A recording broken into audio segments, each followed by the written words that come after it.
In Anegbete, age group is categorized into two, that is, the common and the noble. Anegbete is rich in cultural heritage, as the community at noon saw the commitment of the festival with the first set.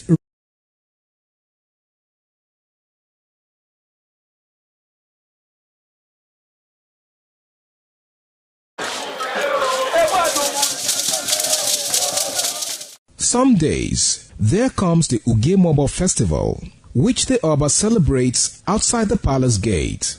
A pavilion is built of red cloth where rites are performed to drive away all evil spirits still unsatisfied by the year's sacrifices. The Emobo festival is to commemorate an event in Benin history which dates back to 1504 AD.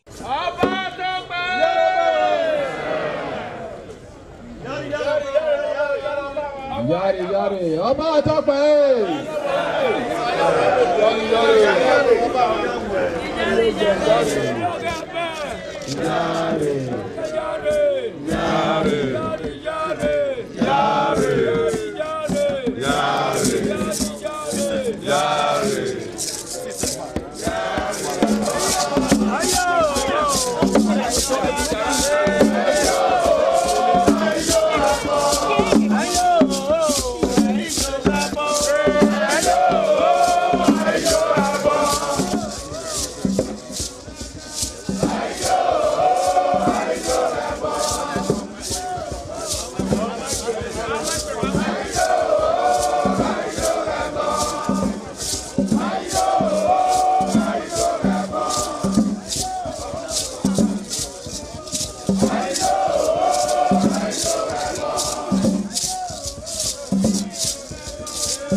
Good evening and welcome to the 11 p.m. news on Independent Television. I am Solomon Aino. The Economic and Financial Crimes Commission, EFCC, says it applied minimal force to dispel protesters who accompanied former Kaduna State Governor Nasru El-Rufai to its headquarters in Abuja in order to prevent a breakdown of law and order. The Commission spokesman, Oyewole Oladele, stated this while responding to the unrest that followed El-Rufai's invitation by the Anti-Graft Agency on Monday. Joseph Kadiri reports that the Airport Road Ido district of Abuja witnessed a traffic gridlock that lasted for about 3 hours.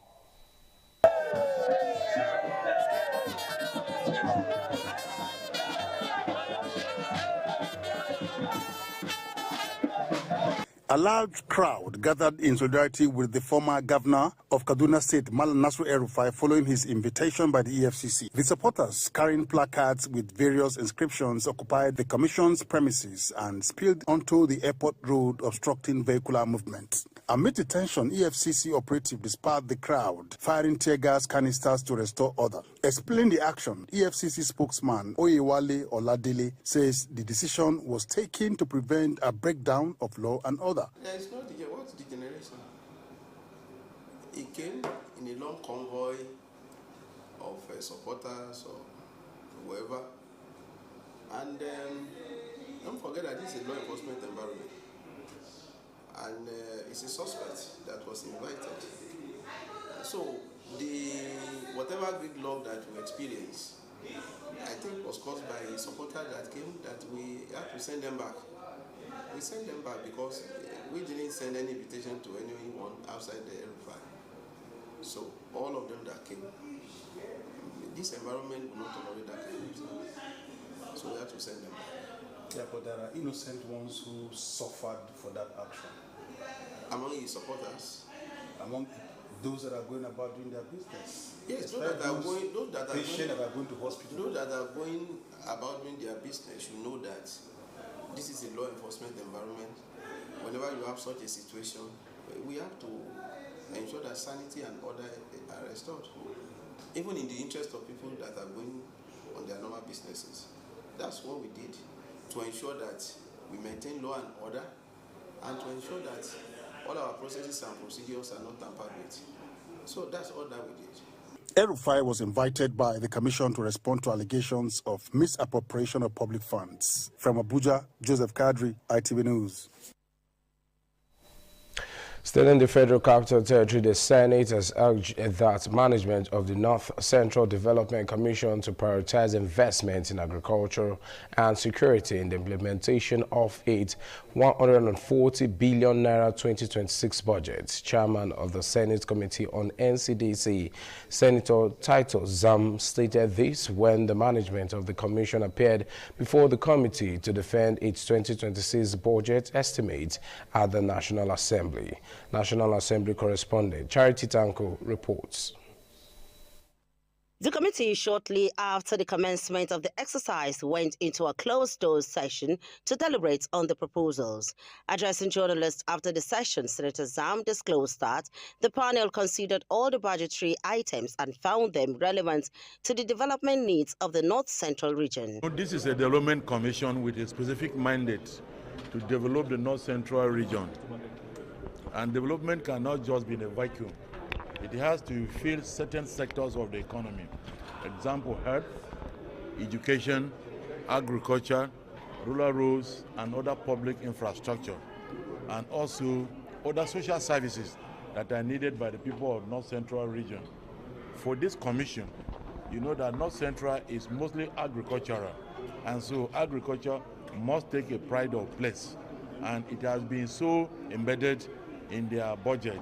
Meanwhile, a mild drama unfolded shortly after the budget defense session as the senator representing Kogi Central, Natasha Akpotu-Uduaghan, reportedly protested the scheduling of the meeting in her absence. The session, which was slated for 10 a.m., ended shortly after 11 a.m., while the senator was said to have arrived around noon, expressing displeasure that the exercise had concluded before her arrival. I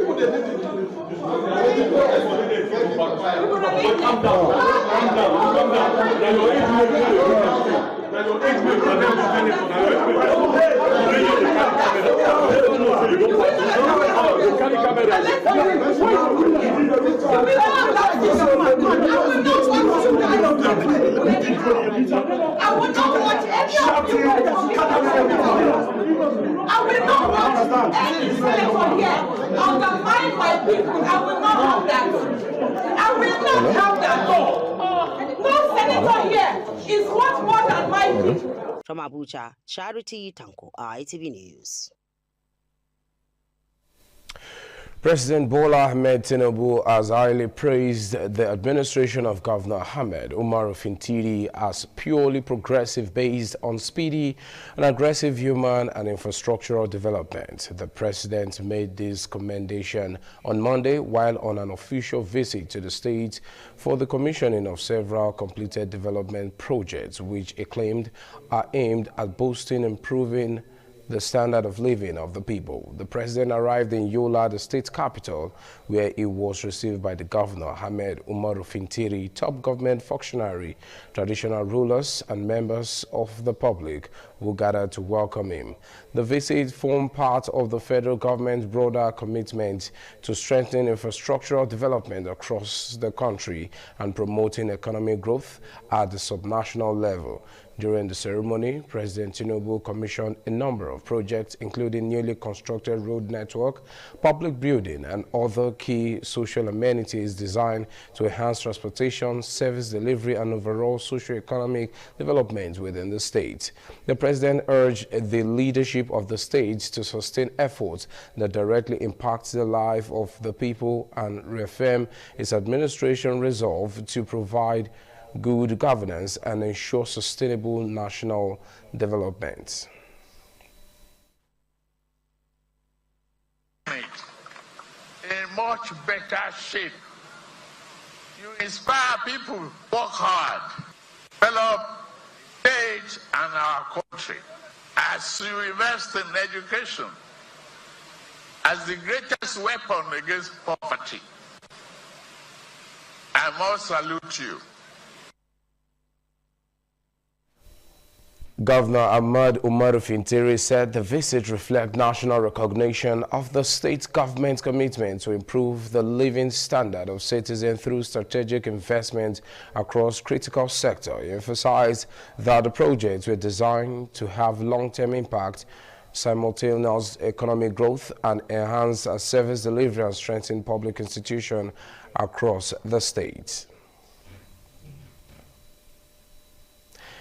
The deployment of troop and military equipment by the United States of America to fight against terrorism and insurgency in Nigeria was the crux of discussion during the breakfast show this morning on ITV. The report by Eiz Unamure is presented by Usemudiame Osaige. Guest from the Benin Network Center, Head of Mass Communication Department, University of Benin, Dr. Dan Ikirafo, commenting on the United States military troops in Nigeria, said the collaboration can strengthen Nigeria's counter-terrorism operations through improved intelligence, logistics, and advanced technology. Dr. Ikirafo said international cooperation is vital in tackling evolving security threats. The partnership between Nigeria government and the United States government is such that equipment are needed. Although we are not privy to the nature of the agreement, like the Defense Headquarters has said, that the agreement is on technical cooperation. It's not that the U.S. forces are coming to fight directly. If we take that to be true, and the right equipment are deployed, the government attempt at tackling terrorism, we may gain the victory sooner than later. Guest from Lagos Network Center, a political analyst, Dakpo Adaramewa, said Nigeria must maintain control of its security strategy and prioritize local capacity building. He also said transparency, rules of engagement, and the need for clear communication are key points for the Nigerian military to achieve their goals. The terrorists are a bit more consistent than this government because they are doing their own job. They're consistently achieving their goals. Who is failing? It's this government that's failing. Guest from Abuja Network Center, a former Inter-Party Advisory Council chairman, Peter Ame, while commenting on the Abuja Area Council election, advised political parties contesting against the ruling party to have agents and members in every polling unit. It is clear that the election should be transparent. Already we've seen a very robust campaign. We've seen for the first time that the APC have been put on their toes. The guests urged the government to always work with the people to achieve a better Nigeria. Osemudame Osage, RTV News. Some tax experts in Benin City have advised Nigerians not to be apprehensive or perceived negative effects of the new tax reform as it is designed to improve their well-being. This is against the backdrop of public concern that the new tax reform will increase cost of living coupled with a multiplier effect. Jonah Morua reports. Nigeria's new tax reforms aimed for implementation in 2026 is eliciting mixed reactions, with some citizens feeling strained despite promises of relief. While the reforms, according to the federal government, aim to exempt 98% of workers from personal income tax and reduce corporate tax from 30% to 25%, it introduced a 2% to 4% development levy and potential VAT increases on certain goods. According to the federal government, some key aspects of the new tax reform explains that workers earning up to 800,000 naira annually will be exempted from personal income tax, and over 90% of small businesses will not pay profit tax. Although basic necessities like food, health, and education are expected to be exempted. Despite these benefits, some Nigerians have argued that despite the exemptions, the rising cost of living acts as a disorderly tax with potential VAT increase on certain goods, imposing untold hardship on the people. Some tax experts, Courage Eboigbe, Head Corporate Communications, Edo State Internal Revenue Service, and Professor Peters Ibadin of the Accounts Department, University of Benin, said Nigerians have nothing to be afraid of. When those companies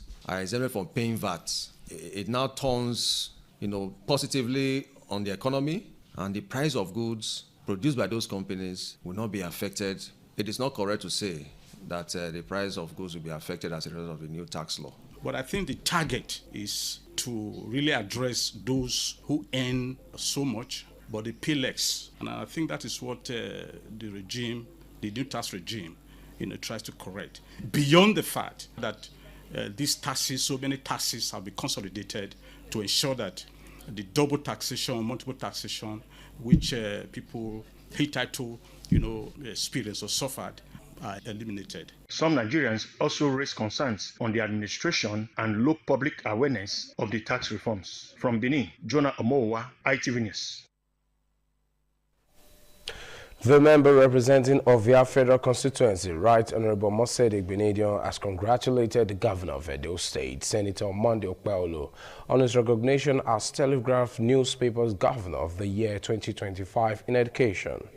In a statement issued on behalf of the people of Ovia Federal Constituency, the national parliamentarian described the honor as a well-deserved recognition of a leadership style that places education at the forefront of governance in Edo State. She noted that the employment of 5,000 teachers and the renovation of 63 schools across the state is in just 1 year in office demonstrates a deliberate commitment to strengthening the foundation of basic education.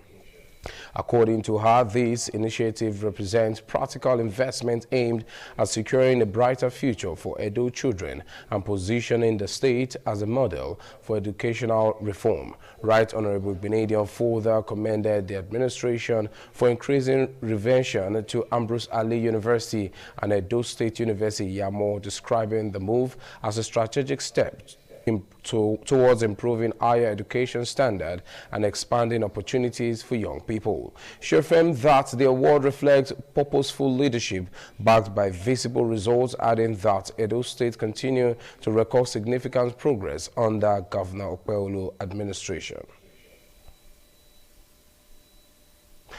And to Lagos State, where the governor, Mr. Babajide Sanwo-Olu, has advised students across secondary school in the state to make the best use of the internet, especially social media platform. The governor, during a visit to some schools, says wrong use of social media by young people can destroy their future and affect the society negatively. Governor Babajide Sanwo-Olu, represented by the State Commissioner for Youth and Social Development, Mobolaji Ogunlende, during a visit to some secondary schools in Ikorodu, said the state's government is putting all necessary machineries in place to ensure that students from Lagos State are taught on how not to be involved in social vices, especially on the social medias. Important, it's very critical, and it's very germane to your development. Social media, we're in the media era, and we do know that social media plays a critical role in everything that we do. So I will beg you, I will ask you, I will implore you that please listen to everything that is being said today. You should not come here and leave here the same. While advising the students to make the best use of the internet for their researches, the Permanent Secretary, Ministry of Youth and Social Development, pharmacist Toyin Oke Osaitolo, said many young people have been misled on social media platforms. You already use the internet to learn, to connect with others and to express yourself. This is a positive and necessary part of modern life. However, it is important to be honest. The online space also presents real risks across Lagos State. Cases of cyberbullying, online scams, sextortion, identity theft, exposure to harmful content, and emotional stress. Smart economy cannot thrive if young people are unsafe online.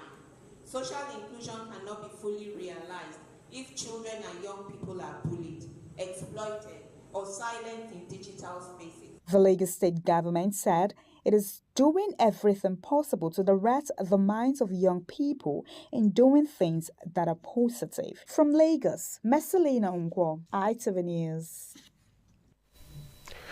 Rotary International District's 9112 Annual Rotary Sport Festival 2026 has climaxed with a grand award night and raffle draw held at the Government Reservation Area, Lagos State. Aibuji Horia reports that the event, which united Rotarians from different districts and clubs across the country, had in attendance the outgoing international president, Francisco Arezzo, and the incoming president of Rotary, Yinka Babalola, amongst other dignitaries, including former African Footballer of the Year, Victor Ikpeba.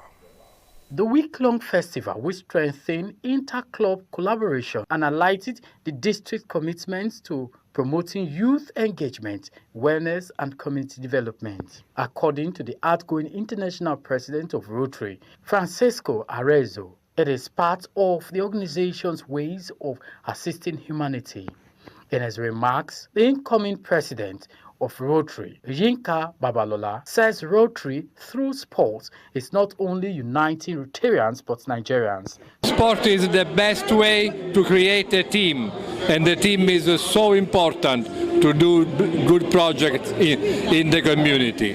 Provide Rotarians an opportunity to make sure that they have a balanced mental health. District Governor, Rotary International, District 9112, Rotarian Lanre Adedoyin, explains that the sports festivals not only come to stay but should be domesticated across all Rotary districts. Chairman Rosefest 2026, Rotarian Alonze Nsirimobi, said the festival keeps expanding and has become part of Rotary, while commending Rotary for the feat. Football legend and former African Footballer of the Year, Victor Ikpeba, said the week-long sporting activities was impactful. Sports globally is a unifying factor for all nationalities, regardless of their differences. Clubs competed amongst themselves for fun and for the medals. They are always there to solve problems, to help. And I think that is why we should appreciate the Rotary. The sports festival commenced with cycling from Shagam Interchange to Rotary House Ikeja. It featured games like chess, Scrabble, snooker, volleyball, football, and golf, amongst others. Trophies were presented to winners and various clubs, while some attendees went home with landed properties and flight tickets. From Lagos, Aibuji Horia, ITV News. Well, you're still listening to the news at 11 p.m. More reports after the break. Stay tuned.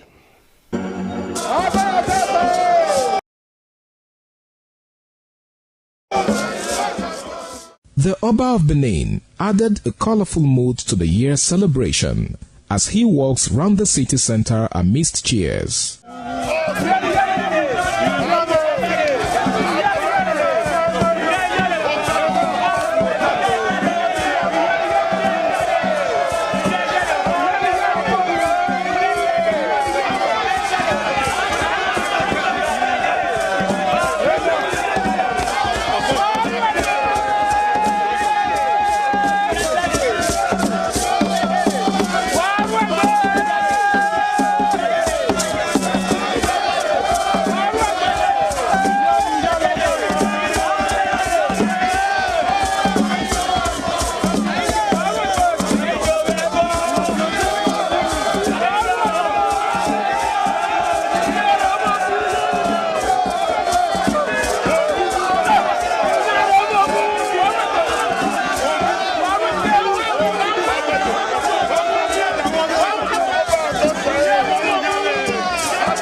Glad to know you're still with us on the news at 11 p.m. Moving on, ahead of the August 8th governorship election in Osun State, the Independent National Electoral Commission, INEC, has cleared 14 parties for the exercise. The People's Democratic Party, PDP, and Labour Party were not cleared for the election.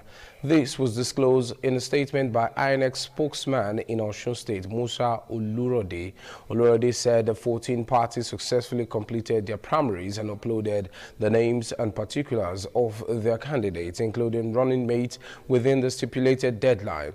He said the commission had published the personnel particulars of candidates and their running mate Form EC9 in line with Section 29(3) of the Electoral Act 2022 and the timetable for the election. Olorode also urged political parties, candidates and the public to inspect published documents as provided by the law.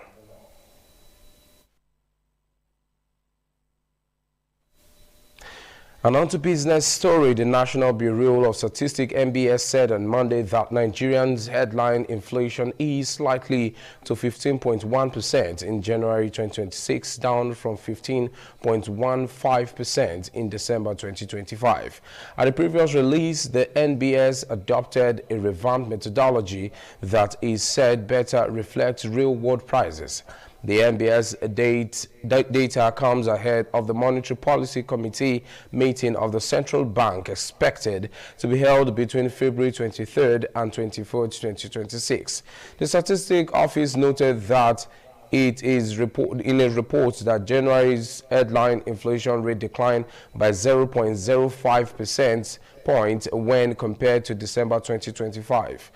On a year-on basis, inflation fell by 12.51 percentage point from the 27.61% posted in the corresponding period of the year.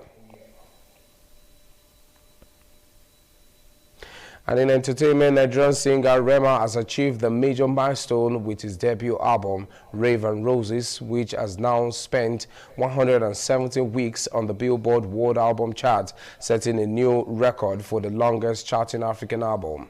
The previous record was held by Wizkid with his 2021 album Made in Lagos, which charted for 164 weeks. Other notable African projects on the chart include Teams, Born in the Wild, 79 weeks, Burna Boy Love Damini, 63 weeks, and Fela's Kuti, The Best of the Black President, 45 weeks.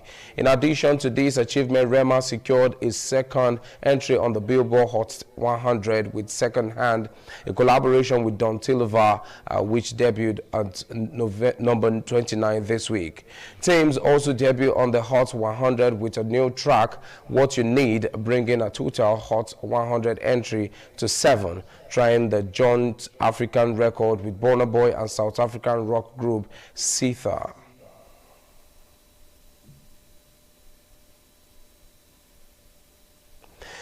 And with that, we called it a wrap on the 11 p.m. news on Independent Television. I am Solomon Aino. Good night.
ITV, certainly the best.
Some days, there comes the Uge Mobile Festival, which the Oba celebrates outside the palace gate.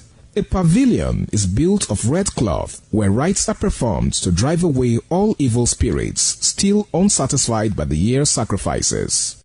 The Mobile Festival is to commemorate an event in Benin history which dates back to 1504 AD.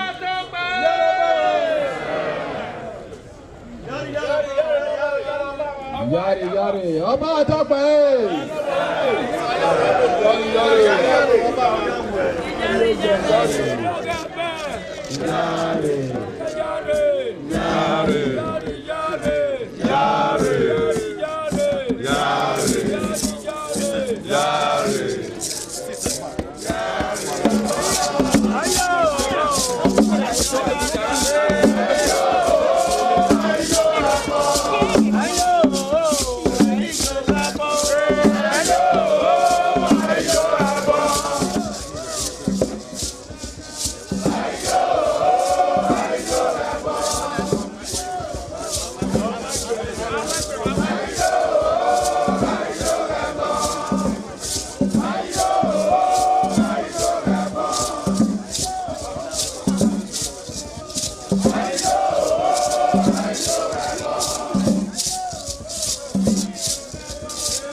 This is ITV.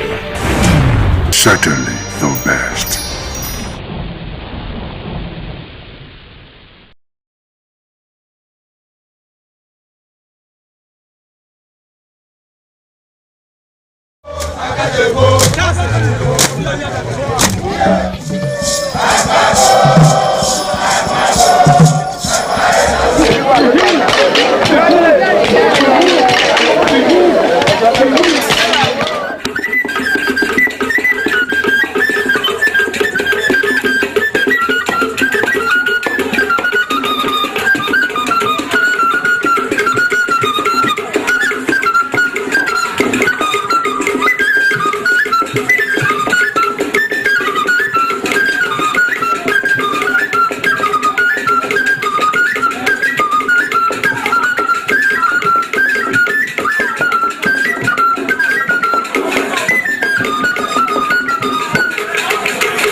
Akatappo masquerade in display during one of the traditional functions in Anambra State to the delight of people in the community and create fun for excitement.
Akatako masquerade originated from the Igbo culture area of southeast Nigeria, with strong native traditions and importance in Anambra State.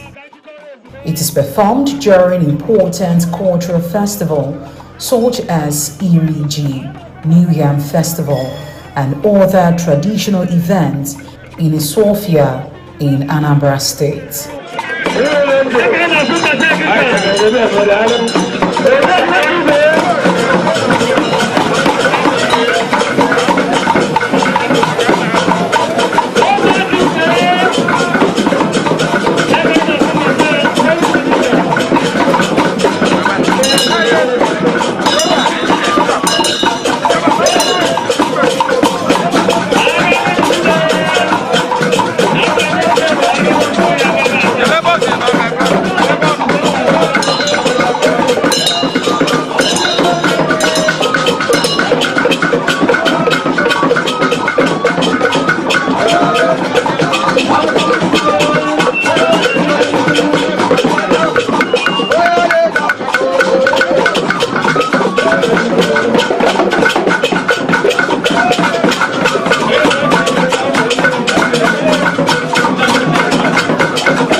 Agakpo masquerade is known as very active, sometimes wild or energy masquerade. Due to its high energy and unpredictable movements, it usually requires strong handlers to manage it, sometimes with a rope tied around the waist to control its movements. Note, it is often regarded as a representation of deity that honor the community during the cultural celebration.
ezi ọkụ mgbe ịgbara ụkwụ nwaanyị mụ tiri egwu imerụ wedin mụ tiri gị egwu chumasin happy Sunday.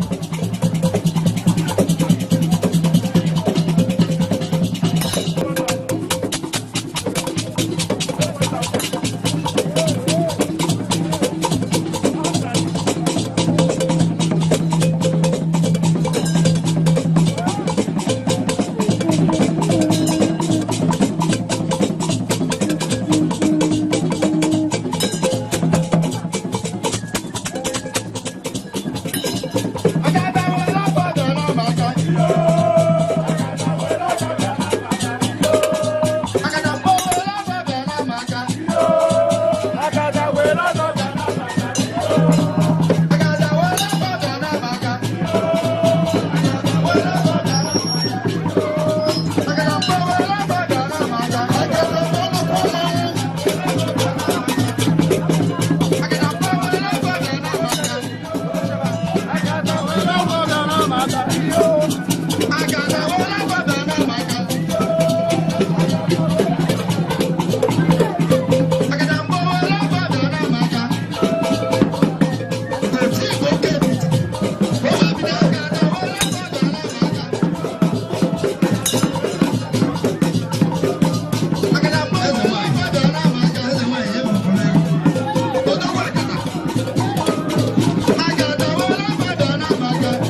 This is Aqua Game, a popular game in Africa played by our ancestors to entertain themselves after each day of farming.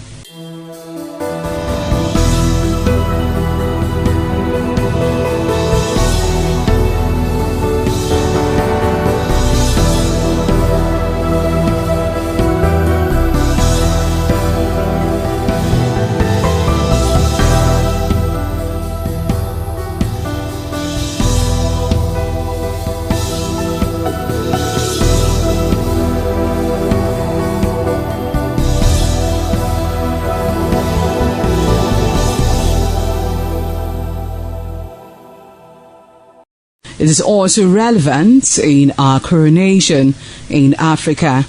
It is a sport and indeed very interesting, as every seed had a role in the game.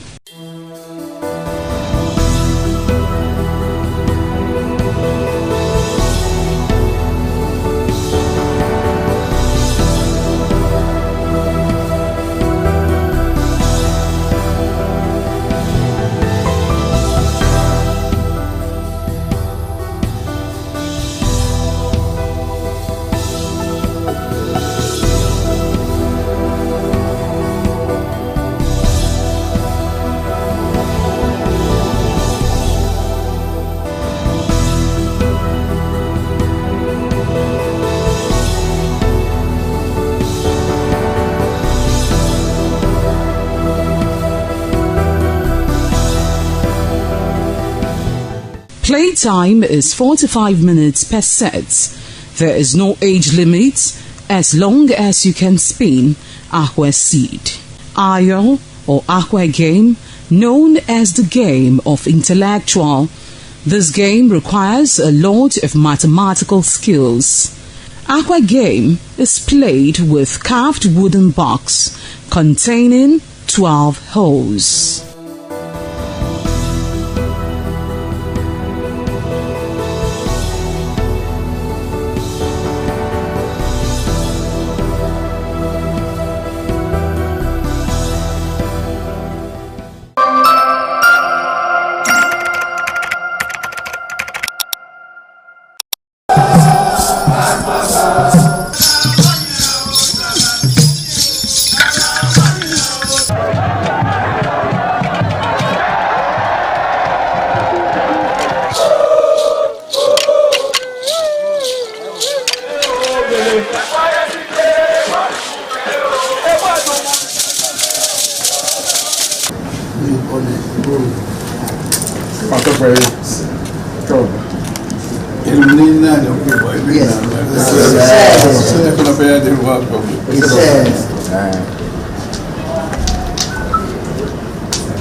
Oh, my son, my dear. You say, oh, my dear. Oh, we're not here. Is that where you're not over? Yes. You're not do so much. Yes, where's it happening? Where's it happening? Oh, now here, where's it? What's my dear? He said,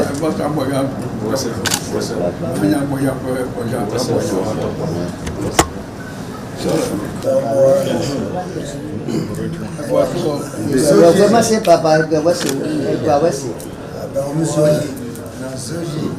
nous irons Sama Tokwe.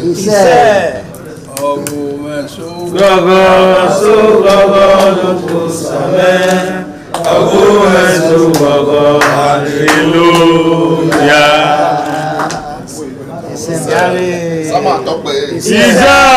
Wayagi Makpome Samane. Wayagi Makpome Samane.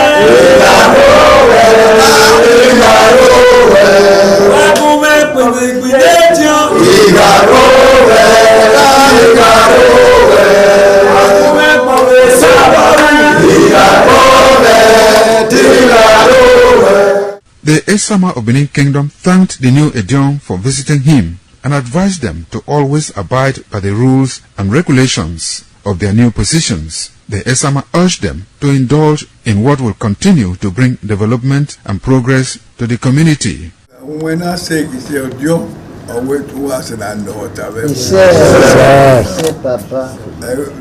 Caliban, you know, that was them. Who paid you?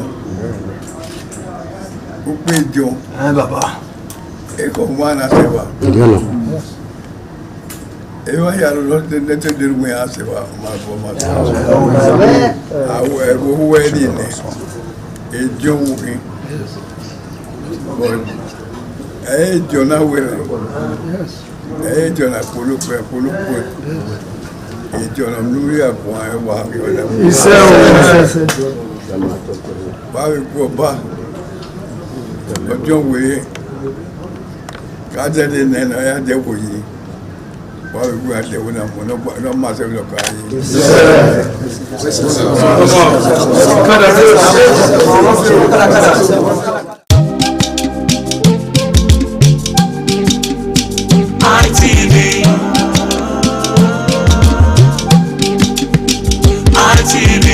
ITV, certainly the best.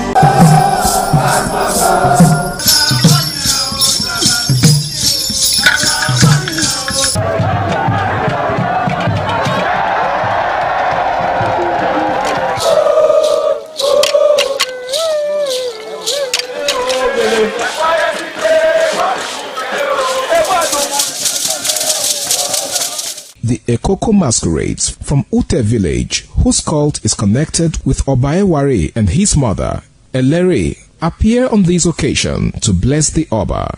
Ekoko is a ritual masquerade that dances to please the guests and the Oba.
ITV, certainly the best.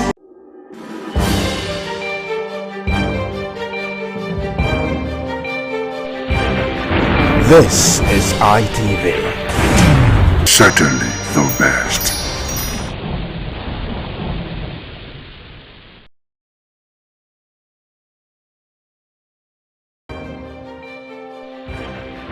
This is ITV. Certainly the best.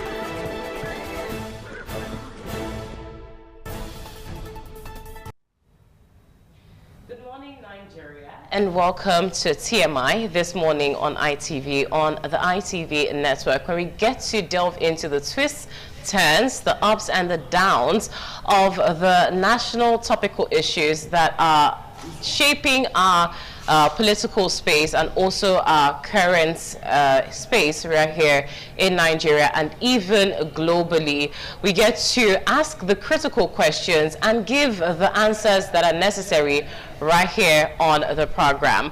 I am Chukufumnanya Digwe, and I'll be right here in our Benin Network Center. As you know, we do this across 3 network centers, Benin here, Lagos, and Abuja. We get to have a very robust conversation on the issues that are shaping our national discourse. I'm not alone this morning. I'm doing this with the very insightful Harry Aibuji. A very wonderful morning to you, Harry. Good morning, eloquent Fifi. I hope I'm permitted to call you. Yes, you are. All right. Good morning, Nigeria. Good morning, everyone. It's always a pleasure to be on this network, the TMI network. And of course, just like you did say, we have a whole lot to, beam our searchlight on this morning. A lot is happening in our nation, and just like the adage says, only someone whose head is not in the right place would go to sleep with his house on fire. So, I think every sane Nigerian should be concerned about what is going on in our country today, especially, as regards security and the rest of them. So, yeah, I think there's a whole lot to talk about today. Definitely, there is a whole lot to talk about, and we are going to delve into it on the program this morning. On the top of the list happens to be the electoral amendment bill, that's been shaking the social space right here in Nigeria. Everybody's talking about it. Because it's so much buzz. Yeah, exactly. And, from...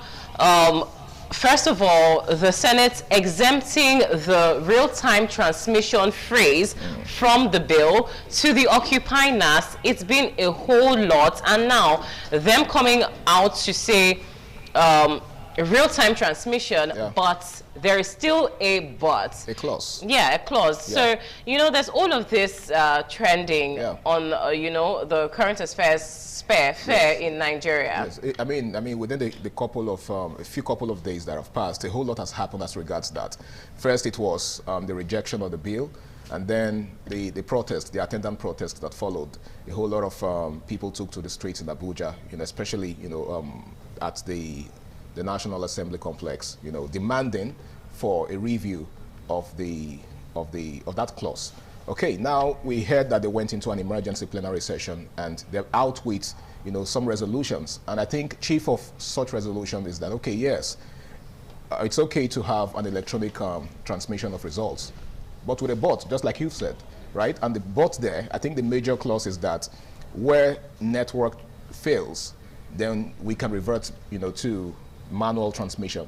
But that in itself has been generating a lot of, controversy, because people have been raising questions and, bringing up issues like, okay, is it that we can't rely solely on electronic transmission?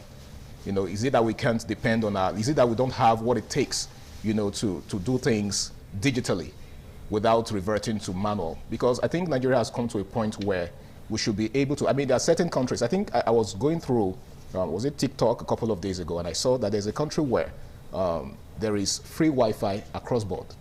So whatever part of the country in which you are, you can have access to, Wi-Fi. So I don't think it's something that we can't achieve in this country, even if not, across board, not in the 36 states of the Federation, but in certain parts of especially in matters of this nature, sensitive matters of this nature. I don't think it's too much to be able to transmit results digitally.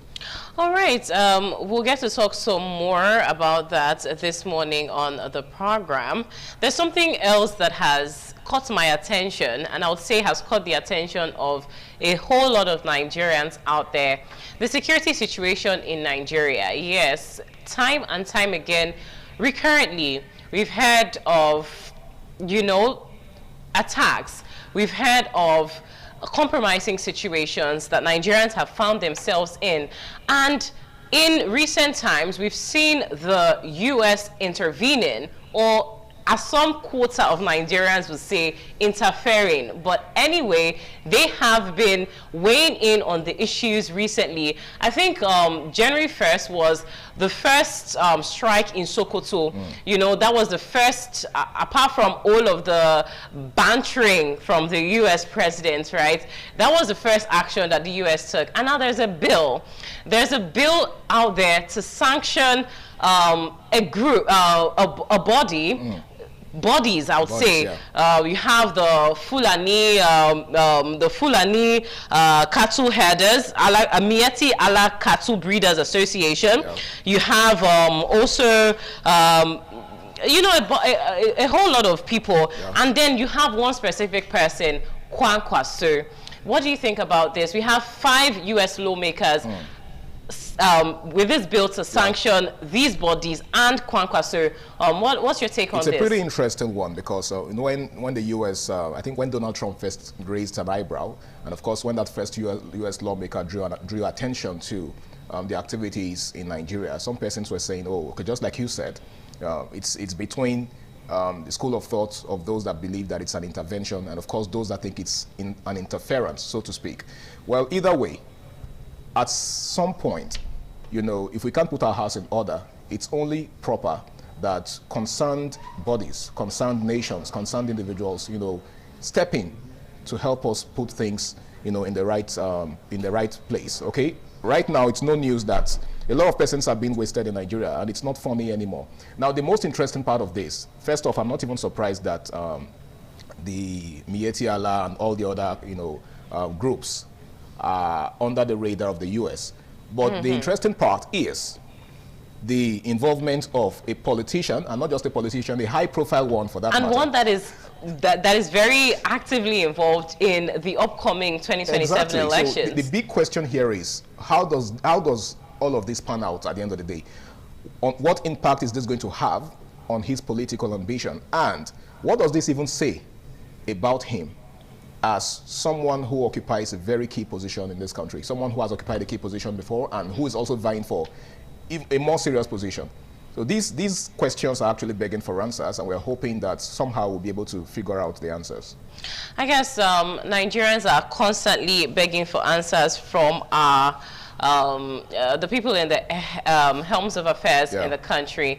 Well, just to clarify, this story, which we just looked into a little bit, is that 5 United States lawmakers have introduced a bill to the U.S. Congress seeking to impose sanctions on former Kano State Governor Rabiu Kwankwaso, the Miyetti Allah Cattle Breeders Association of Nigeria, MACBAN, and Miyetti Allah Kautau for alleged violations of religious freedoms. So yes, we'll get to talk some more about that as we go on in the program. Yes, I have my colleague in our Abuja Network Center, and also I have the beautiful Messelina in our Lagos Network Center standing by. Let's start from Tolu in our Abuja Network Center. Wonderful morning to you. How is it this Thursday morning for you, Tolu? Yeah, wonderful morning to you. The weather is quite clement at the top of the hill right here in Papi in Abuja.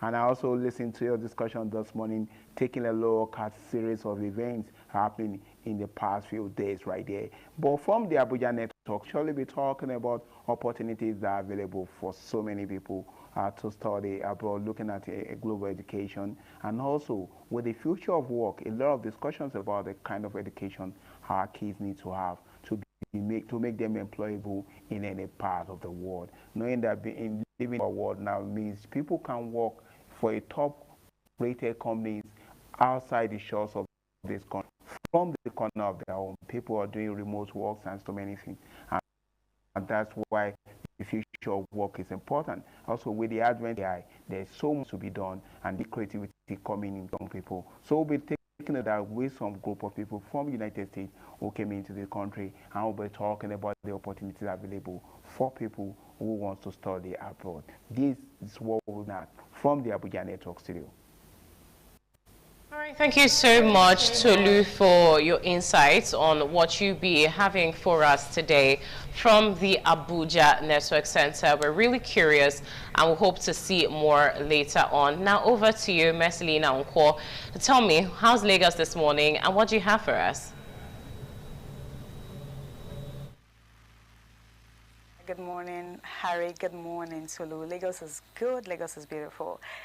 It's a beautiful Thursday morning. Okay, from Lagos, we saw recently that the U.S., they have decided to send 200 troops to Nigeria for military training support. You know, concerning the issue of insecurity, we've been seeing couple of videos on the internet of kidnapping and all of that for some time now, and the U.S. has decided, I mean, they've intervened already, but at this time they've decided to send 200 troops to Nigeria for military training. I mean, this might help, we do not know yet. So basically today we are looking at the U.S.-Nigerian security collaboration, a new era or a cause for concern. So we would be having a political analyst that would help us talk about it today. All right, thank you so much, Mercy, for your insights right there.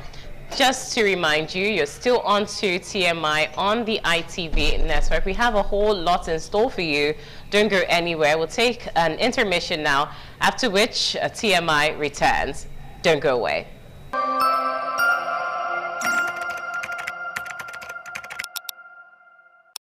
Welcome back to TMI on the ITV network, and now is for another leg of the program where we get to take a holistic look into the headlines of our national dailies. It's the newspaper review segment, and to start off we'll begin with Daily Sun. One headline there says, "Trouble for Miyetti Allah as U.S. Congress pushes for terror organization tag." That story is on page 6, and we did happen to delve into it just a little bit. Okay, another story there. Headlines, North under siege, and that's said by ACF. Laments rising kidnapping, killings, terrorism in the region. Also on Daily Sun, a subrider says, bomb scare at Bayelsa Secretariat. Police arrest one suspect. You get to read all about that story on page 4. Moving on, Senate's principal officers, Wanyeboyin, hunger clash, disrupts works budget defense session. That's on page 8. Also, drama as Abure's Labour Party camp dislodges Usman Group from Secretariat. It goes on to say, police have arrested hoodlums who burgled our office, and that's said by Usman. Another headline there says, Dixon urges Harmonization Committee to adopt REP's version of Electoral Act amendment. Now that's on page 26. All of those stories are on Daily Sun, and if you want to read all about it, you get to grab yourself a copy. Over to you now, Harry. All right, still on the paper review. This right here is the Nation newspaper, and the major headline right here says, alleged religious violation, Kwankwaso faces U.S. sanctions. Alleged religious violation, Kwankwaso faces U.S. sanctions, just like we were conversing about a moment ago. And then the writer there says, ex-governor Macban, others on offenders list in U.S. lawmakers' bill. ex-Governor Macban, others on offenders list in U.S. lawmakers' bill. Well, I guess it's safe to say there's fire on the mountain. And then still on the Nation newspaper, Lagos inaugurates team to propagate Tinubu's achievements. Lagos inaugurates team to propagate Tinubu's achievements. What achievements are we talking about? Well, grab yourself a copy. That's your standpoint, asking that question. There are people that can itemize it for you. It's actually a rhetorical question. I mean, okay. Well, you go on. All right, so still on the Nation newspaper, this one says, Dangote Refinery attains full restoration. Optimization of crude distillation units, CDU. Dangote Refinery attains full restoration. Optimization of crude distillation unit, CDU. That sounds like a bit of good news, and that's something you will find on page 4 of the Nation newspaper.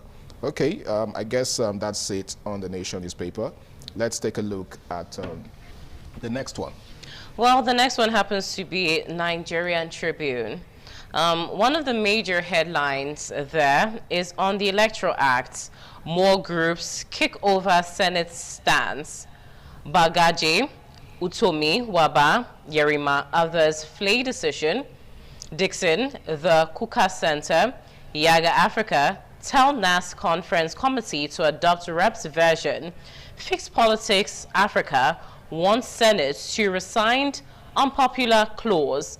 That's on page 4, and it happens to be or form the crux of our conversation right here in our Benin Network Center. In all honesty, I actually saw that coming. I knew groups are going to push against that clause because it is, for me, the most controversial part of all of this. One thing I do see is that there's always these groups coming out, you know, to talk. Yeah. But do they really listen? Well, it's one thing to talk, it's another thing to listen, like you said. But again, it would have been way worse if nobody was saying anything.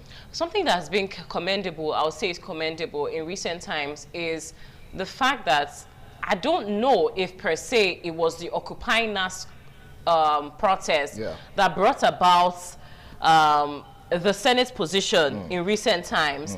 But I felt like it gave a push, you know, and it's encouraging to find that the youth still have a voice. And you know, a big shout out to all of the guys that came out to, you know, do the Occupy NAS protest.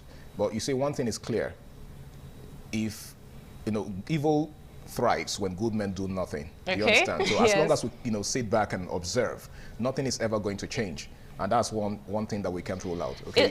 One thing is for us to come out, and one thing is for those voices to be muffled or stifled. You know what I'm saying? Like, we've seen protests in previous times. Let's not even go too far. The EndSARS protest. Thank you. Where, you know, protesters and the voice of Nigerians or the voice of the youth are stifled. But for the first time, or for a recent time, I would say, and for a commendable time, we've seen that, you know, the voice yielded something. Yeah, results. Yeah, and it's really commendable. So, you know, let's go on to our newspaper reviews and look at more headlines on the Nigerian Tribune. More on Nigerian Tribune goes on to say, CBN approves BDC's return to forex markets, allows purchase of up to $150,000 weekly. That's on business. And you get to read all about it on page 7 of Nigerian Tribune. Moving on, Nigeria's total capital importation hit $21 billion in 2025. Oduwole, Minister of Trade, propounds this, and that's on page 6. Also on the business scene in the Nigerian Tribune newspaper, Dangote Refinery's crude distillation units, motor spirit block, hit 650,000 billion barrels per day capacity. That story is on page 7. Moving on, drama as Nwebonyi, hunger trade word as committee sitting, pardon. That's on page 4. It goes on to say, Works Minister laments poor funding.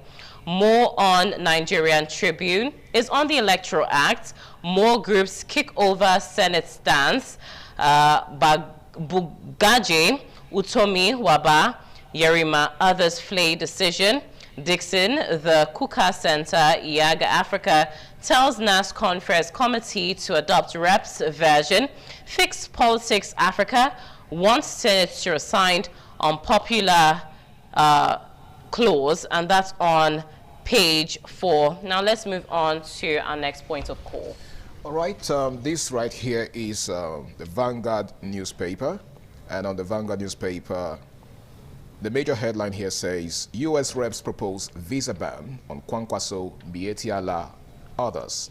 U.S. reps propose visa ban on Kwankwaso, Mietiala, and others. And then the rider to that says, as U.S. lawmakers present bill on Christian religious persecution in Nigeria. As U.S. lawmakers present bill on Christian religious persecution in Nigeria. Seek terrorist designation for Fulani militants. Seek terrorist designation for Fulani militants. Militias rather, not militants. We are shocked. Will respond at appropriate time. And that's credited to Kwankwasia movement. Kwankwaso caught in web of international hypocrisy and blackmail, and that's coming from the NNPP. Okay, still on Vanguard newspaper, kidnappers abduct police officer, 4 others in Edo. You'll find that on page 4. And then this other one says, Dangote refinery hits 650,000 PBD capacity. And then that's you will find on page 19, and on page 21, this says, Makoko demolitions. Fate of 1,000 school children hangs in the balance. Fate of 1,000 school children hangs in the balance. And then, still on the Vanguard newspaper, Senate demands full implementation of defense budgets, once against delays. You find that on page 9. Senate demands full implementation of defense budget, once against delays. And then finally on the Vanguard newspaper, Umahi vows to resign if Abuja-Kaduna-Kano Road project fails quality test. Now that sounds like a confident one. Umahi vows to resign if Abuja-Kaduna-Kano Road project fails quality test. Well, I don't know. What's your take on that? That sounds like a confident man. Imagine saying, if this road project fails, then I'm out. Aren't they always giving us... well, don't you think, in all fairness to them, we should give them, the benefit of the doubt? The other day, the EFCC chairman said something like that as regards the indictment of Yahaya Bello. Where are we now on that one? Okay. Well, it's not a novel idea when it comes to... Change is the only constant in life, remember? Oh, please. Oh, please. I have to say, well, you're still watching TMI on the ITV network. We'll take an intermission now, after which we'll be discussing one of the most consequential conversations in the Nigerian national space right now, the Electoral Amendment Bill. We'll talk all about it. We have very insightful guests to weigh in on this conversation. Join us again.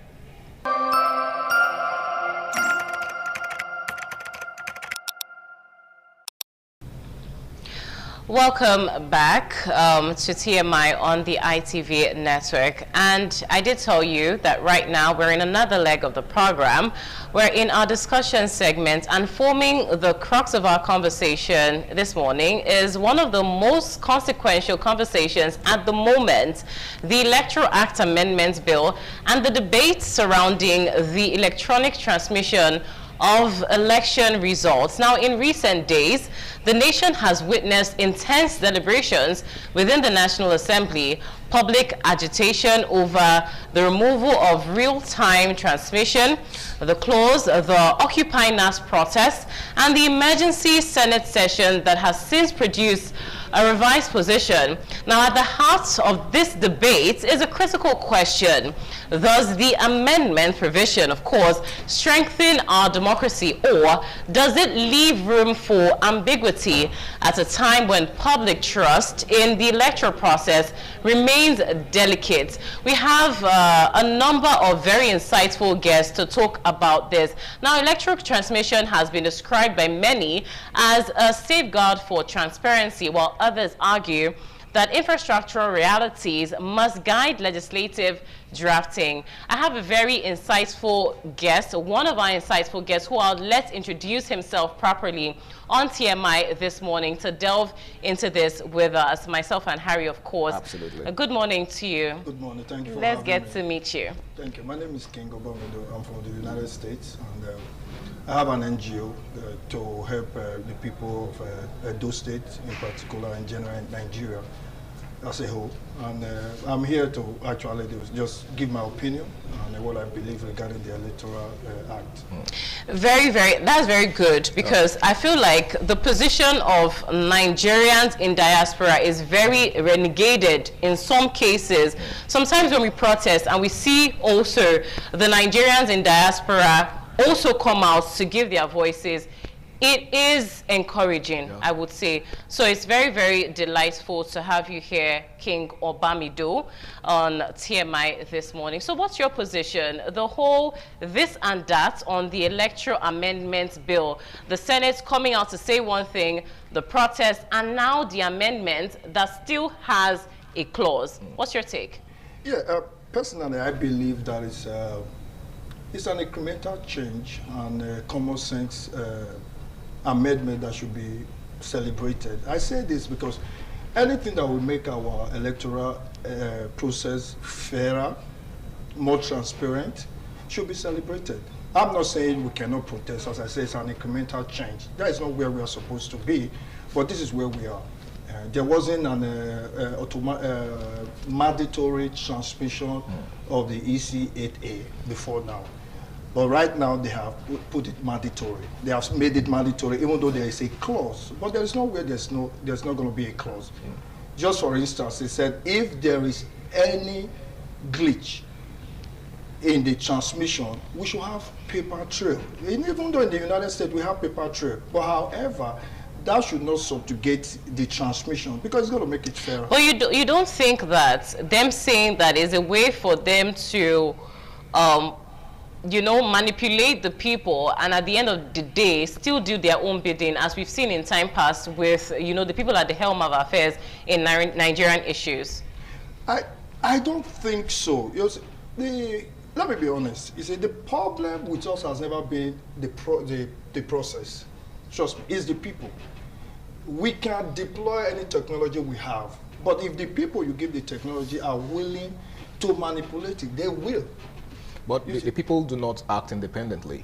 The people need the powers that be, you know, to, you know, act as puppeteers. The people are more or less puppets in the hands of the puppeteers, in the hands of the bigwigs. Okay, I don't think there's anybody, anyone who mans the process, you know, that will just wake up and decide to manipulate the process. A lot of times it's in favor of one political bigwig or the other. What do you think of that?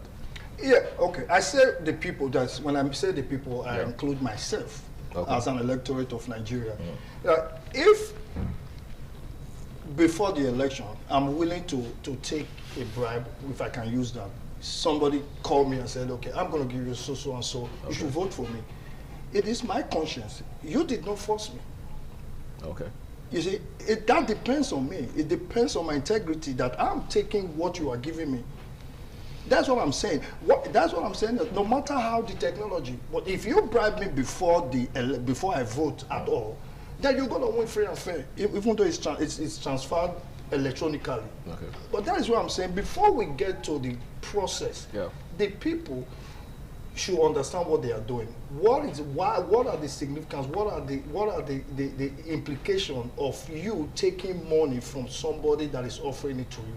Okay. You are selling your conscience. That's what I'm saying. That it's with the people that has the bulk, to know the bulk of the issue. That is just including myself. I'm not trying to say people. When I say people, I'm part of the. All right. Let's shift our attention back to the clause. Like she rightly said, some persons are beginning to raise an eyebrow as regards the clause, because they are saying it as an excuse, you know, to shy away from the crux of the matter, which is the electronic transmission of results. They believe that, okay, they might begin to use poor network as an excuse to do the needful, which will mean that we'll have to fall back on manual transmission. So do you see any form of, should I say, foul play coming up in this? Partly, yes. But I will say, as I said, I've always said, there is no way that technology is going to be 100% perfect.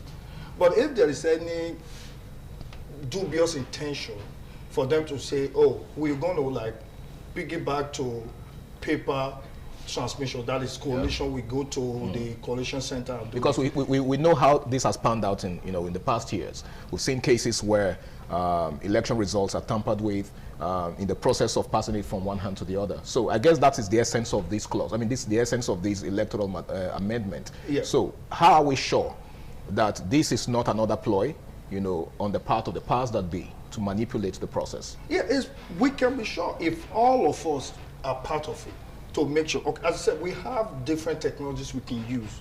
If Bluetooth is not working, we can use Wi-Fi, we can use Starlink. Okay. Right? But we should be part of it. But it's the people actually now that is actually, if we are not firm, there's nothing that is going to happen. There's no technology you're going to be deployed.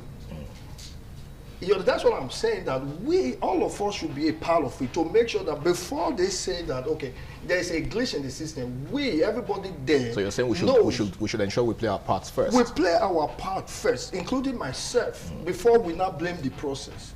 We have to be able to make sure that, okay, before we even come to, there's a glitch. Any polling agent, everybody, the political agents, everybody know, and some of the people, elders, already know, because there was a glitch. They've tried Bluetooth, they've tried Wi-Fi, they've tried Starlink, didn't work. Then we can say, okay, that is fine. That's why I said there is no way there's not going to be a clause. There are parts that we're going to fall to the paper trail. There have to be a paper trail. So what you are advocating for is that we have a variety of options, just so that when we've exhausted all of them, then we can rightly revert to the manual. Is that what you're saying? That's what I'm saying. Okay. That is what I'm saying. Because let me add something else. You see, a writer once said, I don't know if it's a philosopher, that it's not the abundance of law in a country that make the country successful. Okay. It's the people that obey the law. Are the people obeying the law? Okay, I can tell you now, I just passed, when coming here, I passed through a lot of traffic lights. How many people are obeying the red lights?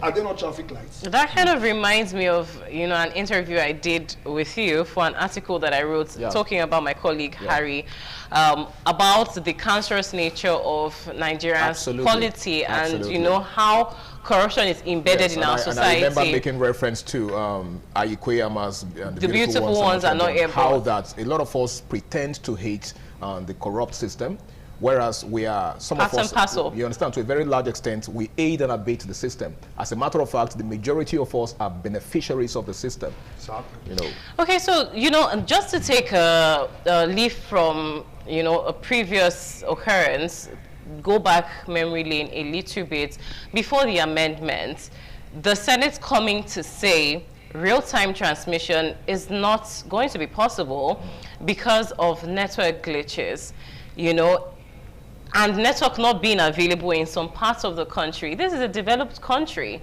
What do you think of that? Yeah, I think that is not a good excuse. If India can do it, we can do it. India has very good comparison, by the way. 700 to 800 million electorate. Okay. They transmit electronically. I don't buy that kind of excuse. As I said, there are layers we can build, from Wi-Fi to Bluetooth to Starlink. I think one of those three, and there are more too. People we are technological aware in this country. Okay. If we build that layers, that excuse I don't buy it from any of the Senate or any of the, those are not excuses. What I'm saying, in real case, the real genuine excuse that everybody knows these three or more are not working, then we can go to the people. So if you don't buy that excuse, what do you think must have been their reason in the first place? See, I cannot go into the minds of people, but probably you can only propose what you think. What I think. Probably there's a dubious reason, or it's just they have thought about it. But I'm not going to inject into what people are thinking. Yeah, which is subjective. Yes. Yeah, they have to be objective. All right, a quick one. Do you believe, or do you think that the clause, this particular clause, is going to raise dust somewhere along the line? Because Nigerians are beginning to focus so much on this clause. They are saying that if we are going to go digital, let's go fully digital. Okay, so if you're saying that if network fails, then we'll have to go back to manual, it means that we are not truly prepared to make progress. So do you think Nigerians are saying this as some form of like I said, are they skeptical about this? Do you think it might lead to another protest for us to go fully digital and that clause, to be completely removed from it? Do you think so? Yes, of course, partly. because of the dishonesty in the electoral system. Okay, so there's no trust on the part of the people. Yeah, that's not the part of you said what? The people do not trust the. They do not trust the process. You okay. see, this has taken place for many years. There's no trust. We should be honest with you. Yes. We don't trust the system anymore. That is why any little clause, people are just agitated, which they have the right to protest or to agitate. Because okay, why are we putting this clause there? But as I said, personally, I believe the clause should be there. But however, the intent of the people that put it there, I don't know. But there have to be a safeguard in case one fails. Okay. But there are other, I don't know. We have time, but there's other ways we can do this paper trail. If we're going to go to paper trail, there's a way you collect these papers. You put it in a box. I come from America. There's a way you seal it. There's a tag. You see, before you even open it, yeah, there are a lot of people are going to be there. You take pictures. Okay. You know that it's not tempered. So you don't have free access to it. Exactly. Everything should be. For polling unit coalition. Let me be honest, because it's easier.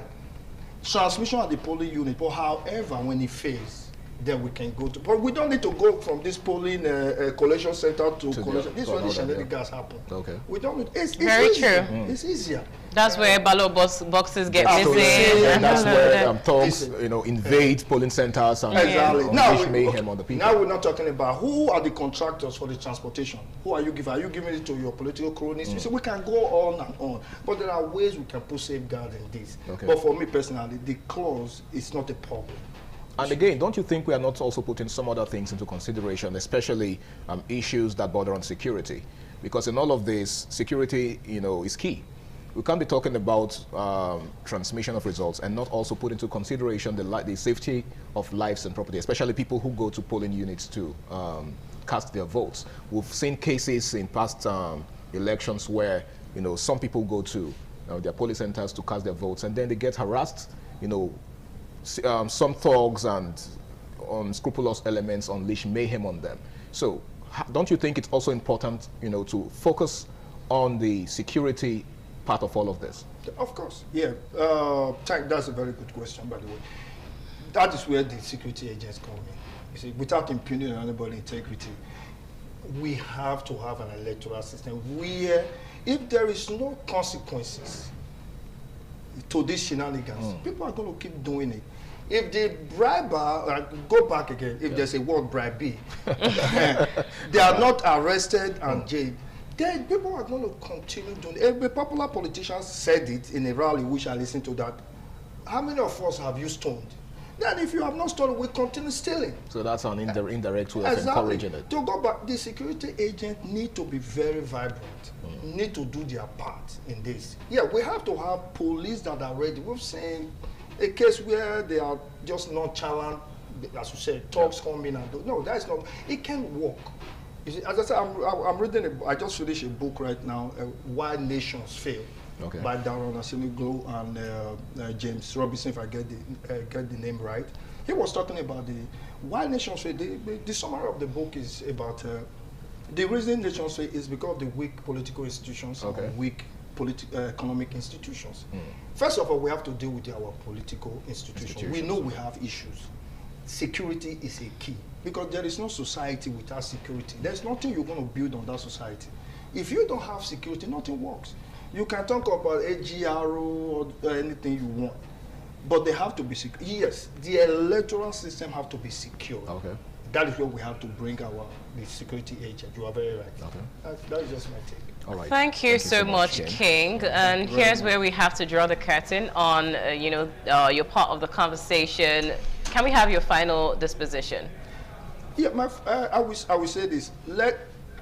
As I said, it's a very common sense and incremental change. That's the electoral amendment. Yeah. We shouldn't play politics with it. Is this where we want to be? No.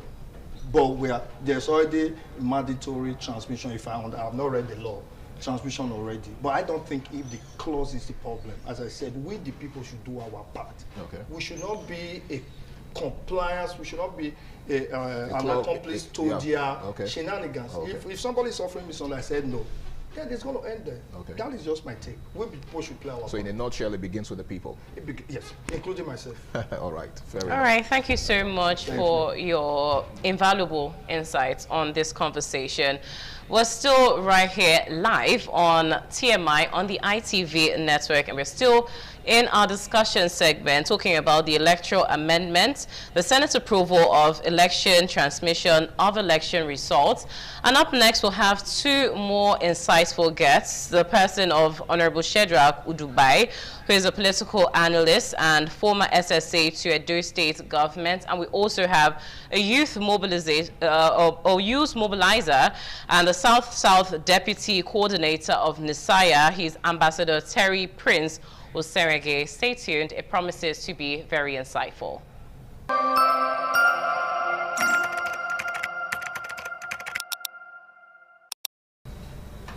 Welcome back to our top breakfast show right here on independent television, TMI. And we're still weighing in on our conversation, which happens to be the electoral amendments reform bill.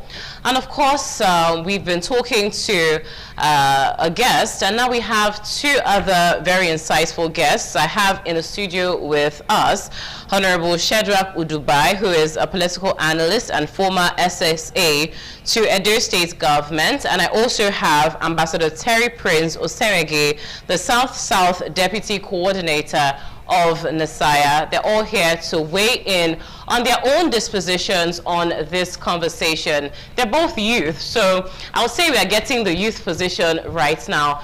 Good morning to you. I'll start with you, Ambassador Terry. A wonderful morning. It's a delight to have you here. A wonderful morning to you also, Honorable Shedrack. Now let's start with you, like I did say. What's your take? What's your standpoint on the whole shenanigans that's been happening? First, the Senate came out to say, this is it. We're passing this reform. This is the bill that we're sending to the presidency, but we're leaving out the real-time transmission because of this, that, because of the fact of, you know, internet issues and glitches. So we're leaving out real-time. And then came Occupy NAS. And even before that, there's been agitation in the social sphere in Nigeria that prompted an emergency reconvening. And now they've come out to say, okay, we're doing real time, but with a clause. Okay, so but what's your take?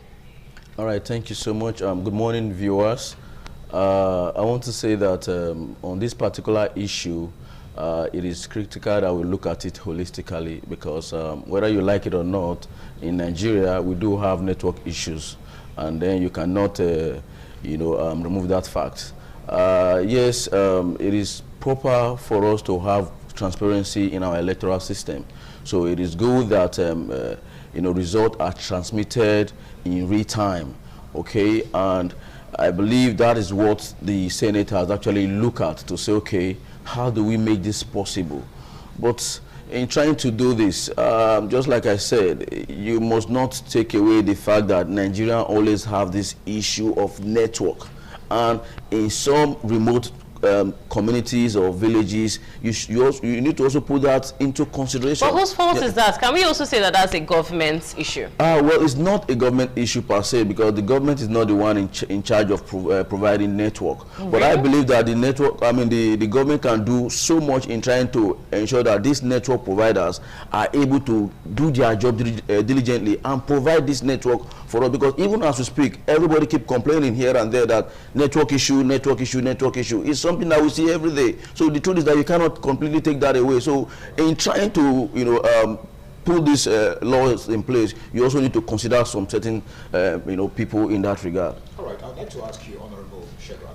You just said that the network thing is not as much an issue of the government as we might want to believe. But, you would agree with me, I don't know, that the bulk of the blame still rests on the government's table, because it takes the head to effect a change.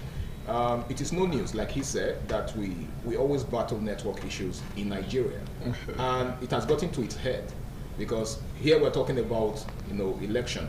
And if we cannot deploy good network to do the needful in this election, then there's already a problem, don't you think? Yes, but I like to situate the issues. When issues come into public domain like this, there's usually variety of opinions. Let us know, why are we even saying we need a range transmission? Let me explain to you. That portion is not new, it's not novel. In February 25th, 2022, we had a new electoral act that stipulated that INEC can transfer results as they please.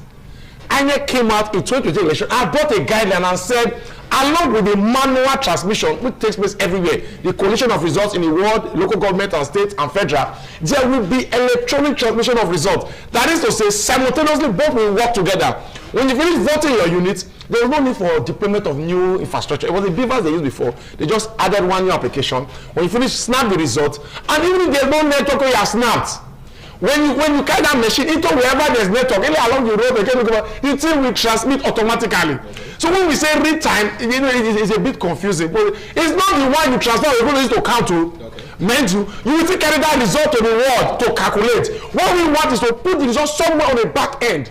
Should the case they tap out the result along the line of collation, we will have something to fall back to say, no, there is a result somewhere. What happened? What happened is that during the 2020 election, as voting was going on, the APC software that they were losing as the results were being uploaded, they quickly shut down the system and they said they had a glitch. Fine, no problem. After the glitch, they called the results. The glitch was not resolved in the course of collation. They collated the results and they declared fraudulently. That's a bold claim. No, let me. They declared fraudulence of people who ought not to have won. There was outright manipulation of results during the collation center, both at the world and at the local government and at the states. What happened? We now say, okay, don't worry. We have the results. We know if we collect what we have on the units, put together, this is the person that won. We now went to court. That was where the problem started. The court now said that because in the Electoral Act, it is not stipulated that electronic transmission result, that they cannot use what's in RF. What's in RF is like a television for Nigerians to watch. That it is not admissible in court. They now also argue that no, even as the thing is not in the RF, it is in the electoral guidelines. INEC stipulated, INEC came out in TV to say there will be mandatory transmission. They said no, because even the INEC guidelines is not admissible in court. It's INEC that just, but however, people argue that even the Electoral Act is what empowers INEC to make law. How come the law INEC now make is not admissible? They said it's not admissible because they try to preserve those ambiguities that will make it easy for those judges to give judgment in favor of their perceived interest. So Nigerians learned. See, after the election, people went to court with about 180,000. There were 5 for presidential, 58 from gubernatorial, about 143 for senatorial, 417 for House of Reps, and about 557. People were generally aggrieved. What happened? Nigeria now went through that phase and they lamented, they lost woefully. And trace transmission was not a reality. We now came back to the same point in 2027. We are asking for a mandatory, listen to me, mandatory electronic transmission of results. Not a way to fix the problem. As a way to fix so that when you say you win and we go to court, we cannot go back, we can revert effectively to those ECSA that was done in the polling unit. We're not saying it's going to solve the problem of rigging. The units that they want to rig, they will still rig. But because they cannot be everywhere at a time, see, they don't call presence. They might, because for you to rig, some factors must be put in place. You must have what call federal might. You must have the security. Even if you are Agbero in the village, you can't come and beat people in your own village because of election. So even the issue of cloud, a tall cloud, is being resisted at that level. It's after they now pressure at the unit, they will not go to the war, they will not deploy heavy force. Because nobody goes to the war to vote. So it's only stakeholders that gather there. They will not begin to carry out the manipulation. With the aid of INEC officials, there will not be wanton corruption. What we are saying, yes, there will be manual collation. We are not arguing that. Please insert that there will be mandatory electronic transmission so that the integrity of the ballot will be. You know the effect they have. When people just go to vote and they see, after they vote, they see that people that voted in my unit, for example, Owa East was 7 units, 18. There are 53 people that voted for PDP. After I vote, I go home. I go and check my phone and I see that the result is here. Look at my result. It's 53 people that won. Anybody argue, I show my result. Then after they collate in the ward, they also upload to the server. And I go and check the ward result for Ward 7 on 1 East. And I see that in my unit, it is still 53 that voted for PDP that was entered. I'm happy. Oh, this ward result came out well. And I look at the total number of people that won in my ward. And whether I win or lose is immaterial. They now upload the local government collation data, and I go and check my ward. Look at the ward, what they wrote to my ward. Though this is 734 voters, and that's exactly what reflected. When those things are being done, people can watch what is happening. They will call the confidence of the Nigerian electoral process is being restored. the voters turnout increases, and people begin to see that, yes, Nigeria is willing and ready to reposition itself. All this is what we always say is that they first of all came out in National Assembly, they went to pass the law. They came out and they said they did not make any amendment, they left it as it was. They left as well. Then when people now came out and they protested, there was outcry. They now came back nicodemously and said that it will be mandatory or electronic, which is exactly the same thing as it was before. In practice, it's exactly what it used to be. So are you saying there's no difference? There's no difference. I told you, I just explained to you what happened and how it's supposed to be. It's supposed to be manual and mandatory electronic. Both of them must go hand in hand. Irrespective of whether you have network, those are just cheap excuses. You know, the Nigerian government, you know, these people will see, this Nigerian government, they are always looking for a way. They are trying to, and National Assembly is not trying to think. They are trying to think for INEC instead of thinking for the people. All because they want to put some skewed legislation to dubiously hoodwink Nigerians and preserve those loopholes through which the APC and the Nigerian judiciary cannot thwart the electoral process. So do you think that clause in particular constitutes this showed legislation? Of course. So you see the way and manner they act. They will leave the substance and focus on trivialities. You know, I call them scumbags. These scumbags put together. What they are doing now is not legislation. It's a sabotage to the Nigerian democratic process. It's an assault on the integrity and the sensibility of Nigeria. All right, thank you so much, Honorable Shedrack. Now, I'd like to go back to you, Ambassador Terry. You seem to have some disposition while he was talking, and I'd like you to bear that on. But before you do, you're a youth mobilizer. You happen to be the one of the people in charge of the South-South zone of Nasaya. I want you to, weigh in on the Occupy NAS protest, which happens to be a youth, it's a youth agitation on this reform. Would you say that this agitation was one of the reasons for the reconvening and, the subsequent position of the Senate after their first, meeting, or would you say it's something that was bound to happen? Well, I believe that the Senate actually looked at the cry of the people and then decided to say, okay, let's see what we can do in this regard. And in trying to do that, they have to also balance it, just like I said earlier. You cannot say that you want to put a problem to a particular thing and then you are not also looking at the other side of it, because whether we like it or not, the Nigerian state, the people are really yearning for, a proper electoral process. And that is why the Senate has to look into this and say, okay, let's see how we can, solve the issue. So students and youth agitation are something that they also, they saw and they said, okay, it's good that we look into this. So I am very, very sure that the Senate has actually looked into this very critically and they have come up with this result, this resolve, and to say, yes, let's do it this way. Let's allow for real-time transmission of electronic result, and also let's also allow for manual collation just in case we are having electoral network issue or glitches. So I believe that this is the right thing to be done, because you cannot just conclude finally and say, let it be like this, because if you do that, at the end of the day, you are going to find out that so many persons will be disenfranchised. So many persons are not going to vote, because when you have issues on that day where network is the issue and you cannot transmit results, people cannot, vote, and people who actually voted, their results cannot actually go. So this is my own position on this particular issue right now. Ambassador, I would like to ask, do you think the sentiments of the people with regards to the clause of today's electoral amendment is considerable? Do you think it makes sense? Because people are beginning to ask questions, saying that how are we sure that the government or the Senate or the powers that be, so to speak, do not have an ulterior motive, by adding this clause to it, just like he said. Yes. Do you understand? Do you think it's something that's founded? Do you think it's something that's worth taking cognizance of?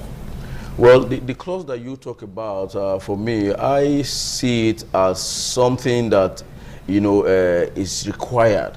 Because if you look at the whole situation, really, it's not something that you could just, agree to say, let's just stick to one particular path. So for me, so this... you see that as a backup plan? Yes, I see that as another way of saying, okay, if this does not work, let this work. So because truly, you have to put so many things into consideration. All right. So that clause for me is something that I believe that they must have sat down to look at it very well and then see that, okay, it is good that we put a backup plan just in case so that some persons cannot be disenfranchised. So this is my own position on this particular issue. What about you, Honorable Shedrack? Do you think that that clause is something that's pertinent, or you think that it's just the Senate trying to be sleek for the government? Now, let me address the argument he's trying to present, that we should go with both. We have gone with both before. The last election was both now. They did a train transmission. But you also mentioned that they said INEC should do their bidding. No, we went with both before. The last election was a train transmission. Yes. And there was manual collision. And the train transmission, they had a glitch.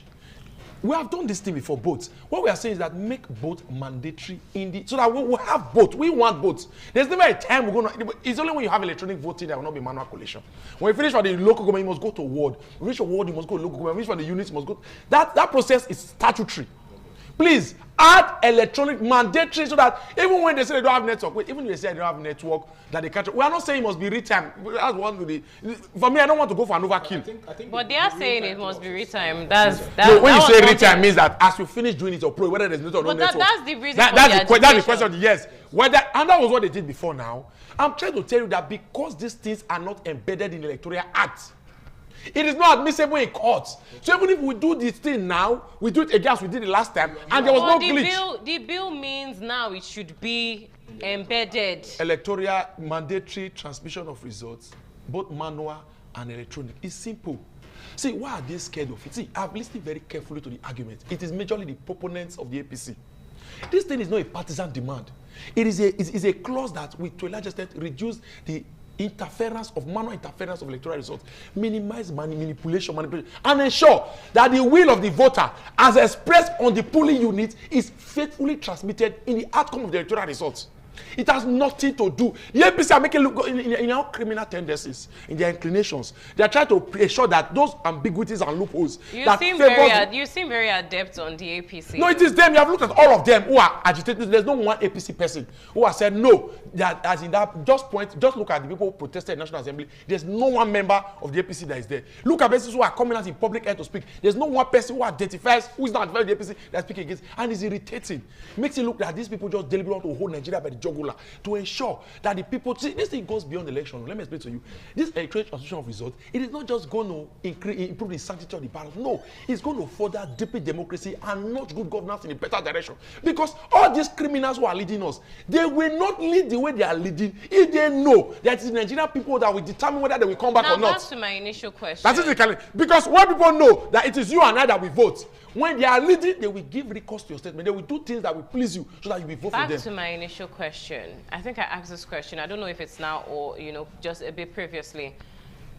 The fact that the Senate is saying we are not ready for electronic transmission in real time, is it admissible, or do you think that it's still just a ploy for them to carry out manipulative behaviors? Okay, you see how much is INEC proposing? No, being logical, do you think, you're also a network user in Nigeria? It's a ploy. It's a clear ploy. We have said that even if there's no network in the village, there's no local government headquarters that does not have a full local government, there's no network in the full local government. It's not possible in this country.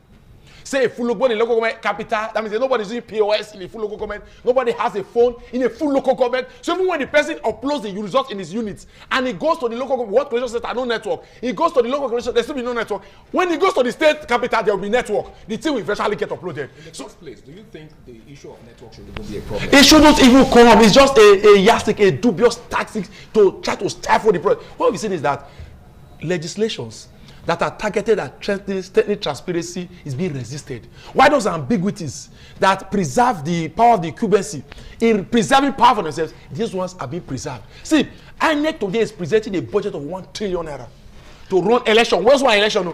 If they want network in, I think Akpabio said about 9 local governments. Is there not enough? 9 states. Is there no money for them to produce network for just those 9 places? If they say it's only 9 states that do not have, and not the full 9 states, just some areas in those 9 states. Nigerians, these legislatures, they are playing with the sensibility of Nigerians. All right, and they must know. As we wind down, Ambassador Terry, now as we wind down this conversation, if there's one thing that you should, propose to the Senate, to Nigerians, to those at the helm of affairs, before the bill is sent down for assent, what will it be? Okay, if there's something I would like to propose, that would be the federal government should do everything within its power to ensure that the network providers in Nigeria, in totality, give Nigerians good network, because as we speak, the network issue is really a big problem in the whole of Nigeria. So I think the federal government have to do something in this regard to provide network in the whole of Nigeria. I'm actually glad you had to say that, because initially you said that it was beyond the purview of the federal government. But I would like Honorable Shedrack to address something he said a moment ago. I'm calling our leaders criminals. Now that's a very, serious statement that leads to... No, it was Reno Mokri, an ambassador of the ambassador to Bola Ahmed, who said he's a criminal. Okay. It's not just me. When I say legislation has come back, it was El-Rufai who came up to say that Akpabio is his comeback. So I'm quoting them. Those things are not my own. Okay. So they want to let them take all of us to court.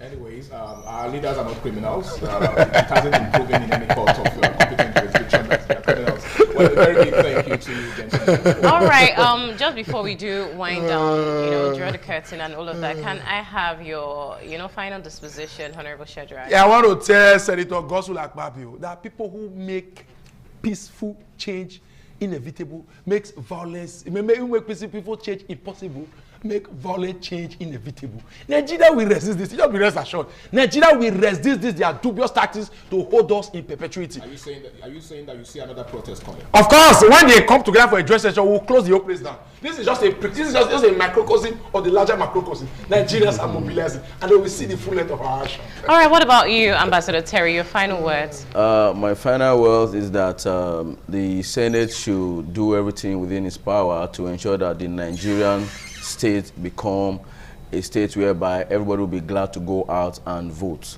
So this is my final word. Thank you so much. All right, thank you, wonderful gentlemen. It's such a delight to have had you on the program this morning on ITV in Avenue Network Center. And here's where we draw the curtain on our discussion segment right here on the TMI on ITV Network. Where we did talk about the Electoral Amendment Bill. We got to have these very insightful gentlemen weigh in on the conversation. Thank you so much, Honorable Shedrack Udubai, and thank you so much, Ambassador Terry Oserege, for your dispositions. Myself and Harry will be logging off now. Yes, and we'll be handing over to our colleagues in our Abuja Network Center for the continuation of TMI. For now, though, we'll take an intermission. Don't go anywhere.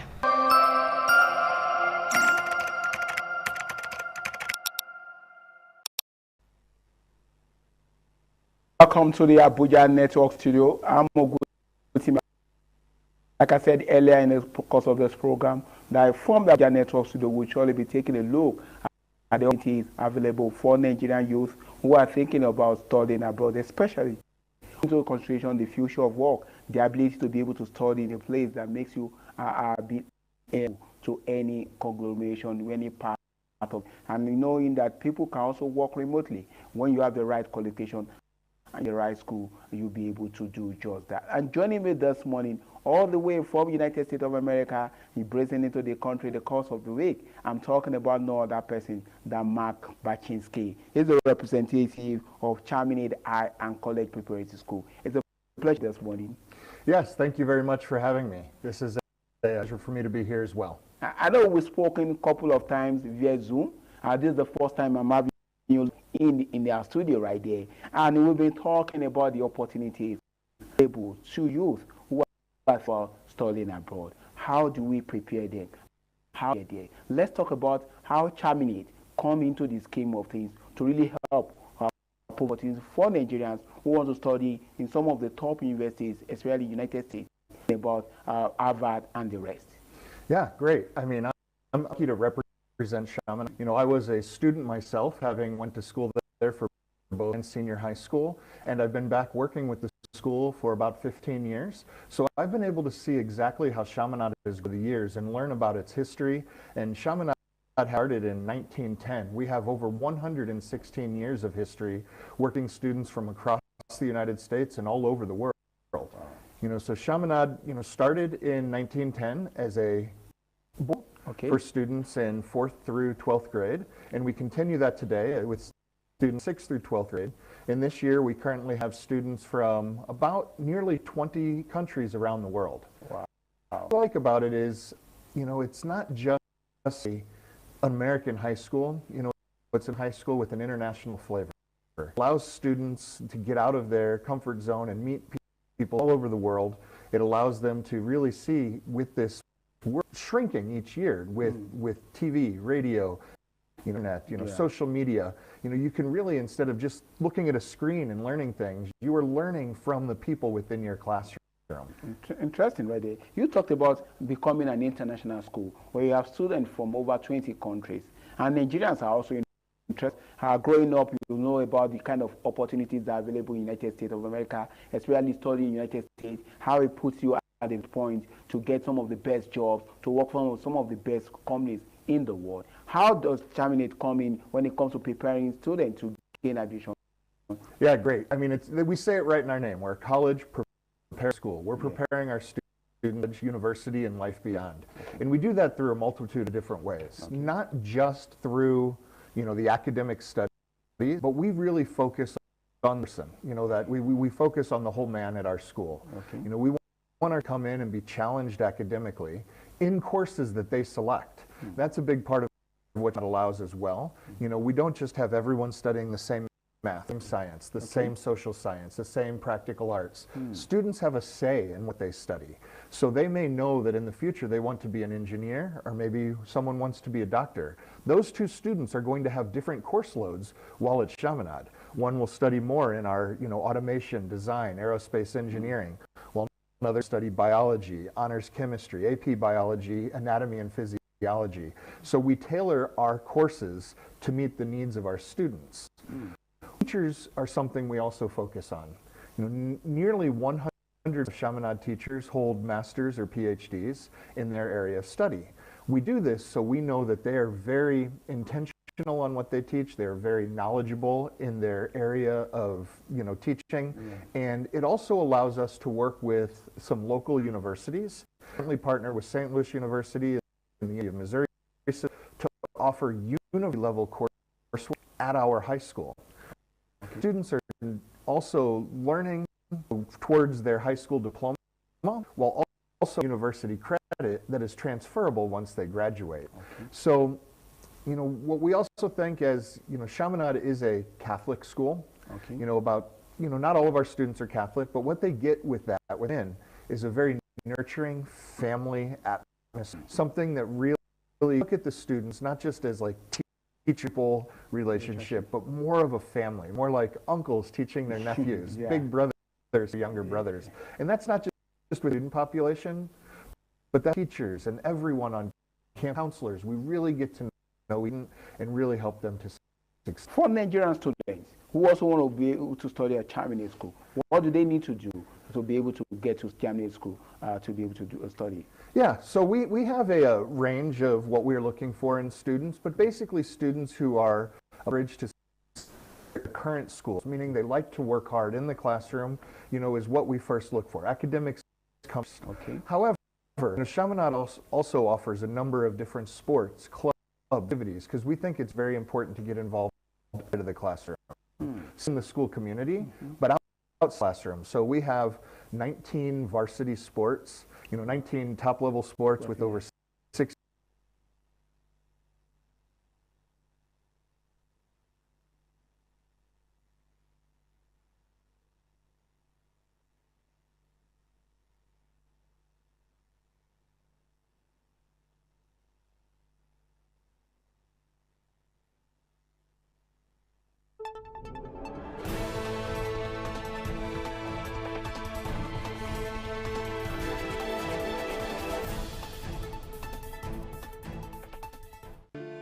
Situated in the majestic city of Benin, the home of culture and tradition, are two of the few wonders of the world in hospitality. Oti Hotel Boutique and Spa, number 1 Lucky Lane off Etete, GRA, Benin City, and Oti Luxury Hotel, Sapele Road.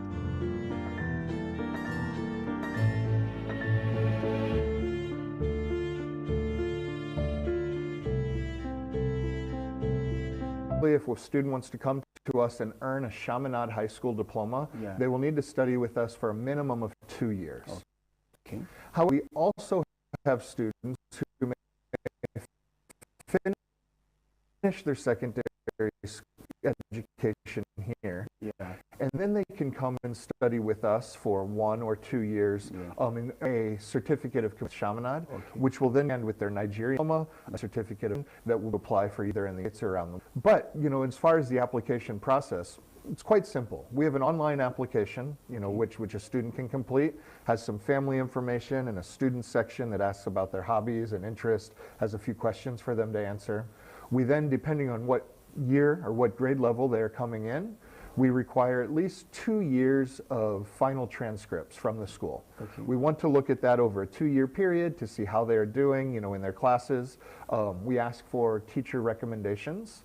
So a student can ask either a math or an English teacher to write a recommendation. And if they ask for a second, they can ask a coach, a counselor, a principal, anyone that knows them well. Because we really want to know the good and the bad about each student. We want to know how they will fit into our program. Then finally, we will conduct a family meeting. You know, students are always I like when you call it family meeting. They're encouraged to come and visit campus, but if that's not possible, we can do Zoom, as we've talked before. We can do online. So I just like to see the student meet the family, really answer their questions, get them to answer some of my questions in depth, and we go from there. It's not a difficult process, and it's actually fairly streamlined. We offer rolling admission, so students can apply up to a year in advance of when they wish or desire to enter Chaminade, and our acceptance decisions come usually within a week after the interview and meeting process is complete. Okay, and with what we now, there's a major thing. Most Nigerians want to study in the United States, wants to take advantage of the opportunity you provide, Chaminade is providing for them. But there exists Donald Trump issues concerning visa restrictions. How do Chaminade work around this? Good. I'm not sure there's a big way to work around it quite right now, but what I like to say is, yes, it is difficult, nearly impossible to get a student visa at this very moment. But things are fluid, things are changing. That travel and visa ban, if you will, was actually more of a blanket, and I think now the government is working individually with different countries to open those bans. You know, so I think that if you do have that interest in coming to the United States and studying at a school like Chaminade, that you keep moving forward. It may be 1 week, 1 month, or even 1 year until things are settled, but at a school like Chaminade, you are welcome. You know, whatever you're seeing on the news, you know, maybe people in the United States not being welcoming to families and students from around the world, it's a bit sensationalized, I think, because when you get to a boarding school campus, you know, any boarding school campus, but particularly Chaminade, we have been working and welcoming young men to our campus for over 115 years. That has not changed. You will come to Chaminade, you will be part of our family, and you will succeed. Okay, now let's talk about Scovers, your partner here in Nigeria. Yes. How do you arrange a program? I know there are some plans where you can be taking your programs while in Nigeria until you get out there to join Chaminade. How do the partnership work? So with Scovers, I've been working with them for the last 3 years. I was actually introduced to them through the U.S. Embassy and consulates here in Nigeria. So it was a great partnership, a great meeting, and I've been really impressed with how they work with the local community and the families that they work with and how they strive to help them to be successful. They follow a lot of the same feelings that Chaminade has in helping families. How do we work together? Well, I'm here now. I'm here for a week. I'm meeting with schools and students and families, but I can't be here all the time. You know, I'm either back home or traveling around the rest of the world. So I rely on them to honestly and straightforwardly promote everything that I've talked about today. And I've had very good opportunity to speak with their entire team, and I feel that they do a wonderful job. So what we can do is they work with the families to help them prepare. You know, maybe the student doesn't have exactly what we're looking for in terms of extracurricular involvement, or their grades might be a little lower. Well, they will spend 6 months, 3 months, a year, helping them to improve those stats, helping them to improve that, you know, whether that be through their individual work or through other partners they have in education. They will help to make sure that that student has the best chance to be accepted to Chaminade. Okay, and the question is, what is the success rate of Chaminade in getting students to university? Perfect, it's a great question. So actually Chaminade, over many years, has a 100% acceptance rate into universities. It doesn't mean we have a 100% matriculation rate. Chaminade is also very strong in athletics, as I mentioned, as well as we have some students who may go on to the military. So each year there may be 1 or 2 students who will go directly into a professional sport or go into the military. But even those students have been accepted into U.S. universities. That being said, not every one of our students is going Ivy League. You know, Harvard, Yale, Princeton, Brown. Those are great schools, and our students do and can go there. But what we do is we have a very strong university counseling office right on our campus. They start meeting with our students even as early as grade 9 in groups to start telling them about the college selection process, how applications work, what to build for your resume or CV to be attractive to universities. And as you go through the years, we narrow down your university choices to what is best for you. You know, so everyone may think that the best school for, you know, petroleum engineering is this, but that school is good for a different type of engineering, and we can point you to this school for petroleum engineering, and then we'll talk about it, and the families will go, oh yeah, even though that may not be a school we were thinking of, I do see that it's a wonderful school. And that's what we do. We try to find the best fit university for each student, both academically, financially, potentially athletically, location-wise, and we do that for each and every one of our students. Wow. You mentioned something in the line of this conversation, being well-grounded in all areas. You talked about sport. So you mean if a student from Nigeria gains admission to Chaminade School right now, and is also very good in sport, there are opportunities for him to be able to get scholarship from Chaminade to study in some university and be able to...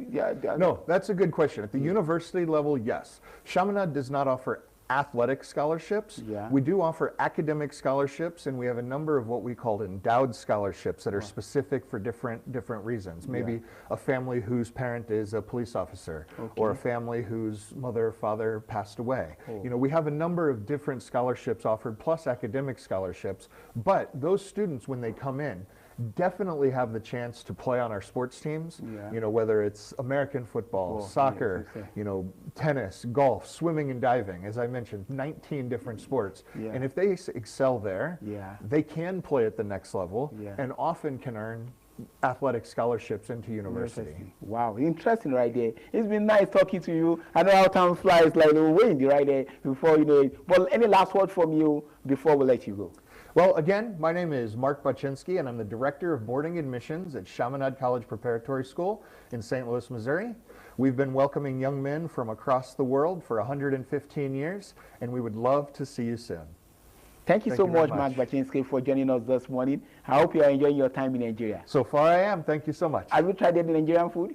I have. Which one of them? Well, actually, for dinner last night, I had a little bit of jollof rice. And wow, you tasted some suya. That was quite spicy, but I loved it. Hey, thank you so much for having the taste of Nigeria right here. We're going to take a quick break right now. And before we come back, we'll continue with another person talking about conversation on This Morning Night TV.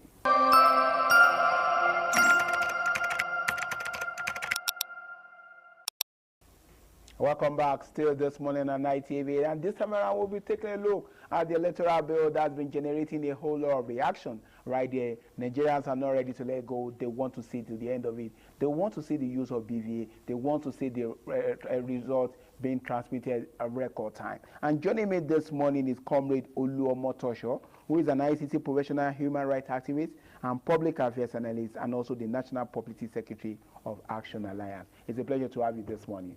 Thanks. Yeah, you're coming at a time where a lot of Nigerians are reacting to recent impasse, or let's put it that way, involving the electoral bill. That people are criticizing the Senate for not doing the right thing. And also protests have also followed that. What do you make of all this? Well, I see that Nigerians are really waking up now to their responsibilities.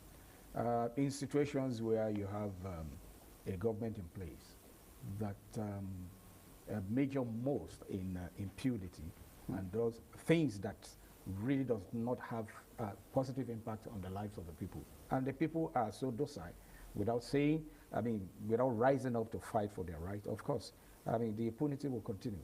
But now that we are seeing the kind of reactions that we see now, shows clearly that Nigerians are waking up to their responsibilities. Now, the people that we have in position of authorities are just there, appointed or elected there. We send them on errands to go do something on our behalf, come back and they report to us. They should listen to us. When they don't listen to us, then we must check up on them to know if they are doing the assignment we have given them to do for us, if they are doing it well. So I think that's what Nigerians are doing right now. Say, look, you are not doing our biddings. We need to give you some kinds of correction and then redirect your focus. My worry has always been the fact that when they take a look at our leaders, especially the Senate and the National House of Assembly, I just take a look at a group of people who are leading us. Are they not a reflection of who we are? Of course, the truth is, whatever any Nigerian, any character you find in any Nigeria, every other Nigeria has that potentialities. The only thing that corrects or that put checks in others who are not doing the same thing, either, the evils that we see on our streets, is simply because of conscience. And then also, people want to look at, okay, where I am, who I am. What position do I hold now? A lot of people look at family background and all that, and they want to say, look, all those things, I won't do it because I don't want to soil the name of my clan and things like that. But then, when you get to politics in Nigeria, politics is a game in Nigeria that does not look back to see if they are really doing it or they are representing their family, the clan and the people, and even the tribe they come out of. I think there is need for us to, that Nigerians are waking up now. I think there is need for us to cheer them up, to hail them on, to do it and do it more. Probably, maybe our elected officers at that time will know that whatever they do, people are watching them. If they are not doing it right, people will come back to ask them. We will call them to questioning. There should be transparency and then there should be accountability. If we call them to account, certainly some of the ills now that we witness now will no longer be there. Interesting right there. I take a look at the series, the people, the caliber of people that also led the protests we have recently, the likes of Peter Obi, Rotimi Amaechi, and stuff like that. Do you think these people are the right set of people to be leading the protest? Does it show a reflection of what the masses really want? You see, when you talk about protests, you talk about people dissenting to what government is doing. We don't have any standard qualification for that. Now, anybody can. The policies of government affects everybody. Even those in government also.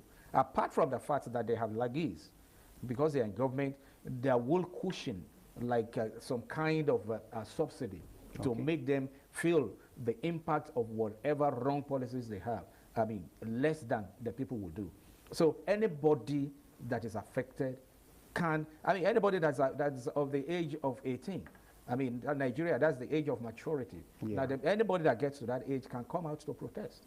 And the caliber of people that get involved. Because these were the people that Nigeria have been in their hands for the last 20, 30 years. And they only think about themselves. That's my own worry about those kind of people leading us. You see, if they are coming, it's not just happening now. It happened before. Sometimes you had Ashwaji, the current president. It will let the protest way back then. Former president, blessed memory, Muhammadu Buhari was on the street. So it's not, it doesn't, that qualification cannot really be cut out to say these are the people that should be there. Everybody that is affected, everybody that feels the pinch of the bad policies the government is really now has the right to come out and protest. And if you don't protest and you don't make attempt to defend and protect your own interests, who is going to do it for you? In Nigeria, most especially, because we take the practice is people in Nigeria, people who are in authority, take pride in subjugating the people, take pride in making people subservient. They take pride in taking and extorting from the people. And if the people are so contented with that and they are not protesting, of course, that means they are urging them on. So if we are coming out now to say, no, we don't want it, we don't want this, things must change, things must be done differently from the way we used to know, then they will know, those who are there will know that the people are now aware of their rights. People are now protesting. People are now asking that we do things rightly. Of course, that would be behind their mind. In any moment, they are going into the mill to come out. To reel out policies for us. But the question is, why are the senators finding it difficult to pass the right bill that will make life easy for Nigerians when it comes to transmission of results, transmission of record time, using of BVAs and stuff like that? Why are they not ready to let this thing go scot-free? Well, they have their reasons, and I think grossly the reason is because they are afraid, fear of the unknown. Electoral bill amendment, this thing we are talking about, has nothing to do with whether somebody wins or loses.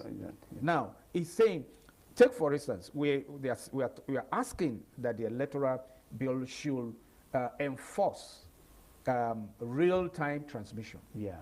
Now, and if we are talking about real-time transmission too, it's also a relative.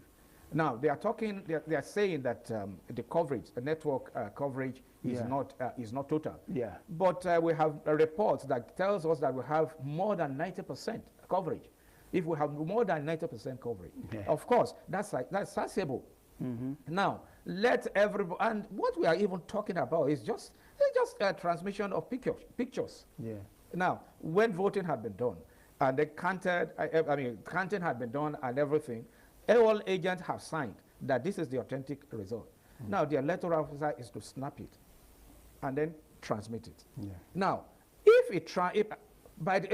everything does not end at the polling unit. Yes. Even if transmitting it right there, if it didn't get to the IRF, now by the time they move from there and to the ward level where collation continues, of course, in transit, that would have been done. And even if that didn't happen, by the time the machines are returned back to the headquarters or whatever, the transmission will be completed.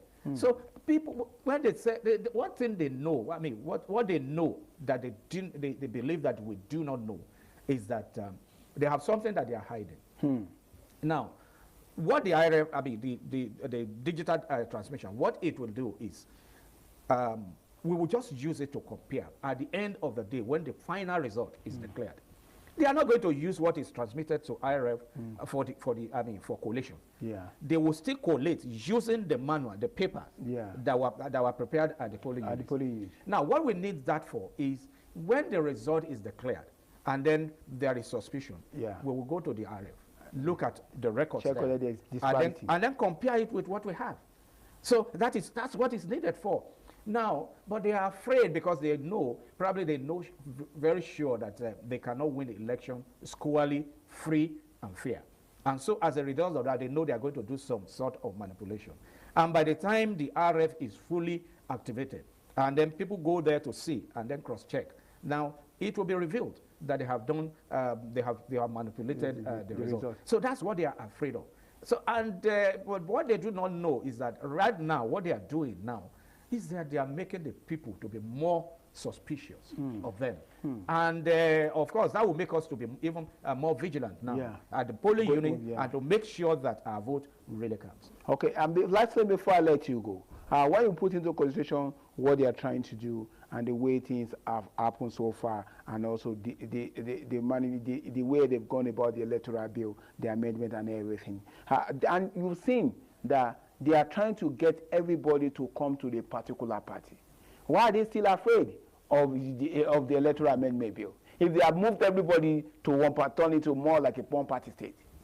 Well, they know quite well that what we are seeing is just a window dressing. Now, gone are the days when you have electoral victory depends more on leaders.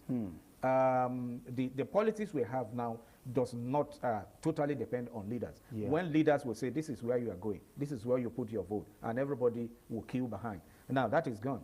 Now, taking governors to your party and leaders to your party does not mean that the grassroots will follow that governor or that leader. So they are quite aware of that, because the political awareness now on the streets right now had changed, it had differed from what we have in 2023. Yeah. The people now want to go there. Everybody is feeling the pinch of the hardship on the streets. Everybody is feeling it. And orientation had given people the knowledge that if you want things to change, you must take action yourself. Take your life, take your own, make sure that you go to Tom Print, make sure that you vote your conscience. Don't take any money from anybody to sell your conscience for 4 years and then suffer and then begin to complain. So they are quite aware, and they are not too, of course, they are not sure that all the leaders that they have taken will bring their followers to their party. Yeah. And that's the reason why they're doing that. I must say a big thank you to you, Comrade Oluomoto Shaw, who is the National Public Secretary for Action Alliance, for joining us this morning and giving your own take concerning the impasse trailing the electoral amendment bill. Hopefully we can still have you another time to talk about it as we follow up with what's in it. Thank you so much for joining us. Thanks for having me. Yeah. So much from the Abuja networks to the right here. We'll be linking up with our Lagos networks to where Ms. Lena is standing by.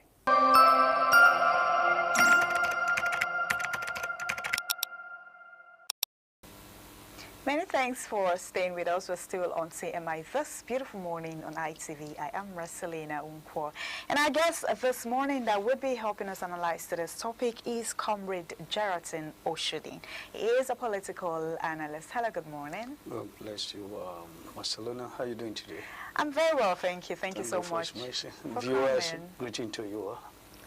All right, this morning our topic is U.S.-Nigerian security collaboration, a new era or cause for concern. Today we're looking at a major development in Nigerian security landscape. You know, the United States has announced plans to deploy about 200 troops to Nigeria, not for combat, but to provide training and intelligence support in the fight against insurgency and terrorism. The federal government says Nigeria remains fully in control, describing it as a strategic partnership. But as expected, the move has sparked debates. You know, is this the boost our society or security rather force a need, or does it raise important questions about sovereignty and long-term dependence? This morning we'll break it down. I mean, our guest here would help us talk about this, what this collaboration really means, why it is happening now at this point, and what Nigerians should be expecting going forward. Comrade Oshodi. Okay, the U.S. said they would deploy troops to Nigeria and help train soldiers. Saying the issue lately, and we saw this morning a few days ago, yesterday, the one that happened in Benue State, also in Kogi State. You know, the issue of insecurity has been a major problem that we kept talking about every blessed day. And it got me thinking, and it got me asking, will the issue of insecurity, you know, finally come to an end in the country? With U.S. intervening at this point, I mean, they've been intervening, but now they're sending 200 troops to Nigeria to come help train our soldiers. What do you take of that? What do you think about that? All right, thank you. Let's look at Nigeria to what it is today.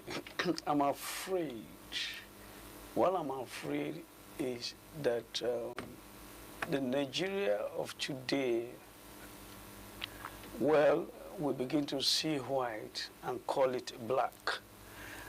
The America in collaboration, let's use the language. Let's first of all describe that. Collaboration simply means they're coming with their own idea. You understand?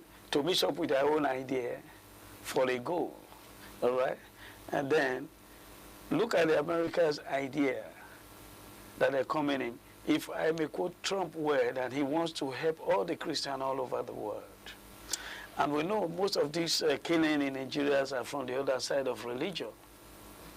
The Fulani Herdsmen, the Boko Haram, and all, they're from the Islamic side of religion. And now, this one is coming from Christians and coming to collaborate with Nigeria, military men who have already sold themselves.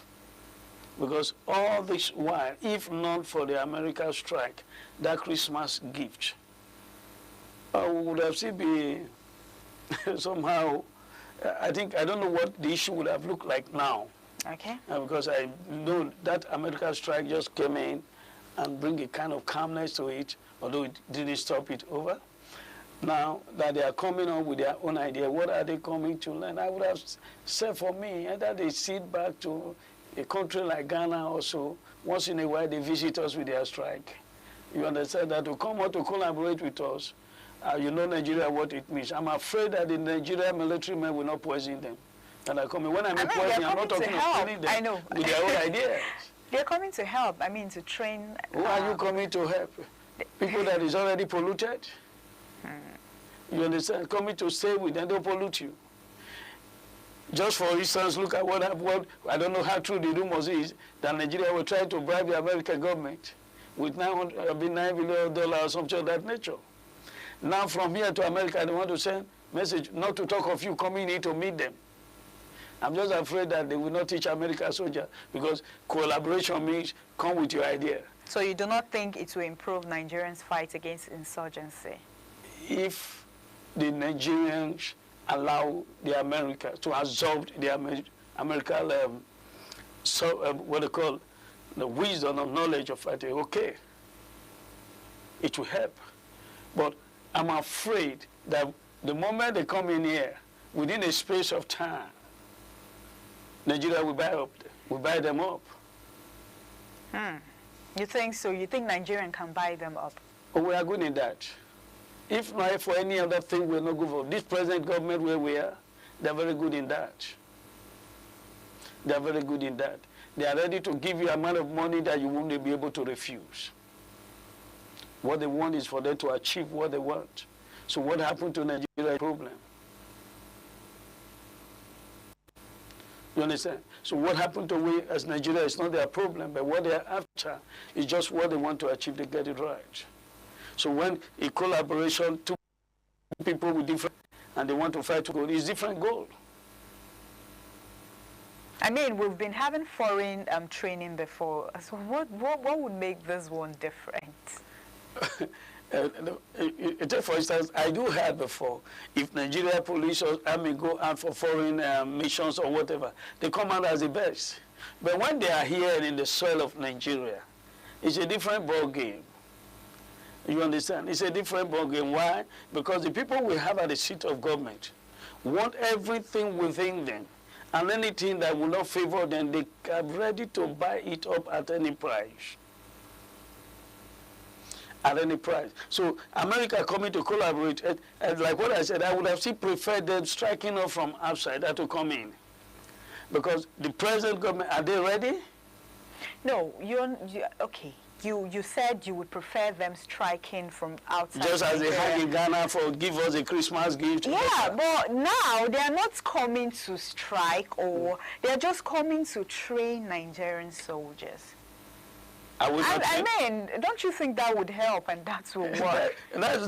Anyway, if we can allow them. Oh, you think we would not allow them? We're ready to buy them up and give them our own idea. That's my fear. That's my fear inside. I just want 200 of them to come and meet Nigerian soldiers who the politicians have already, I don't know how to describe them, the security we have in this country today. Where you will see a country like, I learned one time in Kwara, there was a message to a village from the insurgents that they are coming to attack them. 2 weeks later, they went there. operate for almost 24 hours. Nigerian security men were nowhere to be found. Maybe that is where America is coming to come and teach them, if they are not going to teach America. Yes. So they are coming to come teach us. Yes. If we so what safeguards should Nigeria put in place to protect national interest at this point? Our safeguard for national interest at this point, how do I look at it? For me, it's too large for me just to answer here. But look at it from the seat of the government. All right? Because one, we hear that there is an order from somewhere that this thing should not be done and this thing should be done. So if we want to put in Nigerian interest, we should look at it from the seat of government. These present administrations should be harmonized. Just who is our chief security officer in Nigeria today? Is it not the president? The chief of army staff. He gives them an instruction. He's the one that we're supposed to have even sent America to come and date with or come and collaborate with. Oh man, this country, Nigeria, I don't know who have done this to us.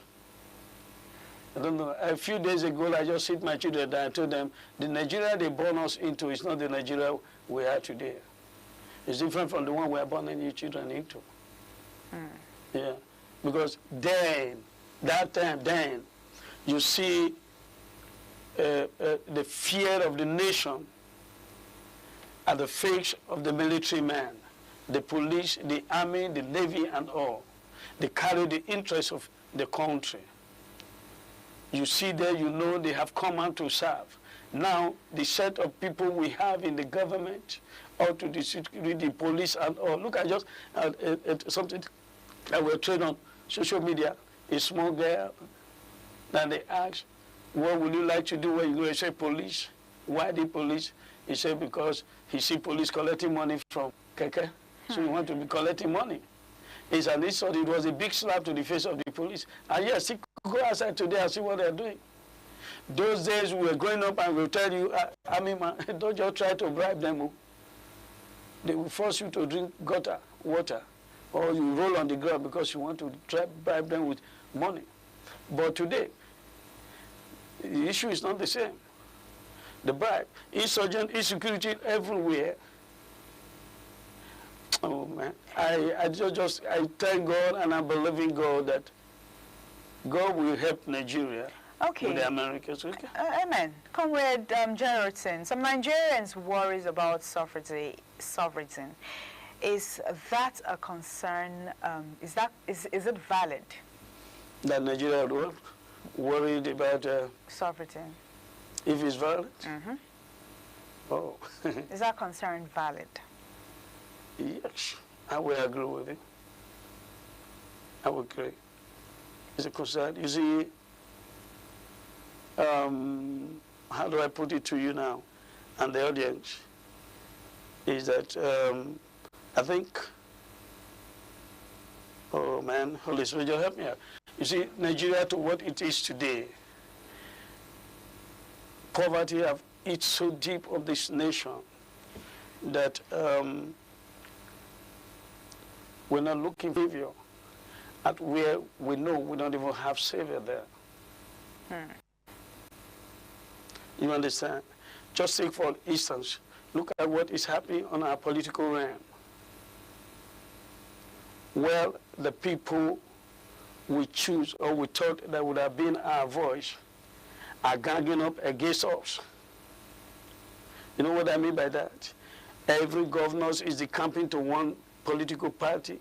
Every senators are decamping to one political party. Everyone, and these are people that we would have been looking up to a kind of light onto us or representing us as a nation or as what they call a community, kind of. But these people are not ganging up against us, and you can see that we're in trouble. You can see Nigeria is in trouble. Look, a few days ago, we are forcing or protesting for an electoral bill to be signed. a giant of Africa that's supposed to have been a light to other part of Africa. We are trying to learn from small countries like Togo, Congo, and Congo. No, I don't think so. Do you think we are learning from them? We are learning from them. I don't even want to measure Ghana. Their minds are ahead of us. You see the last election that took place there in Ghana, everywhere were calm. Now Nigeria election is worse than Boko Haram activities. Where somebody that comes out to go and vote, when you come back home, you say, God, thank you, without injury. And the senators that are supposed to represent us, they are happy with it. I mean, we saw what happened, the Ahmedio, the Senator Akpabio. I mean, we talked about it yesterday, where he said, okay, in case network fails, we would have an alternative, which is manual. And a lot of Nigerians, I mean, they are not finding. They have already made up their mind that there won't be network at all. Not even you are people are still failing. speaking up. Maybe, okay, that there won't be network. There won't be network. Why are you talking about network fail? An election, there would there be network. They just want to cajole the nation. So be and say, make we sign the bill. We sign the bill and give them option, so we know what to do. And that fateful day, there won't be light. There won't be network across the nation. Then we go back to our normal system. Okay, let's come back to our conversation for today. Do you think this collaboration will expose weakness in Nigerian's military system? The collaboration with the U.S. military and Nigerian military? That is what at the beginning I told you I'm afraid, because Nigeria will not want such to happen. You understand? They will not want the Nigerians to understand, because these people coming in, I told you that it's of two different goals, but a collaboration means too many ideas for one goal. But this is too many ideas for different goals. That is where my fear is. My fear, because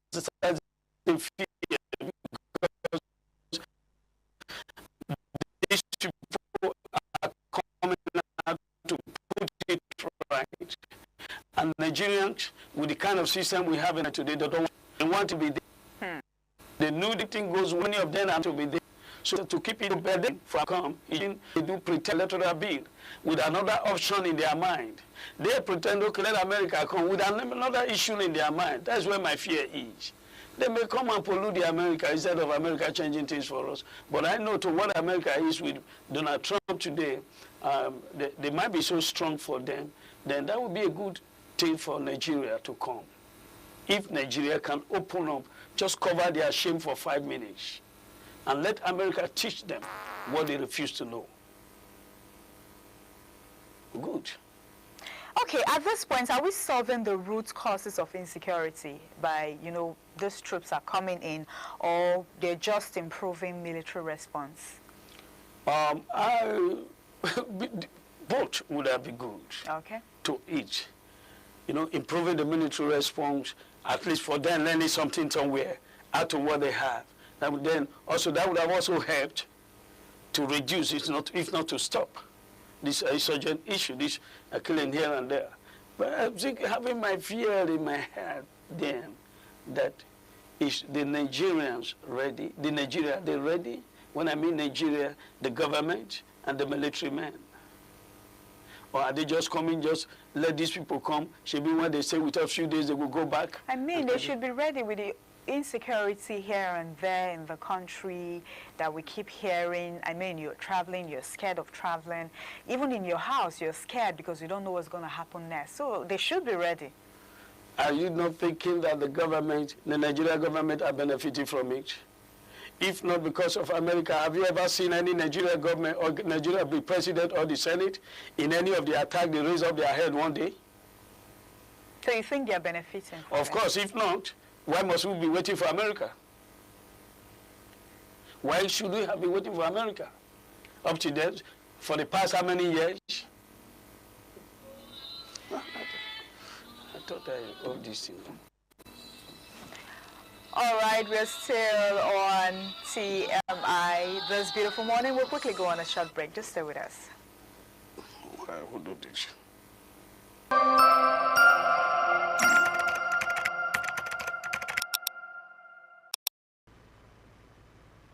Still on CMI, and of course we still have a guest here, and we're still talking about the U.S.-Nigerian security collaboration, a new era or cause for concern. Okay, Comrade Geraldton, you were actually saying something. You can continue.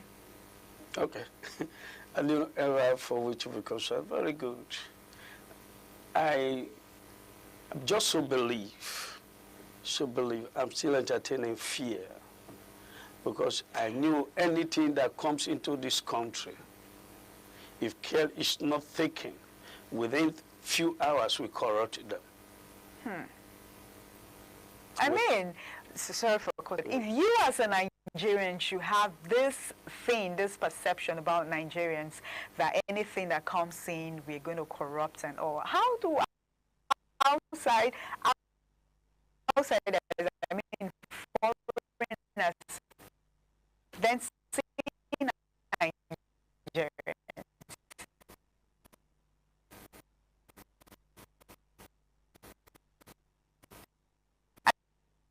I mean, you as Nigerians, you've been hammering on fear. You're spending things you create, corrupting to do that. I mean, just look at how, when they knew you are in Nigeria, you start seeing yourself as if you are a spirit, because the way they will look at you, you start looking at what you put on as if you are wearing a Tata clothes, because the way they will look at you, because they see Nigerians, at average Nigeria is corrupt. That's how they look at us, an average Nigeria. You dare don't go out of the soul of this nation. And when they see you, they know that, and this is not Nigeria. But one of my guys told me when he was going by land, he went to Japa, by land. I think it was somewhere in Libya where they called them. When they found out that he was in Nigeria, the security man said, chain this man both hand and leg. He said, Nigeria, he will escape.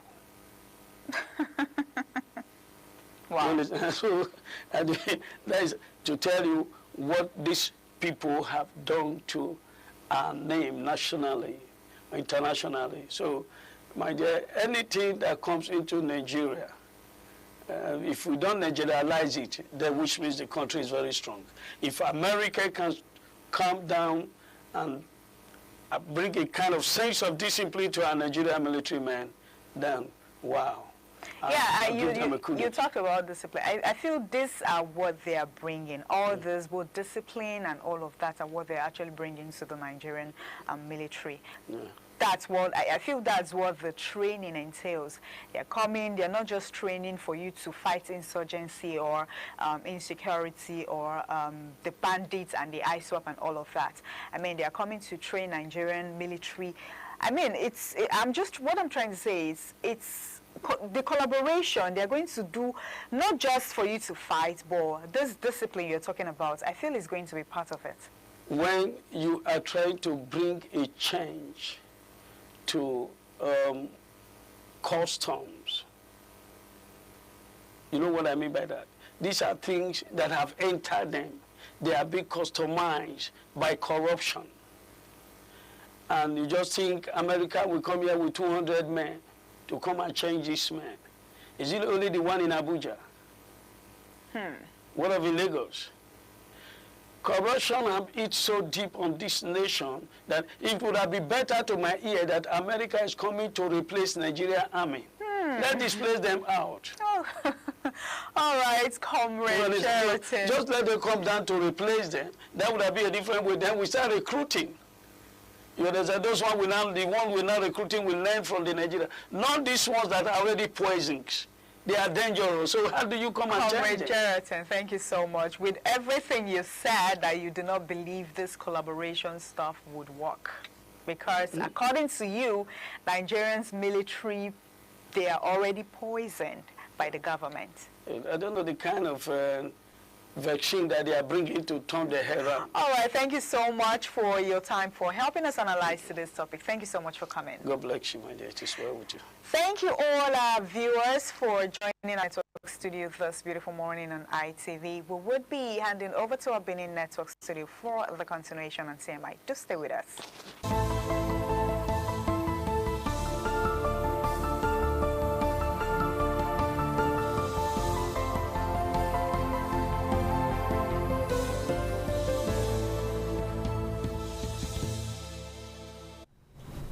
A lovely morning to you, and thanks for joining us on ITV News here for this time. I am Harry Igbo-J. Passengers aboard an Arik Air Boeing 737-700 experienced a tense moment on Wednesday as their flight was forced to make an emergency landing at the Benin airport. It was learned that the emergency landing was due to a fault in one of its engines. According to reports, the crew detected unusual indications from one of the engines while descending and heard a loud bang, prompting immediate safety measures and a diversion to the nearest suitable airport. The exact cause of the fault remains unclear as officials declined to comment. Sources confirmed that all passengers and crew on board disembarked safely with no injuries.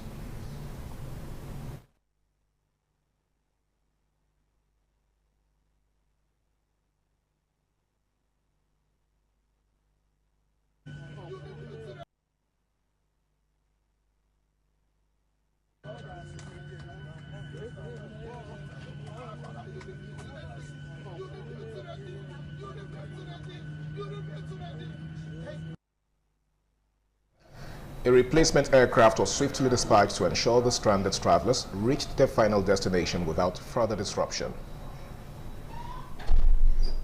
4 children who were recently abducted by gunmen at Ewuneka community of their northeast local government area have been released and reunited with their family. Speaking as guest on Independent Radio's flagship program, Man Around Town, the father of the victims disclosed that ransom was paid to secure their release. Thomas Sado reports. Recovering from such a traumatic experience as kidnap is never easy. However, after enduring days in captivity, the 4 sisters appeared in the studio of Independent Radio on Man Around Town to share their ordeal. Recounting their experience, the girls said they were taken deep into an unknown forest where they were held for several days. They explained that while in captivity, they were subjected to various forms of torture before eventually being released. They were immediately taken to a hospital for medical attention. So you see gun, they shoot gun. You can't even meet my sister or kids. So we could ask, I ask my sister, she won't be all this one. All my aunt say maybe they want save us, something they happen. The next day they don't lead us to bush, say bush. They call say one of my senior sister will carry baby and some children. The rest they call purpose go inside bush. Chukuchuku and banga of everything and cutlass they did close. All of them, they affect my leg. The father and grandmother of the victims confirmed that the girls were freed after a ransom was paid. They expressed appreciation to the police and other individuals who played significant roles in securing the release of their children. I thank God to say all my children don't share. I give glory to God. I still thank ITV and radio where they say they announce the matter we can spread everywhere. When my children still come out, all of them don't come out, they stay with me for years. I thank God, I thank everybody. The 4 girls were said to have spent 8 days in the kidnappers' den before regaining their freedom. As at the time of this report, Edo State Police Command is yet to comment on the release of the kidnapped children. Thomas Sado, ITV News. Let's now take a trip to the Center of Unity, where the Minister of the Federal Capital Territory, Nyesom Wike, has expressed confidence in the timely completion of the major road networks connecting the Abuja Airport Expressway to Kuje and Gwagwalada. ITV's Wisdom Obakemi reports that Wike stated this Wednesday during a continuation of his project inspection tour in Abuja. The FCT Minister, Nyesom Wike, revealed the Kuje Airport Road is currently at 76% completion, describing the route as a key infrastructure that will transform movement within the capital city. He expressed excitement over the speedy progress of the all-important Airport Kuje Gwagwalada Road, noting that the project will be ready for inauguration by June. First, you know that the airport to Kuje Road is the one road that's very key for us. The minister recalled his last visits to the Kuje Gwagwalada axis, where he stopped near a mosque under construction and applauded the contractors for their performance. Like the contractors have said, God willing, by first week of June or June end, they would have inaugurated this project. It's a very important project, so that you don't need to go to the through airport if you are going to go to town.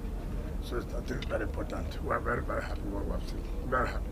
The new road is expected to provide a major alternative route for motorists, cutting travel time and reducing the heavy traffic often experienced around the airport corridor.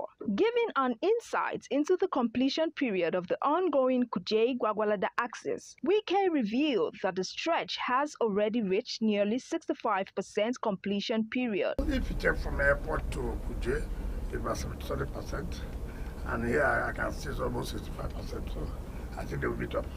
With June now in sight, all eyes are on the contractors to deliver the game-changing road that promises to end the airport traffic nightmare for many commuters. In Abuja, Wisdom Opakemi, ITV News. And moving on, operatives of Edo State Security Corps have arrested a suspected kidnapper, a police constabulary allegedly found in illegal possession of arms, and detained 2 other suspects linked to firearm possession and theft in separate operations across the state. The arrests carried out during routine patrols and intelligence-driven operations was part of ongoing efforts to rid communities of criminal elements and strengthen internal security. Crime correspondent Jola Adeojo reports. The suspected kidnapper and army impersonator, identified as Peter Eihotu, a native of Benue State, was arrested in an uncompleted building along the Oluku bypass axis by operatives of the Oluku Sector Command. Recovered from him were an army jacket and a substance suspected to be hard drugs, popularly known as ice. They saw me inside bush. Inside bush. Did you uniform who give you? Person a soldier or Air Force? It's a soldier. Give you to help me hold on. Your brother, I've been waiting. In related development, operatives on February 10, 2026, along Amufi Road, arrested one Nelson Agbonze, a police constabulary officer who is not authorized to carry arms or undergo full weapons training in possession of a cut-to-size firearm. I'm a constabulary police officer. Okay, what are you doing with this cut to size? This one, so I also the user and still the match my guard. I know the user and still the man. I know the user and the worry anybody. On February 4th, operatives of the Oluku Sector Command intercepted 21-year-old Sadiq Mohammed, a native of Yagba in Kogi State, during a routine patrol. A search led to the recovery of one locally made cut-to-size gun, 2 knives, 2 mobile phones, and a praying chaplet. Similarly, on February 5th, personnel under the Aho Uzala Sector Command arrested Victor Okereke, a native of Ebonyi State, in the Idokwa community of Benin City. The suspect was apprehended behind a church with window protectors suspected to be stolen. You see my side guy been now carry the potato from off there. Okay. So side guy be. Okay. Now you call carry the potato. So these ones now, what you want to do with them? I won't sell and make a fish get money for hand. And you tell that your brother say they pull some potato and they not pull. They not pull. The Edo State Security Corps says all suspects remain under investigation as it intensifies patrols and surveillance operations across the state. From Benin, Jola Adeojo, ITV News. And still on the AM News, the National Agency for Food and Drug Administration and Control has refuted a media report alleging that the federal government directed it to suspend enforcement actions on the regulation of sachet alcohol and 200 millimeters PET bottle alcoholic products. In a statement on Wednesday, the agency described the publication as false and misleading, stressing that it had not received any official communication from the federal government ordering a halt to its regulatory activities. A news report on Wednesday, in a statement issued in Abuja by the Special Advisor on Public Affairs to the Secretary to the Government of the Federation, Terence Kwanu, claimed that the federal government had directed NAFDAC to suspend all enforcement actions relating to the proposed ban on sachet alcohol and 200 millimeters PET bottle alcoholic products. However, Director General Professor Mojishola Adeyeye said the agency operated strictly within its statutory mandate and in line with the duly communicated federal government policies. She reiterated that NAFDAC remains committed to safeguarding public health, ensuring regulatory compliance, and carrying out its responsibility transparently and in accordance with established laws and due process. Professor Adeyeye urged members of the public, industry stakeholders, and the media to disregard the report and rely only on verified information issued through the agency's official platforms and authorized government communication channels. And that was it on ITV News for this time. Thanks so much for watching. I am Harry Iboje. Good morning.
ITV, certainly the best.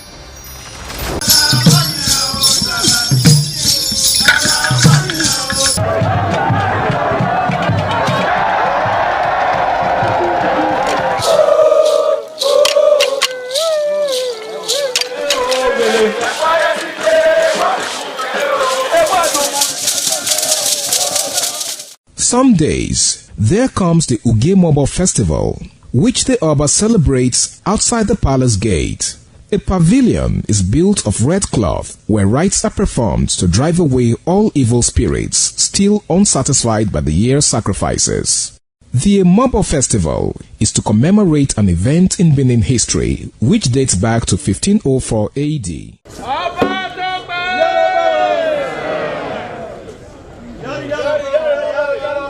Yari yari, Oba Tope! Yari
The Oba of Benin added a colorful mood to the year's celebration as he walks round the city center amidst cheers.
The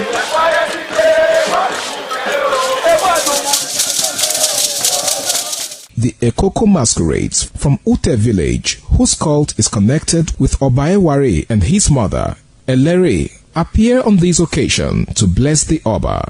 Ekoko is a ritual masquerade that dances to please the guests and the Oba.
ITV, certainly the best.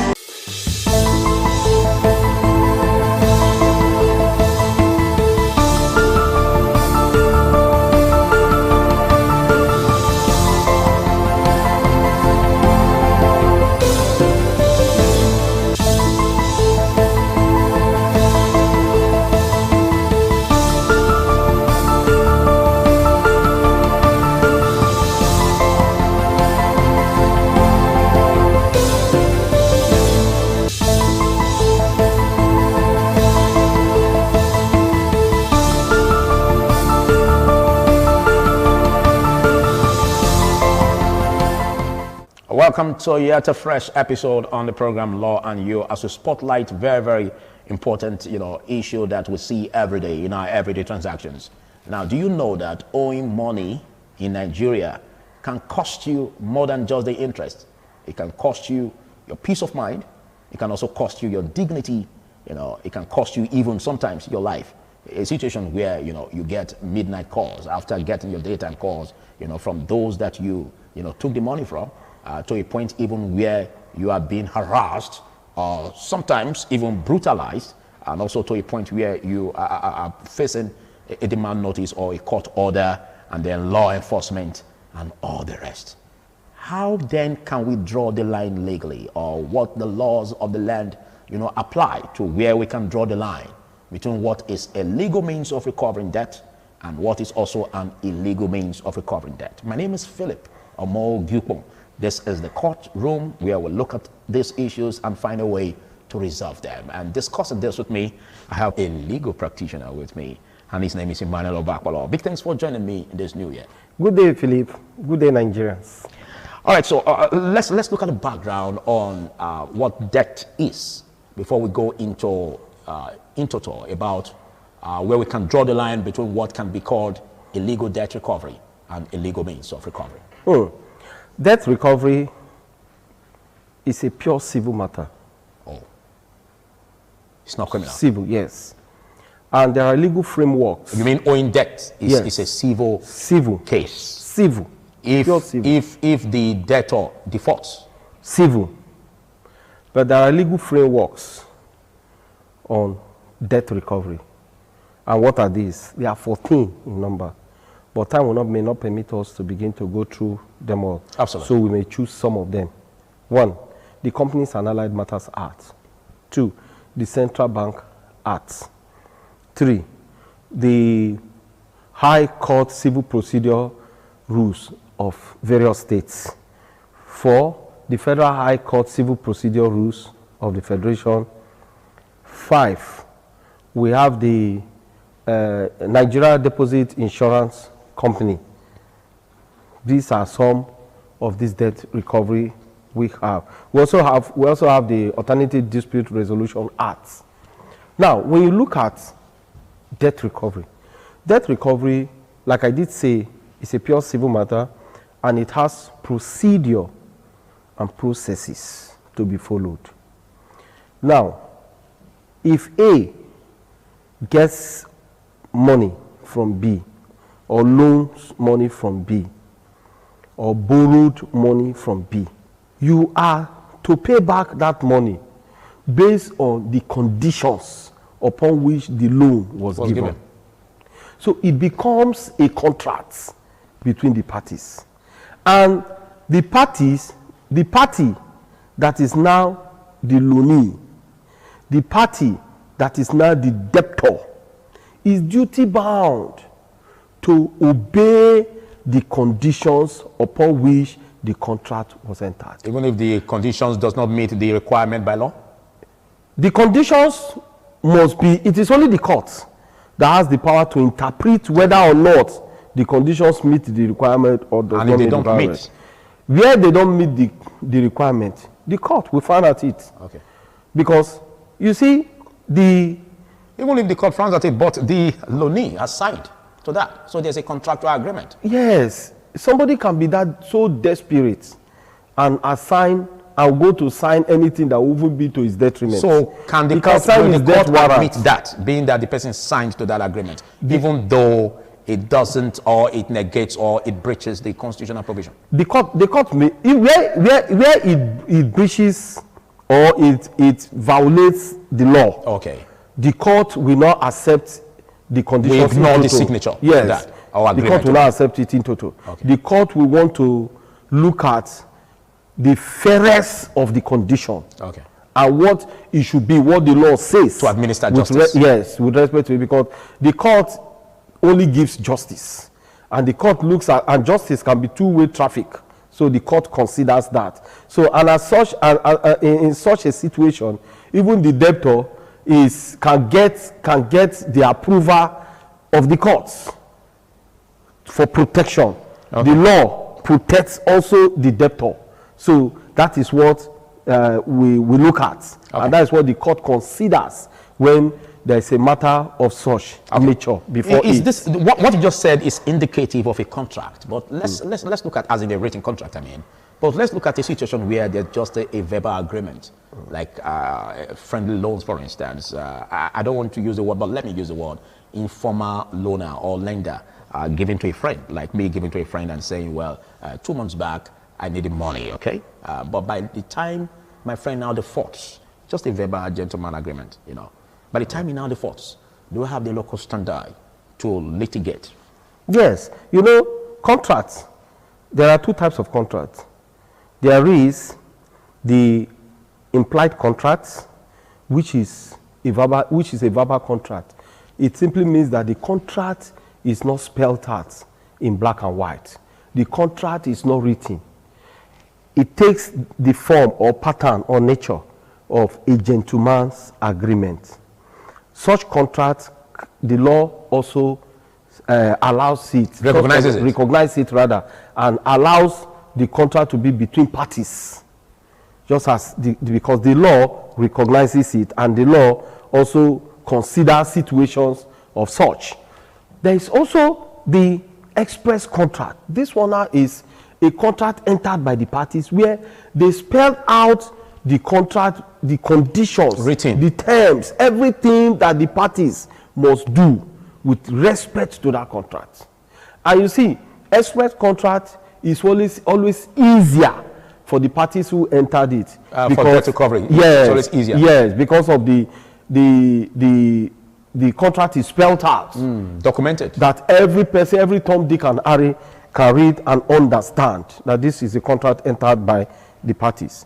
However, where in an implied contract or what is known as gentleman agreement, there are also conditions the court will look at, particularly where that loan that was given or the borrowings that was administered frowns are contrary to conditions of debt of loans.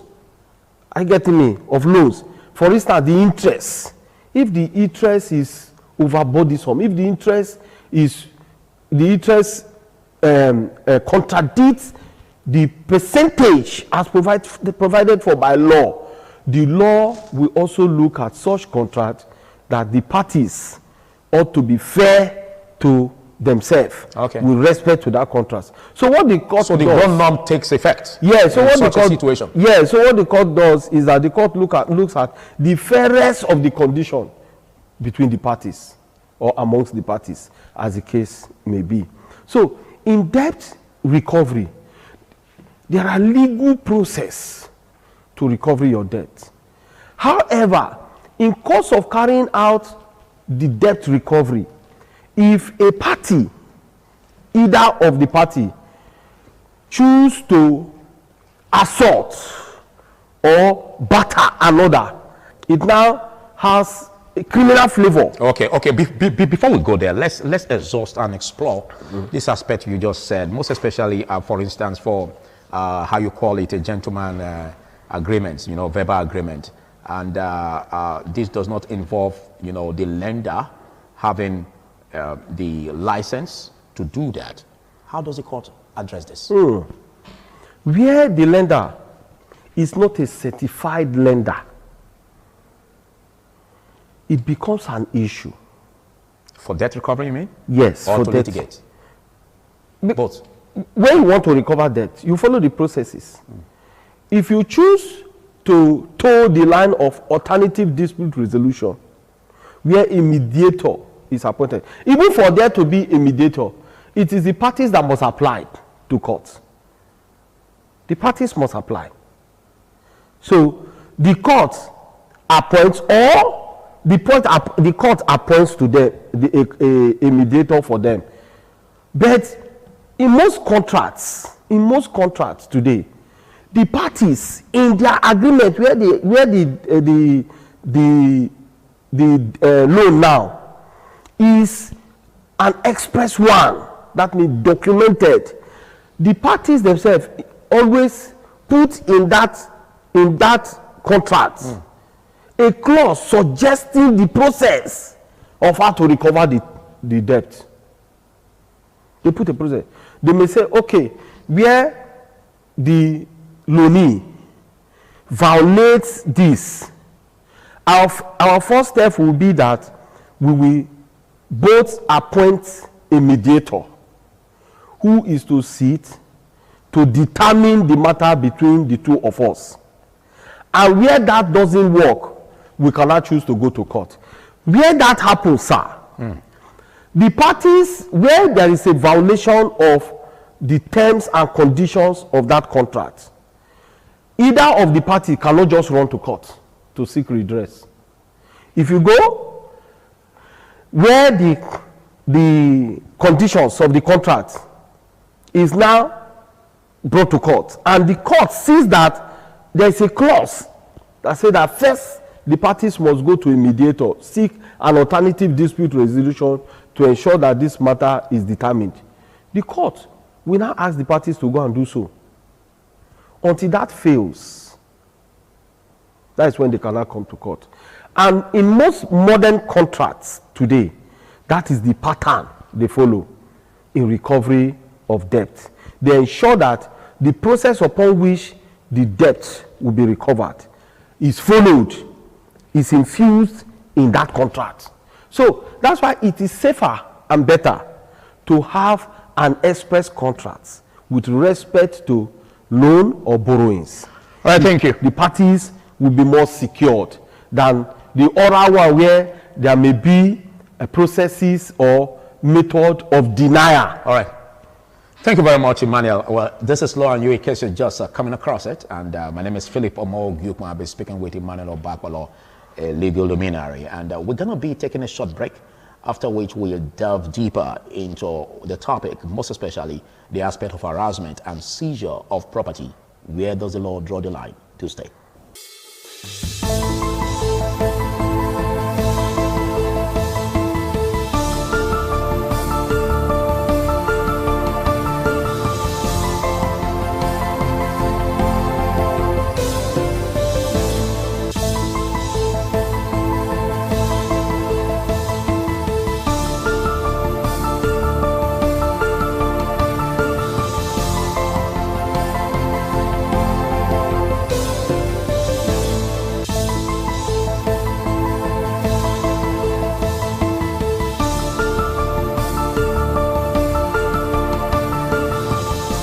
Welcome back. The show is Law and You. I still have my guest with me now. Can a loaner or a lender, seize the loanee's property without due process? No. It becomes an offense. It becomes a crime. It becomes a crime? Yes. Or a civil wrong?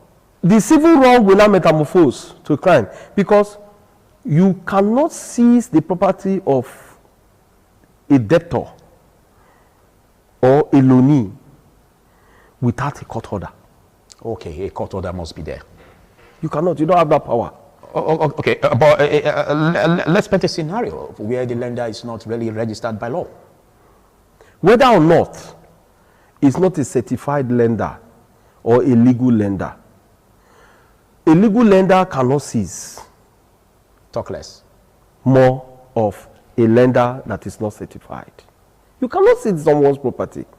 That's why some of these persons who call themselves private lenders, who are registered, You see them, one of the conditions they give most times when there is need to borrow money from them, they will give a condition of bring a landed property. Yeah, like collateral security. Yes. My mind was going there. Bring a landed property.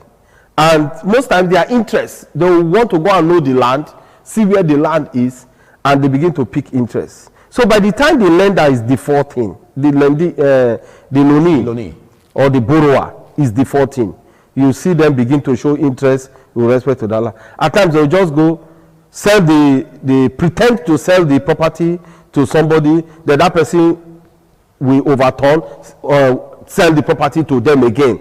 So and when they want to present before the court, if the matter now goes to court, they'll say that they sold. The court will say, no, you don't have that power. You don't have that power. Where there is a default of the contract entered by the parties, the best method or best step to take is to seek redress. Go before the court and say, XYZ had violated the agreement, the contract entered between us or between the parties. And as such, I want to recover my money. The court will come up with a proper judgment. Okay. Someone that will even give both parties peace. Okay, take for instance, in the gentleman's agreement, there was an agreement that if you are not able to pay me in 2-3 months, I pick your car. Is that admissible in court? It isn't. Even if the loanee signed to it? It isn't. You should pay back your money. And even if there's any need for the car to be sold, he should by himself sell his car and give you your money. It's safer and it's legal. But when there's a seizure of the car by the lender, that becomes an illegal means of debt recovery. Illegal means of debt recovery. And it suggests crisis between the parties. But mind you, at the point of entering into that contract, the parties enter into the contract with peace, smiles, joy, and happiness. But now that you want to recover the debt, there's now crisis. Because money is involved. Not only that, especially where you follow illegal means to recover that debt. There will be crisis between the parties. Where you follow legal means, if, for instance, you go to court for redress, the other party will even be more afraid. Okay. And may want to seek an alternative dispute ADR means of resolving the matter. May say, okay, may tell the court, my lord, can we settle out of court? Maybe at the close of the day, the court may pass such as consent judgment between the parties. But where you toe the line of illegality to recover that debt, it becomes an issue. Okay, let's look at how a loaner, or rather a lender, can get his debt back in terms of what is being owed, can recover his debt. Most especially if he is not having the required license, and there are charges or interest that was inbuilt, because we had this conversation off camera. So I want you to bring back on record, as in if such a lender or a gentleman who gave that money out, if he has the legal backing to impute interest when he has no license as a lender. It's commonsensical. He doesn't have right to request for any form of interest. He doesn't have that right. On the basis that he's not licensed? Yes, he doesn't have that right. Because that purported or supposed contract entered by the parties is even an illegal contract.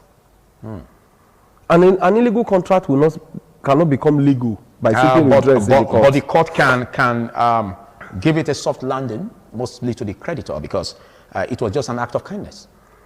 Act of kindness. Say, for instance, I'm lending money to a friend. It was an act of kindness. And act of kindness. You can't tell me I can't get the money back, even though I built interest on it. No, you can't get that interest. I can't get the money with the interest. Yes. What makes you say so? Because you are not a certified lender. Okay, so what would the court do, or what do we have as the law? So it still depends on. I only get my money back without. Yes, and it depends on the process you also follow. Considering the fact that this money has spent months, I would have rather given my money into the business and then it yields profit. It is not. Isn't the law going to also find a way to resolve that? Because it involves money that I would have kept into the business and it would have yielded profit. It is not the duty of the court to know how long the debt has been and the time you choose to recover the debt. It is not the duty of the court. That contract from the outset is an illegal contract. So you cannot now give it the flavor of legality to ensure, because it passed through the bank, for instance, and it was written loan. Loan. Mind you, you just told me that it's a gentleman agreement between two friends, and the lender is not a certified lender.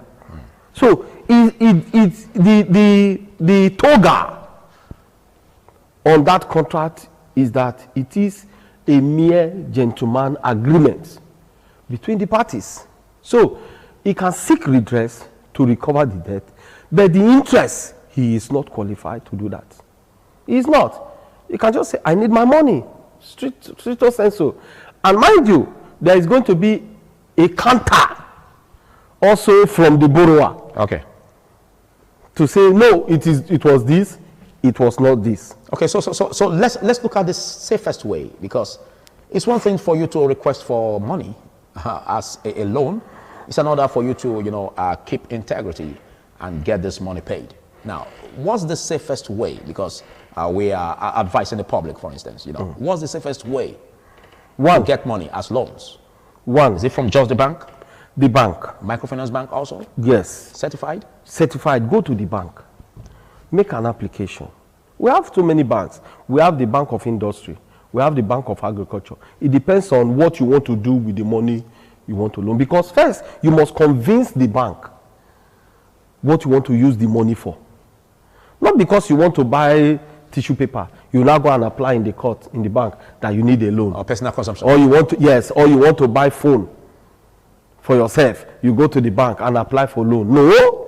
What will the money be used for? That's where we are, because this stringent means, all right, tied to getting loans from banks, brought a point where we now see loan sharks, digital loans, feasting on the unsuspecting public.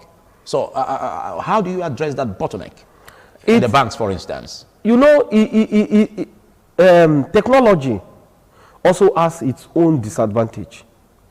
I saw somebody who has an app on his phone, and he was using it to get loans, small loans, from some illegal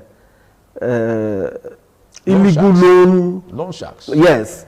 And one of the days they called him to say, come, you are already owing over 50-something thousand naira. Come and pay. We are giving you 3 days to come and pay the money. And he was running up and down. I said, why did you do that? So to avoid that, how do we tackle that aspect of the banks, for instance?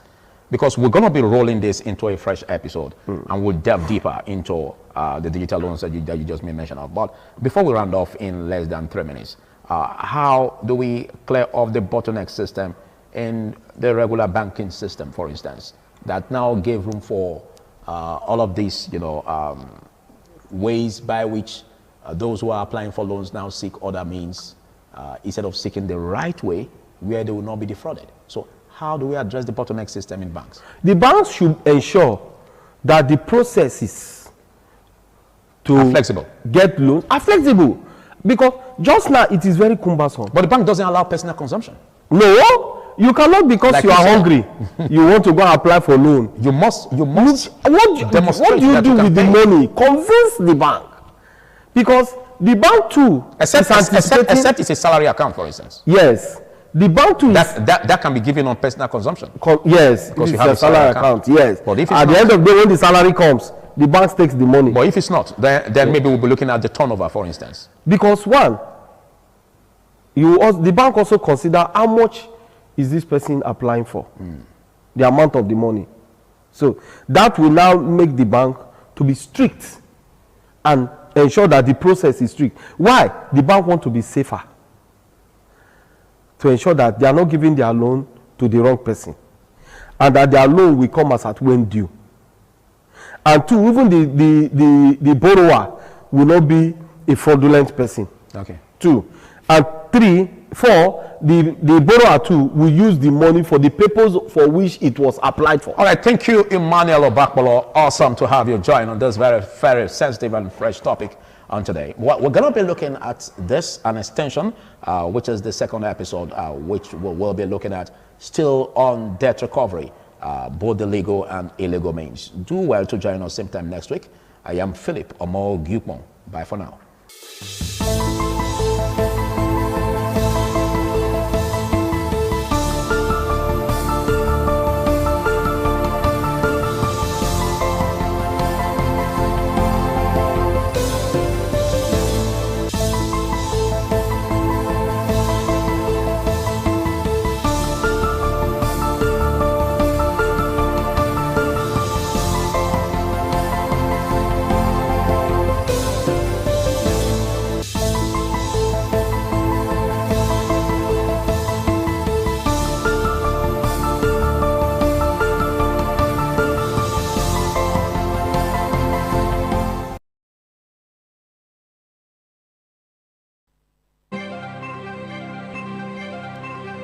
Those civil societies gave 2 weeks ultimatum to BDC to remedy epileptic power supply. Governor Babajide Sanwo-Olu advises students to make best use of social media.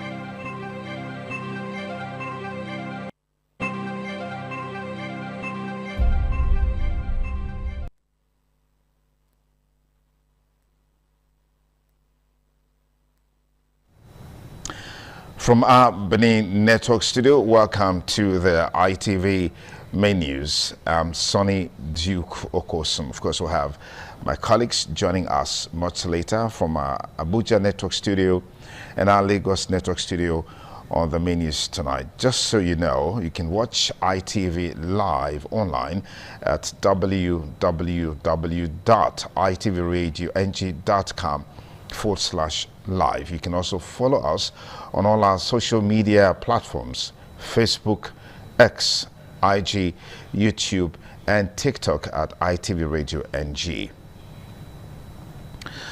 President Bola Ahmed Tinubu has highly praised the administration of Governor Umaru Fintiri as purely progressive, based on speedy and aggressive human and infrastructural development.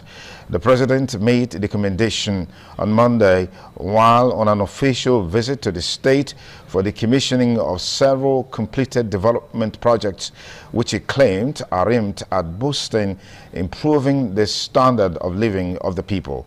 The president arrived in Yola, the state capital, where he was received by the governor, Ahmadu Umaru Fintiri, top government functionaries, traditional rulers, and members of the public who gathered to welcome him. The visit forms part of the federal government's broader commitment to strengthening infrastructural development across the country and promoting economic growth at the sub-national level.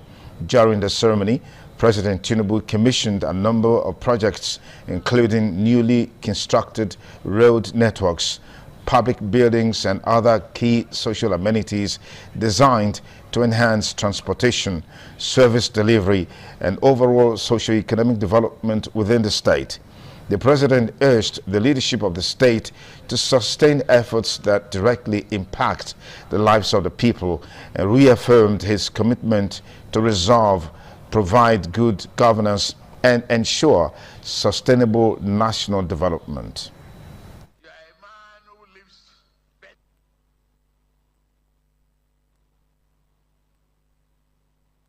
You are a man who lives better than you met it. Thank you very much for living it in much better shape.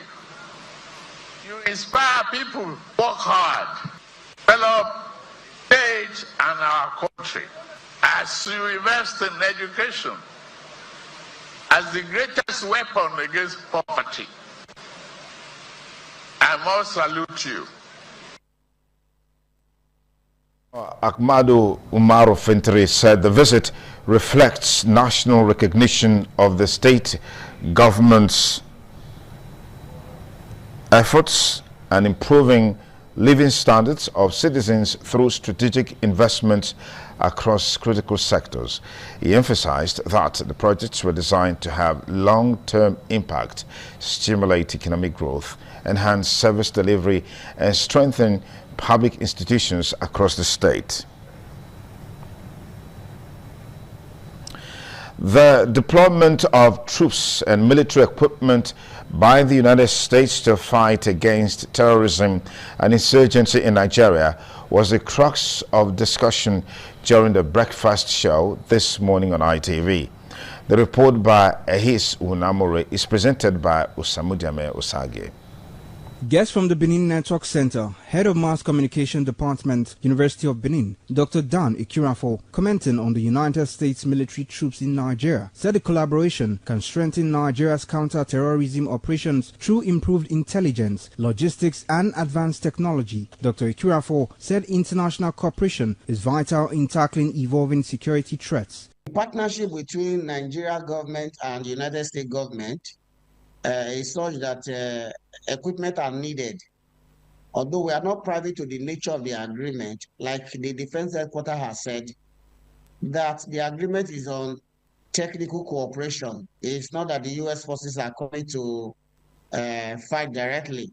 If we take that to be true, and the right equipment are deployed, the government attempt at tackling terrorism, we may gain the victory sooner than later.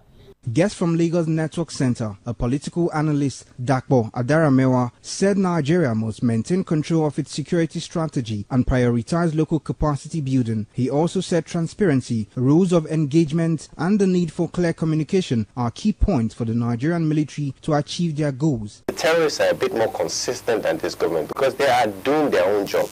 They're consistently achieving their goals. Who is failing? It's this government that's failing. Guest from Abuja Network Center, a former Inter-Party Advisory Council chairman, Peter Ame, while commenting on the Abuja Area Council election, advised political parties contesting against the ruling party to have agents and members in every polling unit. It is clear that the election should be transparent. Already we've seen a very robust campaign. We've seen for the first time that the APC have been put on their toes. The guest urged the government to always work with the people to achieve a better Nigeria. Osamudiame Osage, RTV News. Some tax experts in Benin City have advised Nigerians not to be apprehensive of perceived negative effects of the new tax reforms, as it is designed to improve their well-being. This is against the backdrop of public concerns that the new tax reforms will increase cost of living coupled with the multiplier effects. Jonah Omowa reports.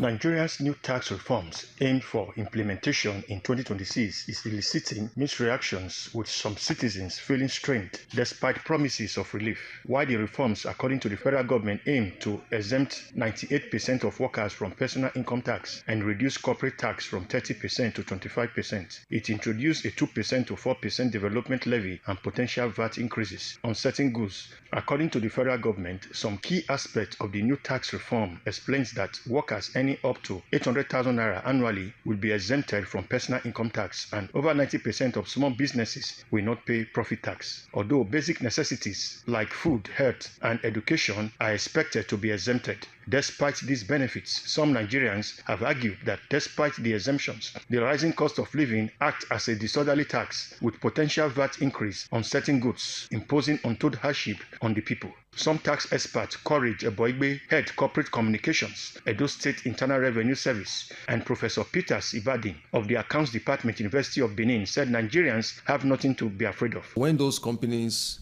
are exempted from paying VAT, it now turns positively on the economy, and the price of goods produced by those companies will not be affected.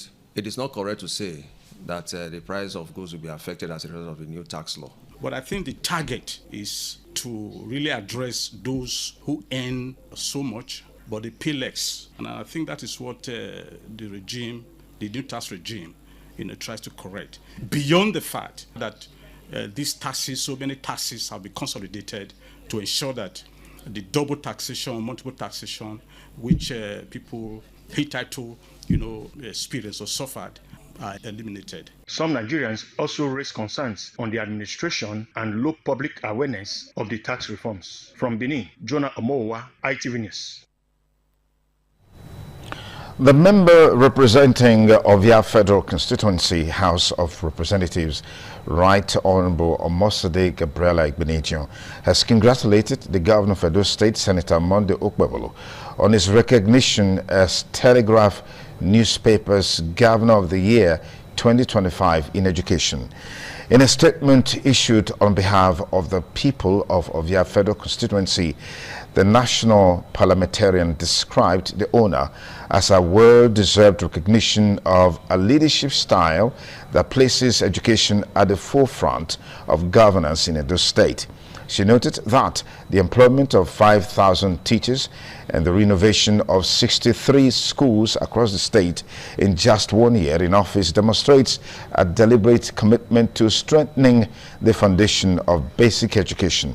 According to her, these initiatives represent practical investments aimed at securing a brighter future for Edo children and positioning the state as a model for educational reform. Right Honorable Igbeneghu further commended the administration for increasing subvention to Ambrose Ali University and Edo State University Yamo, describing the move as a strategic step towards improving higher education standards and expanding opportunities for young people. She affirmed that the award reflects purposeful leadership backed by visible results, adding that Edo State continues to record significant progress under Governor Okpebholo's administration.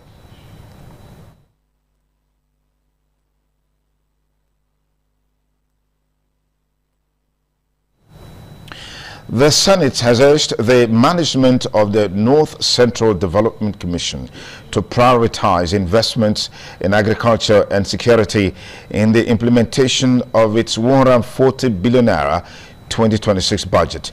Chairman of the Senate Committee on NCDC, Senator Titus Zam, stated this when the management of the commission appeared before the committee to defend its 2026 budget estimates at the National Assembly. National Assembly correspondent Charity Tanko reports.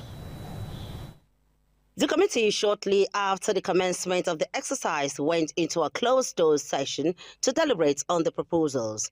Addressing journalists after the session, Senator Zam disclosed that the panel considered all the budgetary items and found them relevant to the development needs of the North Central region. This is a development commission with a specific mandate to develop the North Central region. And development cannot just be in a vacuum. It has to fill certain sectors of the economy. Example, health, education, agriculture, rural roads, and other public infrastructure, and also other social services that are needed by the people of North Central region. For this commission, you know that North Central is mostly agricultural, and so agriculture must take a pride of place, and it has been so embedded in their budget. Meanwhile, a mild drama unfolded shortly after the budget defense session as the senator representing Kogi Central, Natasha Akpotu-Uduaghan, reportedly protested the scheduling of the meeting in her absence. The session, which was slated for 10 a.m., ended shortly after 11 a.m., while the senator was said to have arrived around noon, expressing displeasure that the exercise had concluded before her arrival. Calm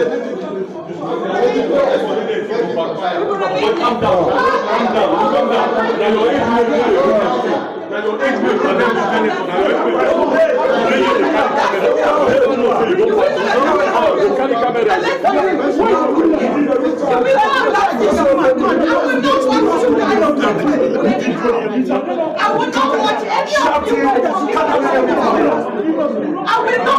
want any telephone here. Undermine my people. I will not have that. I will not have that. No, is what more than mighty. From Abuja, Charity Tanko, ITV News. For more on ITV Main News tonight, let's now link you to our Lagos Network studio. Okay. We will link up with Lagos much later. Lagos State Governor Mr. Babajide Sanwo-Olu has advised students across secondary schools in the state to make the best use of the internet, especially social media platforms. The governor, during a visit to some schools, says wrong use of social media by young people can destroy their future and affect the society negatively. Governor Babajide Sanwo-Olu, represented by the State Commissioner for Youth and Social Development, Mobolaji Ogunlende, during a visit to some secondary schools in Ikorodu, said the state government is putting all necessary machineries in place to ensure that students from Lagos State are taught on how not to be involved in social vices, especially on the social medias. Important, is very critical, and is very germane to your development. Social media, we're in the media era, and we do know that social media plays a critical role in everything that we do. So I will beg you, I will ask you, I will implore you that please listen to everything that is being said today. You should not come here and leave here the same. While advising the students to make the best use of the internet for their researches, the Permanent Secretary, Ministry of Youth and Social Development, pharmacist Toyin Oke Osaitolu, said many young people have been misled on social media platforms. You already use the internet to learn, to connect with others and to express yourself. This is a positive and necessary part of modern life. However, it is important to be honest. The online space also presents real risks across Lagos State. Cases of cyberbullying, online scams, sextortion, identity theft, exposure to harmful content, and emotional stress. Smart economy cannot thrive if young people are unsafe online. Social inclusion cannot be fully realized if children and young people are bullied, exploited, or silent in digital spaces. The Lagos State government said it is doing everything possible to direct the minds of young people in doing things that are positive. From Lagos, Messalina Unkwo, ITV News.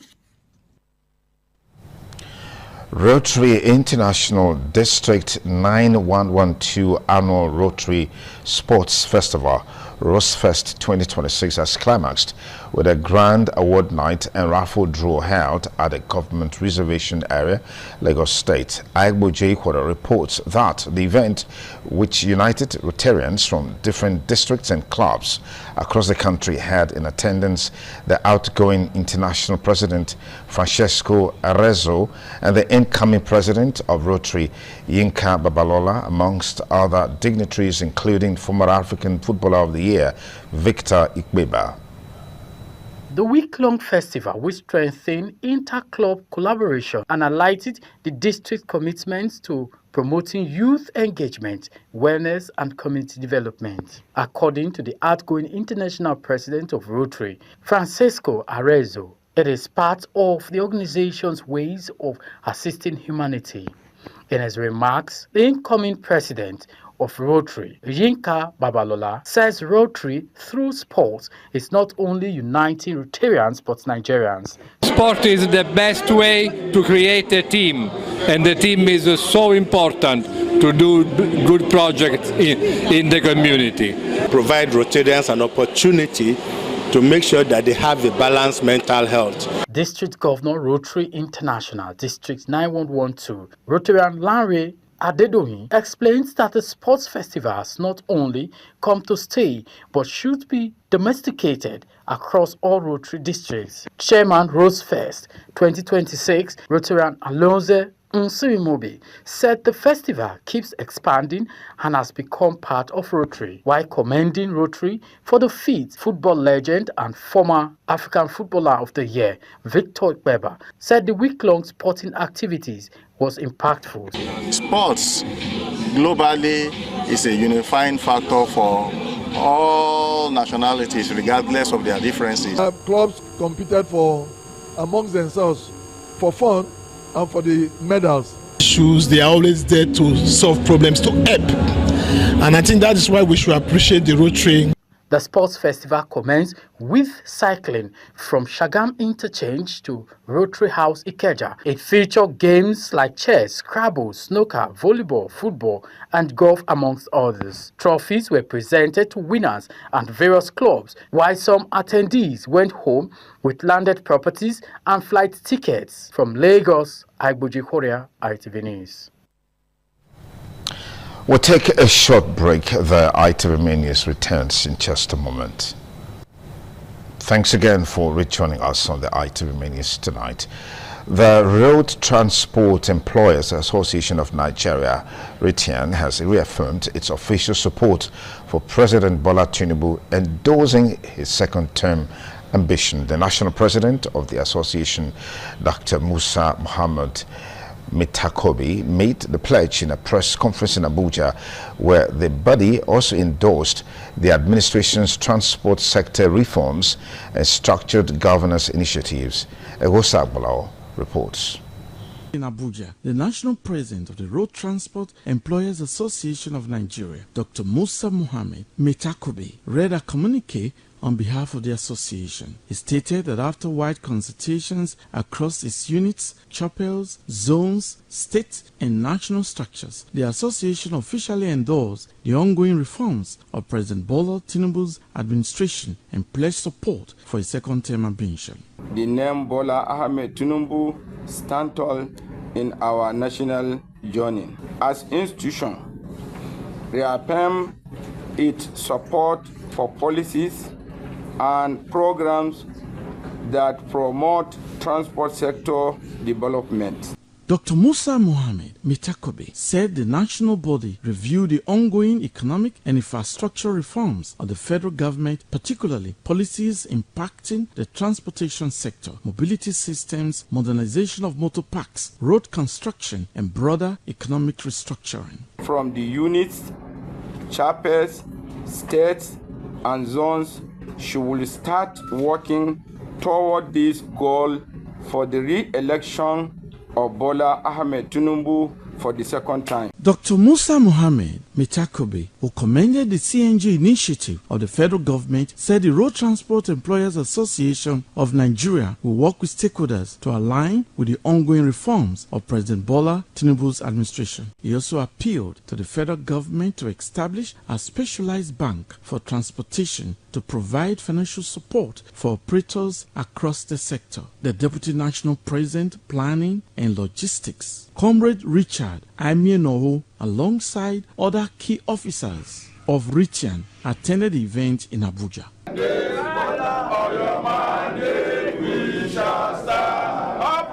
Egosa Agbalao, ITV News. Christians have been urged to follow God's instructions as outlined in the Bible to experience His blessings and breakthroughs. The charge was given by Dr. Azeme Azena during the official name opening of his new church, Turning Point Gospel Center International, located at Irabo Street, Upper Mission Extension, Benin City. Joy Obaishabo has details. In Turning Point Gospel Center International, we believe everything can turn for your good in when you come. We are not just a church, but a mission or the mission. The service featured worship, rendition of exciting gospel songs by the choir, and testimonies. In a sermon, Dr. Azeme Azena emphasized the power of the Almighty God to answer prayers of believers in Christ. If thy faith shall be like a mustard seed, thou shalt say to this mountain, your problem no get level. His word alone is enough. So have this mind that at your turning point, you don't need what is too long. A major highlight was the unveiling of the church's name, Turning Point Gospel Center International, also known as Hilltop Church. Dr. Azena announced that the church will be formally inaugurated by his spiritual father, Apostle Johnson Suleiman, at a later date. The official inauguration will come on when my spiritual father, Apostle Johnson Suleiman, will be available to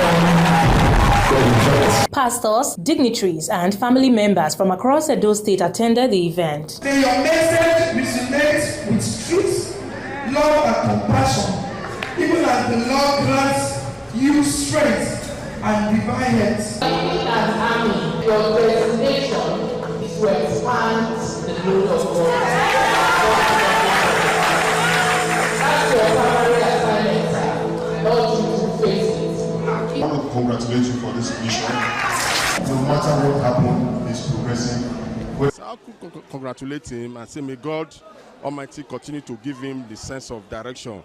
No weapon fashioned against him shall prosper. This is just the beginning. The ceremony ended with the cutting of the cake to mark the occasion. From Benin, Joy Obaisiagbon, ITV News. Chairman of Pacesetters Group of Schools, Barrister Kenneth Imasuagbon, has emphasized the importance of sports as a vital tool for the holistic development of a child. He made this known at the 2026 Inter-House Sports Competition of Pacesetters Group of Schools in Abuja, where he was represented by Barrister Al-Ados Abubakar. Tolulokbe Oguntumei reports. Johannesburg and Hillary Clinton have emerged champions at the 2026 Pacesetters Schools Annual Inter-House Sport. Speaking at the event, the chairman of National Sports Commission, represented by his chief of staff, Saliu Abubakar, highlighted the importance of school sports as the foundation of national sports development. Barrister Al-Ados Abubakar, representing Pacesetters chairman, Barrister Kenneth Imasuagbon, emphasized sports as a key driver of children's holistic development. It's about school sports, and our vision is that this is the foundation of sports going forward, because school sports ensures that everybody participates in sports, everybody from the beginning. This is what schools used to be. When I was young, this inter-house school is Catch Them Young. Most great sportmen in Nigeria were gotten from the secondary school. Most great sportmen and women. I also urge the Sport Commission, National Sport Commission, persist that schools should always be having annual inter-house sport. The super principal of Pacesetters Schools, Mr. Charity Nalegu, alongside other parents, commended the students for their enthusiasm and praised the smooth organization of the event. This year, you can see it's quite colorful. It's full of fun. We have our parents for the first time dressed in their sports suits, and they are participating actively in all the activities. Falls on a Valentine's Day, so it's a celebration of love and team spirit. Sports has always been important. We've had scholarships based on sports skills, and I think that this is a good environment for children to foster their strengths and to grow. And Pacesetters is just doing a wonderful job of doing that. I'm very delighted and very glad, and the turnout is massive. I least expect to see this number, but it's a very good school and very good environment. Some of the pupils who took part in the event shared their excitement and experiences from the Inter-House Sports Competition. Pacesetters Schools has consistently set the standard in holistic child development, ensuring that academic excellence goes hand in hand with physical and mental growth. From Abuja, Tolulokbe Oguntimei, ITV News. Back to Benin City, civil society groups in Edo State came under one roof with a call on Benin Electricity Distribution Company, BEDC, to stop oppressing customers and wake up to their primary responsibility of distributing electricity to the people instead of leaving most areas like End of Etiti, streets around Airport Road, among many others across Edo State, in perpetual darkness. This was their submission during a press conference in Benin City tagged "Oppressive Tendency Against Edo People by BEDC Must End." Efosa Owangwe reports. It is no longer news that the epileptic power supply in the state is in a dismal situation, as most areas across the state, including the capital, Benin City, have gone without power supply for months, while continuous payments of bills and services on their own transformers. The situation has brought frustration to the people, with the BEDC benefiting from the pains of the people by allegedly collecting exorbitant bills and prepaid meters without recourse to the stress it has caused the people. This was the reason behind defend the oppressive people of Edo from the hands of BEDC, crying for succor and calling on organizations to restore lives to the various communities within 2 weeks, or else they will take their protest to occupy their head office and other branches. According to Emmanuel Ogbidi, the National Electricity Regulatory Body should call BEDC to order, and same required of the Edo State Government and the House of Assembly. We therefore issue a 2 weeks ultimatum. Area 1 or 2 weeks. 2 weeks ultimatum to BEDC to resolve the demands of Edo people. Else, we will reject them in totality, and they will face massive civil action and disobedience from Edo people. Other members who spoke said the mischief making of the BEDC will be curtailed henceforth, as the people have suffered enough in the hands of the organization. I do not need to consult the oracle of the hill and the cave to demystify it lucidly that BEDC commits to steal from Edo people. Governor Mode O Mewolo, we call on you to open more doors for companies that will compete with BEDC. People that sleep in darkness, people cannot even afford to even own their generator anymore because fuel is very expensive. The hardship is unbearable. Public relations officer of BEDC, who was contacted, says she will need to take permission from her managing director before responding to the allegations. From Benin, Efosa Uwangwe, ITV News. We bring you more stories in just a moment on the ITV Minis tonight. Please stay.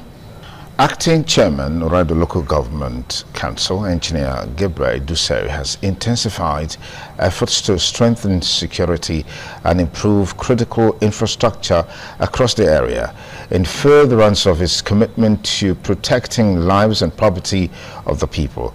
Engineer Duseri gave the assurance during an interactive session with 23 sectors of Edo State Security Corps. Efosa Uwangwe has details. Enhanced security is the bedrock of the safety of lives and property and smooth running of governance. Hence, the acting chairman of Oedo local government is doing everything possible to focus on security. Reason for the security stakeholders' engagement. The council boss urged officers to work closely with ward councillors to ensure effective coordination, timely information sharing, and improve security coverage across the local government area. He said, as the local government boss, his responsibility is to ensure a peaceful and safe Oedo. He assured that his administration will look into some pressing needs and logistics challenges identified by the officials in the course of carrying out their duties. It will be good for us to work together since you are within Oedo already. Anybody found doing what we didn't ask them to do or going to go and extort money illegally, we will not only give them query, we will report them to head office to remove them completely.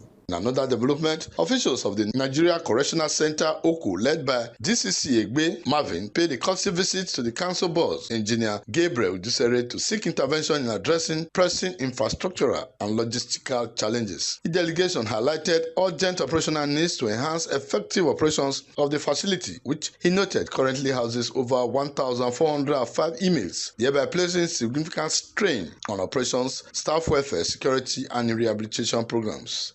Responding on behalf of the council boss, the acting vice chairman, Honorable Oke Joseph, assured DCC Egbe Marvin of the council's chairman's support and intervention. The council boss, however, reiterated his resolve to collaborate with security institutions, including the Nigerian Correctional Center, to enhance safety, welfare, and effective services delivering across Oedo in line with the Project Shine agenda of His Excellency Senator Monday Okpebholo on security. From Benin, Efosa Uwangwe, ITV News. Members of the APC in Ugu Ward 9 in Orion local government area have suspended the party's acting leader at the ward, Comrade Godwin Irahon. The suspension was among other resolutions at an emergency meeting convened by members of the party's working committee in Ugu Ward 9. Kingsley Uchegbu reports. Godwin Irahon suspended.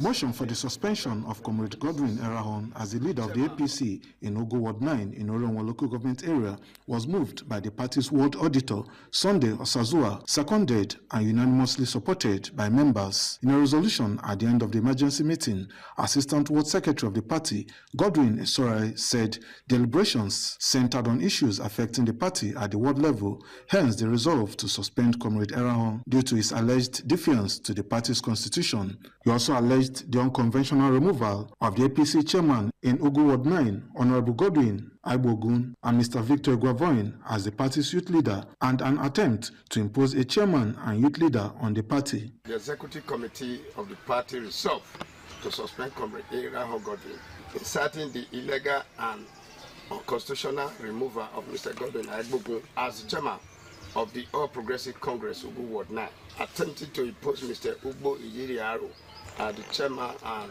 Mr. Godfrey Okungbowa as the youth leader. Some party members who subsequently passed a vote of no confidence in Comrade Erahon mandated him to hand over the party's property in his possession to the party secretariat. They also urged him to desist from parading himself as the party's leader, pending the recommendation of the party's disciplinary committee. I am ready to work for Tinubu 24 hours with him to deliver him to coming 2027. So we never see anything wrong where this man don't do. And anything will make them move this man. Let me say, election for Ogu. It don't go. When contacted via telephone, Comrade Godwin Erahon said those who suspended him lacked locus, insisting that he is still the APC leader in Ogo Ward 9. They don't have any power at all to decide whether or not I will be leader of the ward or so. I would beg to accept the leadership. So nobody can threaten me with that. Kingsley Uchebu, ITV News. Edo State government says it is repositioning the hospitality and tourism sector. We'll take that story again. The Edo State government says it is repositioning the hospitality and tourism sector to meet global standards, noting that with over 72 tourism assets and ongoing road infrastructure development, the state is creating an enabling environment to attract investors and boost tourism. This formed the focus of a stakeholders engagement forum tagged Viability 2026, organized by the Ministry of Arts, Culture and Creative Economy in collaboration with Amena Academy in Benin City. Ofure Aneto has details. Welcoming participants, the Commissioner for Arts, Culture and Creative Economy, Honorable Chris Okaiben, said the Governor Monday Okpebholo-led administration is committed to standardizing and upgrading hospitality outfits across Edo State. He said the initiative will introduce clear guidelines and ensure professionalism and support effective planning. This process will enable the government to properly identify and engage with you as business owners, while also helping us to generate reliable data. As you all know, data is extremely important, especially for effective governance and planning. Commenting on the ministry's mandate, the Permanent Secretary, Irene Omorogua Esquire, said the ministry is focused on preserving and promoting Edo's cultural heritage while driving the implementation of the state's tourism master plan. We supervise and control all of the arts, all areas that have to do with our cultural sites, our cultural heritage. In his remarks, the executive officer of Amena Academy, Mr. Edosa Egobamie, described hospitality and tourism as one of the fastest growing sectors globally, urging stakeholders to embrace the grading process as a collective responsibility. For all of us, grading and classification, it is not meant for government as a matter of fact. It's just that we have come to this point in our lives where we depend on government for virtually everything. How it was designed, so we don't know, but we are in this position. So what we should be having is stakeholders and inviting the commissioner and permanent secretary to just come and observe. Because truly speaking, this is our project. The engagement featured panel discussions, interactive sections, and awards for outstanding contributors in the sector. From Benin, Ofure Aneto, ITV News. The Economic and Financial Crimes Commission, EFCC, says it applied minimal force to disperse protesters who accompanied former Kaduna State Governor Nasir El-Rufai to its headquarters in Abuja in order to prevent a breakdown of law and order. The Commission's spokesman, Oyewale Oladele, stated this while responding to the unrest that followed El-Rufai's invitation by the anti-graft agency on Monday. Joseph Kadiru reports that the Airport Road, Idu district of Abuja, witnessed a traffic gridlock that lasted for about 3 hours.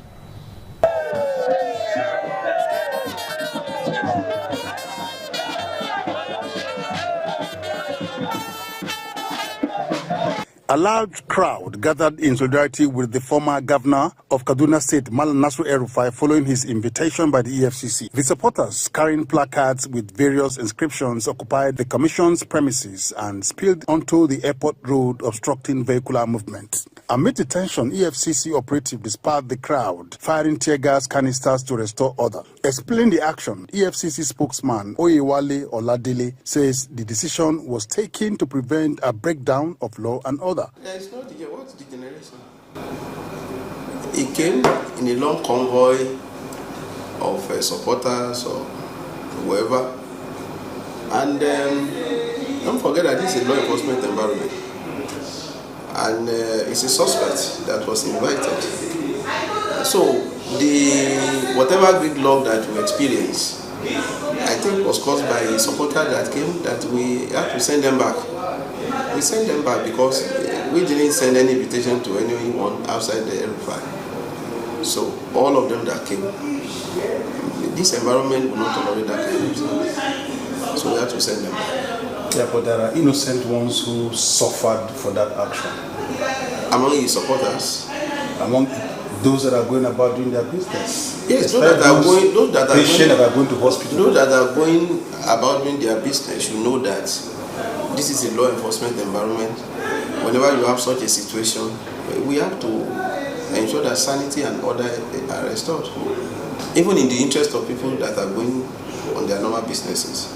That's what we did, to ensure that we maintain law and order, and to ensure that all our processes and procedures are not tampered with. So that's all that we did. El-Rufai was invited by the commission to respond to allegations of misappropriation of public funds. From Abuja, Joseph Kadri, ITV News. Now to entertainment. Nigerian singer Rema has achieved a major milestone with his debut album, Rave and Roses, which has now spent 170 weeks on the Billboard World Albums chart, setting a new record for the longest charting African album. The previous record was held by Wizkid with his 2021 album Made in Lagos, which charted for 164 weeks. Other notable African projects on the chart include Terms, Born in the Wild, 79 weeks, Burna Boy's Love, Damini, 63 weeks, and Fela Kuti's The Best of the Black President, 45 weeks.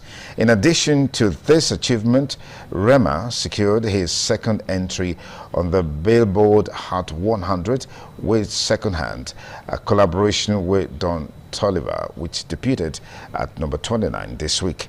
Terms also debuted on the Hot 100 with our new track, What You Need, bringing her total Hot 100 entries to 7, tying the joint African record with Burna Boy and South African rock group Sitha. And now we join Solomon Aina for the latest in the world of sports. And on sport news, Ikorodu City stunned Enyimba 1-0 in the Nigerian Premier Football League NPFL match day 26 encounter in Aba. Joseph Arumala netted a decisive goal for Ikorodu City 1 minute before the hour mark. Ikorodu City moved to the summit with 44 points following the win. Rangers secured second position after a 2-0 win over Wiki Tories at the Nnamdi Azikiwe Stadium, Enugu. Wisdom Ibirim gave Rangers the lead in the 18th minute, while Godwin Obaje doubled the advantage 3 minutes after the hour mark. Holder Others, Remo Star played out a disappointing 1-1 home draw with Abia Warriors. Chukwemeka Obioma put Abia Warriors in front in 54 minutes. Samson Olasupo restored parity for Remo Stars 12 minutes from time. At the Mohammed Diko Stadium, Katsina United beat Nasarawa United 1-0 with Bubakar Masali scoring the decisive goal 9 minutes from time. Bayelsa United and Bendel Insurance battled to a goalless draw. In Ilorin, Kano Pillars held Kwara United to a 1-1 draw. Kwara United went in front through John Mark Alu in the 10th minute, while Louis Dundag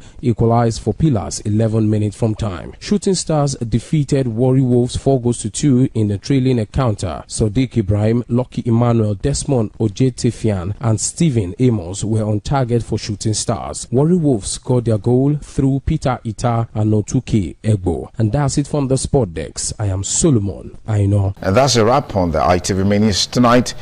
Thank you for your time. Good night.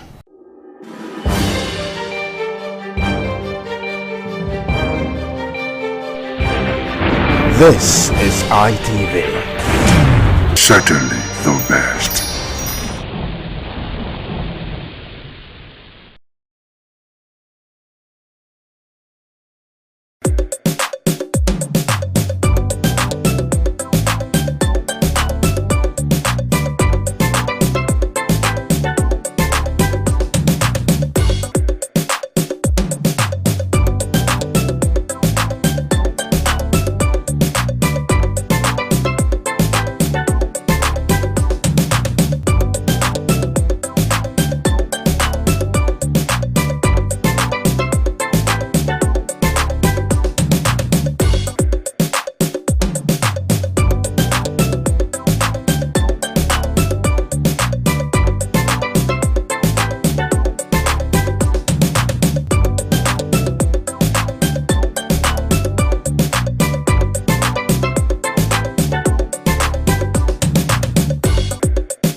ITV, certainly the best.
Thank you.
ITV, certainly the best.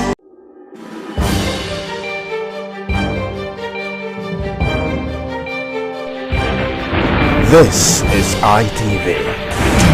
Certainly the best.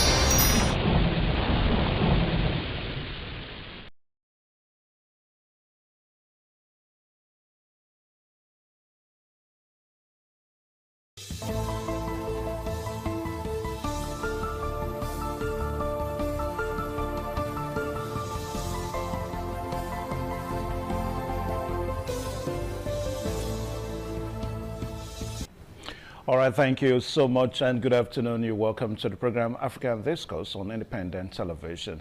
My name is Evan Sunokogie, and it's a good one to know that while the whole world was celebrating the St. Valentine's Day, that was on the 14th and even till on the 15th, well, the African Union, that's a union that is known for African nations coming together. They gathered in Ethiopia, to be precise in Addis Ababa, to look at how ways they can strengthen the collaboration between the United Arab Emirates and, of course, countries in Africa. So that's what we're going to be talking about today on the program African Discourse. We're going to be looking at UAE, that's the United Arab Emirates, how it is strengthening ties with African nations as the African Union had its 39th session of the AU Summit 2026, known as the 39th session in Addis Ababa. And of course, some of the information that we are following is that the 39th edition of AU Summit took place in Addis Ababa, Ethiopia, from February 14th to 15th, 2026. And we understand that the theme, assuring sustainable water availability and safe sanitation systems to achieve the goals of Agenda 2063. The summit focused on key areas such as water security, institutional reforms, and continental stability. All right, so talking about continental stability, what we're going to be doing here today on the program is to illustrate the benefits, continental benefits between African nations and the United Arab Emirates. And our guest this morning is a local and also a foreign affairs analyst. When it comes to political issues, he knows his onions, and also when it comes to foreign affairs issues, he knows his onions too. Please join me to welcome Don Etunsa Igiebo. Mr. Don, it's a pleasure to have you on the program African Discourse. Good afternoon. All right, now. All right, so give us your insights. I mean, we are talking about the 39th edition of the AU Summit, known as the Ordinary Session in Addis Ababa, just about 2 days ago. Now, how do you follow the ties that the United Arab Emirates is trying to build with Africa as a continent? I think it's a welcome development because, I mean, the United Arab Emirates, in terms of their formation, are very close to the African nations, either through the areas of bilateral relationships or maybe ethnic migration. And of course, you know that Africa is made up of different ethnic groups as well, and of course, many of them of the Arabian and Arab descent. So, for me, I think it's a long time coming for such application to have been established in the African state in line with the United Arab Emirates Millennium Goals achievements. When you look at the success story of the United Arab Emirates and what they've achieved over the years, I'm sure you agree with me that it's a very beautiful idea for Africa to deepen their relationship with the UAE, so that at least they can tap from their goodwill and also use their success story to improve on their reforms, the much needed reforms to enable African states grow together as a unit. So to me, I'm very happy to hear that. I think it's going to be beneficial across the different key performance indicators that you've indicated in the areas of security, economic development, and clean water. I think Africa needs that. Okay. All right. So, yeah. All right, so various issues were discussed at the summit, and we're going to itemize them and see how Africa as a continent is actually going to benefit from all these discussions. Now, first and foremost, issues like peace and security came to the fore at the Assembly, whereby we understand that the Assembly took notes of the reports of Peace and Security Council on the state of peace and security in Africa, and of course expressed deep concern and worry over the way the issue of instability as it relates to security, insecurity also has taken a toll in some parts of the continent. You want to react to that? Well, I think if you ask me, particularly of insecurity and the need for the improvement that we all wish for the African states where we belong, is that I don't think the issue should be any better placed, having been taken down the line with the United Arab Emirates. Remember, Africa is predominantly made up of the Christian and look at the sort of instability that we have in Africa. Many a times it resonates between a religious line. So knowing fully well that the United Arab Emirates pretty much are also Muslims of Muslim faith, I'm sure their contribution will be able to bring about a brotherly love and a brotherly understanding in terms of the areas of either interface or bilateral relationship, or maybe through the same religious faith, to make our people or the elements in Africa realize that there's a need to stop the implosion of creating instability and insecurity that has been that development. For me, I'm very happy. I think they're actually knocking on the right doors. No, okay. Now, outside of the issue of peace, the summit also looked at the very unconstitutional changes of government that seems to have greeted some parts of Africa very recently. I mean, we've seen the recent coup whereby some nations have been taken over, the governments of some nations have been taken over by military junta. Now, the question that we ask to this is, do you see Africa as a continent that is probably doing what it has to do to ensure that this trend does not degenerate? Because that seems to have been a trend. I mean, from 2022 till about 2024, we saw nations taken over by military junta. The question we're asking here is Africa capable and willing to arrest this trend? I mean, without calling on the support of a country like the United Arab Emirates. You and I know very well that Africa, does have the capacity to ignite and maintain peace within the African states, knowing fully well that, the big brother Nigeria, for instance, is there. And if you look at history, from Liberia to Sierra Leone and other neighboring and brotherly nations in Africa, the Africans, especially led by Nigerians, has been able to solve a lot of these problems. Even when you look at the issues of the colonial rule in the apartheid in South Africa, I'm sure you know the role that certain states are led by Nigeria, the role they play to stabilize South Africa. I'm very confident that African states do have the ability to create stability in Africa if they are determined to do it.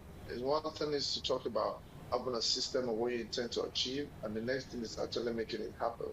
So I think the kinetic aspect of desire to keep Africans safe and the lack of ill-will of the leadership of Africa across the different and francophone lines may have led to a particular section of that African unity being diminished with the taking over of military junta in some of these countries. And when you look at countries that have been affected with the issues to do with the military coup, you realize that it's predominantly the Anglo-Francophone speaking nation. And when you look at the model and Francophone nations have been dealt with within the African states, is tactically and very strategically different from the sort of liberty we enjoy in the Anglophone countries. That's not to say that I support the idea of a military intervention in the democratic state, but there's that need for true democracy, because military junta comes on board like Captain Traore, he ends up developing the country and creating a balance in the economic and bilateral relationship with businesses being done from the Western country as to what the country should benefit and what they've not benefited, and as to lament why the people live beyond poverty line. So I think a democratic process is good. However, I do believe that the African Union, if they really, really stick together with the sort of players that is within the region, they do have the capacity to carry out this responsibility in a very professional manner. All right. Now, the question that we also ask now, trying to look at the relationship between, I wouldn't say that is a new relationship. I mean, we've seen this relationship over time. But this 39th session of the African Union underscores the interest that seems that United Arab Emirates seems to be bringing on board as it relates to Africa as a continent. Now, what we may want to ask to that is, what do you think, or what do you know is the interest of the United Arab Emirates in Africa as a continent? I mean, I understand that it's bilateral ties, so that's how it is often said. But for the sake of emphasis, what do you think is the main core of the interest that the UAE has in Africa? Well, the United Arab Emirates has realized that a lot of the African wealth has been poured into the United Arab Emirates, particularly like Dubai, for instance. A lot of the countries in Africa do businesses with those countries. However, if you look at the news doing the rounds that in the couple of years to come, the world may not be necessarily depending on oil revenues anymore. I think part of that is one of the reasons why the United Arab Emirates will want to diversify in terms of creating a sort of like far vision applications to help sustain the economy. Let's take, for instance, the oil business no longer as effective as it should be, and the majority of the wealth of the United Arab Emirates have been based on their natural resources. I think they understand that will be a very a negative trend that may affect the already gains they made as a nation over several decades. So I think it's more like a win-win situation. As much as Africa needs to get to the level where the UAE is at the moment, the UAE themselves is also looking at ways to strengthen and constantly improve on having a diversified approach to business and relationship with Africa. So I think it's mutual. I mean, there's no smoke without fire. I'm sure you can appreciate the fact that for the United Arab Emirates to have been able to build their country and their nation to this level, they should certainly be looking at ways and means going into the future on how to sustain those gains. While Africa on its own, who has been kind of backwards in terms of hitting the Millennium Development Goals, before you even attain Sustainable Development Goals, in their part also want to take from the cue of gains that the UAE has made, even though they're already ahead of Africa in terms of infrastructure and maybe good governance, for instance, because the region within that space, outside political interferences, to be very stable. So I think it's both. Whatever they want to benefit, which I know that it's something that we also as an African nation has a lot to benefit from there. So I think it's about time they dip in it, because like I said, there's a lot of common grounds between the African states and the United Arab Emirates in terms of the areas of extended families and migration, as well as religions interface, why the common ground can easily be achieved, because we can be considered as a brotherly nation. All right, now we understand that for the African Union, there seems to be an agenda in focus, the agenda known as Vision 2063. In other words, by 2063, the African Union would have achieved so many set goals, even as it relates with the outer world. But let us look at this recent relationship one more time with the United Arab Emirates. Now, do you see areas that are worthy of emulation, that Africa as a continent may perhaps begin to learn from or emulate from, in this new relationship with the United Arab Emirates? Oh, there are two different points that I could make that are very prima facie. relative to the areas at which there will be specific gains to do with dealing with the United Arab Emirates. I'll give you an instance. If you look at the history of the United Arab Emirates, you'll be very quite surprised to note that those country was pretty much like a desert. But how amazing to see the UAE turned their desert into a mega city across boards, whereby those very countries that you call United Arab Emirates were initially countries that are separated and went their different ways and their separate ways. After many years with determinations and the desire for good governance and focus on infrastructural developments and creating the enabling environment within the concept of government and the habitats within that particular nation, they've been able to transform the entire region into a world-class countries and cities. Ground Zero, who went their separate ways, whereby you need visa to travel from one of the states in the United Arab Emirates to another, and today having a visa free and coming together, they came back together again as a united brothers and sisters, whereby they operate as a bloc. I mean, that alone is enough to take from and try to apply the same model to the African states, considering the very current state that we are in, where Burkina Faso and I think it's Niger and Mali and some of other countries has experienced terrible and very not nice military takeovers. I'm sure by the time the reasons why they did that is overcome, learning and queuing up from what the United Arab Emirates country did, Oman, Qatar, and whatnot did, and they came back together as one bloc because everybody's actually pretty much on the same power. I'm sure you agree with me that this sort of interface is a welcome development if it can be utilized the best way possible to help the African state develop. Okay. Come back together stronger. All right, now we understand that a total of about 9 embassies that the United Arab Emirates has in Africa as a continent. I mean, all spread through all the countries in Africa. I mean, that is huge. I mean, it shows, it further underscores the very robust relationship between Africa as a continent and the United Arab Emirates. Now, recent survey showed that Africans seems to be traveling more to the United Arab Emirates compared to the way they travel to other continents of the world, other nations of the world. But we also don't see that in the kind of businesses that we have in Africa. I mean, most African big-time businessmen, traveling to the United Arab Emirates. Like, for example, I understand that you has also gone to the United Arab Emirates, for quite a number of times. But we don't see that playing out in the general lifestyle, the kind of businesses that we have in Africa. I mean, it doesn't play out in our development.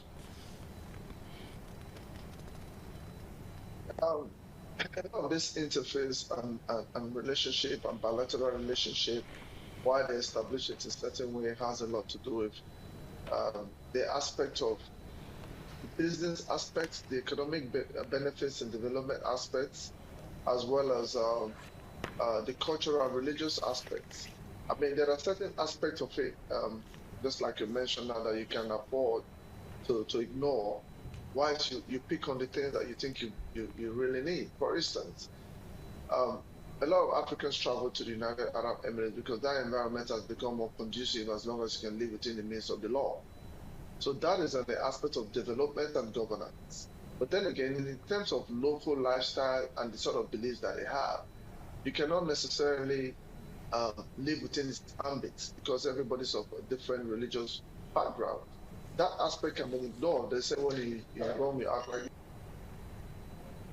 in the United Kingdom, you are like the English. So as long as those aspects can be understood and the differences with regards how we look at the establishment of the United Arab Emirates, thinking openly sometimes is not a problem. If we appreciate that as what creates that slight differences in us as a people, it shouldn't really stop us from achieving the necessary benefits in terms of infrastructural development and how they've been able to apply their natural resources instead of inheriting complaints and bad governance and then.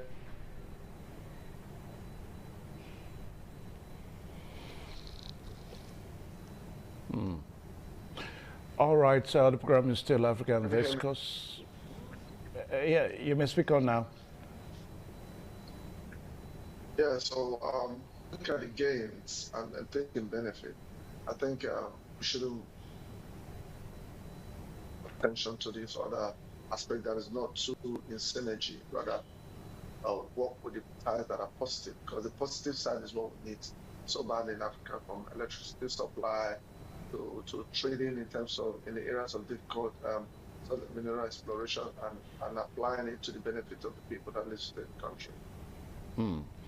All right, the program is still African Discourse on Independent Television, and our focus this afternoon is looking at the last summit that was held in Addis Ababa, Ethiopia. That's the African Union Summit. And, you know, United Arab Emirates at this time continuing. I mean, it's been an long relationship thing that the United Arab Emirates has had with Africa. But the summit, not only the 39th edition, we're seeing renewed and rekindled relationship with Africa as a continent. So we're trying to estray those areas that Africa as a continent can benefit from the United Arab Emirates. Just like what we said a while ago, that 19 embassies that United Arab Emirates has all across Africa. And of course, that shows a very huge relationship. I mean, a little wonder that you have lots of Nigerians, lots of Africans, you know, traveling to United Emirates. But little wonder why we don't see as, I mean, either as a result of I mean, we don't see this transcending into the kind of development that we have in Africa. Just as what our guest has said, that the United Arab Emirates about 30, 40, 50 years ago, about 25 years ago to say. I mean, it was just a bare ground, a fallow ground, and you need to see the way that you know, country has been taken over and turned around. As we speak now, it is one of the main economic hubs, you know, of the world. You know, in terms of economic advancement, technological advancement, and all that. So Africa as a continent and African nations need to learn from all these developmental strides. All right, so we'll take a short break, and when we return, we'll look at more issues as it relates to this relationship between the United Arab Emirates and Africa, even as the summit went on a few days ago. Thank you so much. The program still on your television, African Discourse with Evan Sunokogi. And our focus this afternoon is looking at the last African Union Summit held about 2 days ago in Ethiopia. That's in Addis Ababa, to be precise. And we are looking at the United Arab Emirates, you know, trying to ensure that the relationship that we have with Africa is going to be continentally, you know, it's going to have some continental benefits to UAE and, of course, African nations. And our guest this afternoon is Don Etunsa Igebo. Mr. Don, you're welcome one more time. Mr. Don? Okay. All right, so Mr. Don, I hope you're still there with us. Mr. Don Igebo. All right, so before we get Mr. Don Igebo on set, we've looked at some issues on the discussion this morning.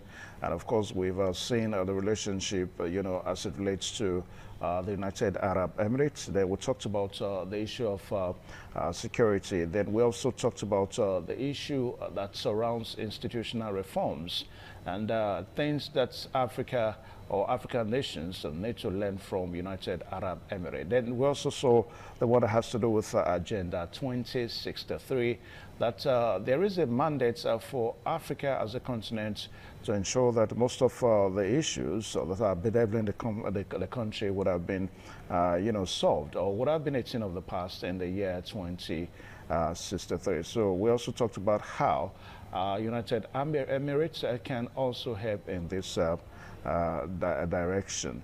Mr. Don, if you are there, we'll stay with you. Mr. Don Igebo, are you still there with us? Okay. All right, Mr. Don Igebo, if you're there, please, we're still here with you. Then the next thing we're going to be talking about in the next couple of minutes, we are going to be looking at the transition of leadership, because this last summit also saw the outgone chairman of the African Union, in the person of João Manuel Conclaves Lourenço, that's the president of the Republic of Angola. That's the former chairperson of African Union for the year 2025. And of course, he now handed over to a new chairman. That's and the person of, let's see, now handed over to a new chairman, a person of Evariste Ndiyishimiye. That's the chairperson of the African Union for the year 2026. And they also launched the theme of this year's summit, which is known as Ensuring Sustainable Water Availability and Safe Sanitation Systems to Achieve the Goals of Agenda 2063. Remember, we talked about the agenda for African Union 2063, talking about the issues on the development and non-availability of potable water, security issues and all that. So that seems to be a big, thing that nations in Africa are looking forward. So we have a new chairperson now, and the person of, let's see now, Ndiyishimiye, and the chairperson of African Union for 2026, who launched the new theme, which is ensuring sustainable water availability and safe sanitation systems to achieve goals for Agenda 2063. Now, Mr. Don, I hope you're still there with us. I can hear you loud and clear. Okay. Now, a while ago, we were trying to look at some of the things that were talked about at the summit, and we also saw areas that Africa as a continent can gain from, areas that they can also learn from, from the United Arab Emirates. Now, let us look at the new, change in leadership now, because we understand that at this summit we had a change of leadership. That's the President of the Republic of Congo now, who was the chairperson of African Union for the year 2025.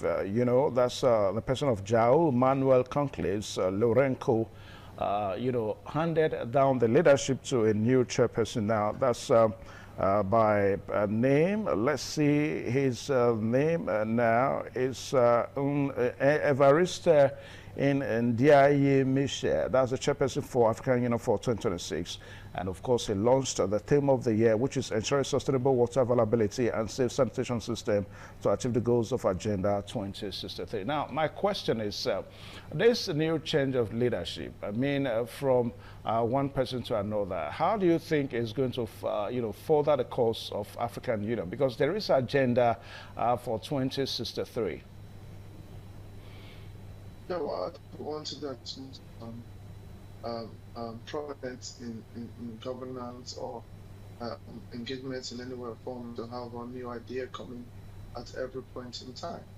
It's just like when you do sports, you have a manager who's probably looking after a particular football team. After some time, when the team is saturated, all their plans and their techniques, you can bring in the new hands. Thinking about change every now and then when it's important to do that, because it's something that whereby when you have the same person running a government, whether it is right or wrong, at some point the ideas becomes flatline. There's no new spark, and the men necessarily don't have nothing to prove. So, but when you have new people come on board, they'll come in with their own style, they'll come in with their own vigor. They come with their own idea to outdo the heights and level. So coming in for the African Union to come in with a new president at this point, I think is a very good, is a welcome development, and I believe Africa will benefit from that very much, as long as they're able to put the policy together to achieve the desired aims and objective of having clean water and sustainable economic development. On that target for between now and the year 2060 or so 2060. All right, now let us also quickly talk about something. All right, okay. All right, so let us quickly talk about something that seems not to, may not be part of the summit, but somehow analysts are trying to analyze it away. Now, remember the last G20 summit they held in South Africa, in Johannesburg? I hope you can still remember that. Yes, it's last. No, okay. You understand that the United States of America wasn't there? Yes, most definitely. It was open. Everybody knew about that. Okay. All right. Now, all right. So the question we're trying to look at, asking that perspective now is, what do you make of what seems to be brewing? I mean, United Arab Emirates having interest in Africa against the backdrop that other nations of the world, other super nations also having interest. As we speak now, Russia is there, China is there, America is there. Now, don't you think this may cause a kind of friction between these nations and Africa? I mean, imagine the last G20 summits. United States of America wasn't in South Africa. I mean, it wasn't in Africa. So is it in any way connected to the interest that the UAE has in Africa? You think so? Yeah, no, most definitely. I don't think it is, because if you look at the history of the dispute between the African states and the West, you agree with me that the new government in America seems to have a completely different idea, which is different from the previous people who have been in power in America, has had relationships and worked with the G20 as a summit. If President Trump believes and has a different view, which is very strongly about his predecessor, that may be the reason. I don't necessarily think it is because the United Arab Emirates now want to deepen their relationship or build a bilateral relationship with Africa, because the business has always existed, the relationship has always existed. American state to this day still deal with the United Arab Emirates. They have a good working relationship, and I'm sure that the world and the sky is big enough for everybody to fly. And it's not certain that the human needs is insatiable. The length and breadth of what we need as a nation across Africa has its own little dynamics, whereby if America and other Western nations that have been here in certain avenue doing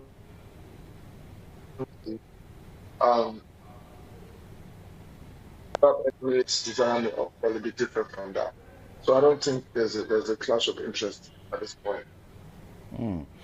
All right, now let us talk on the theme. You know, the theme for this year is ensuring sustainable water availability and safe sanitation systems to achieve the goals of Agenda 2063. Now, the issue of water availability in Africa has become a very big issue.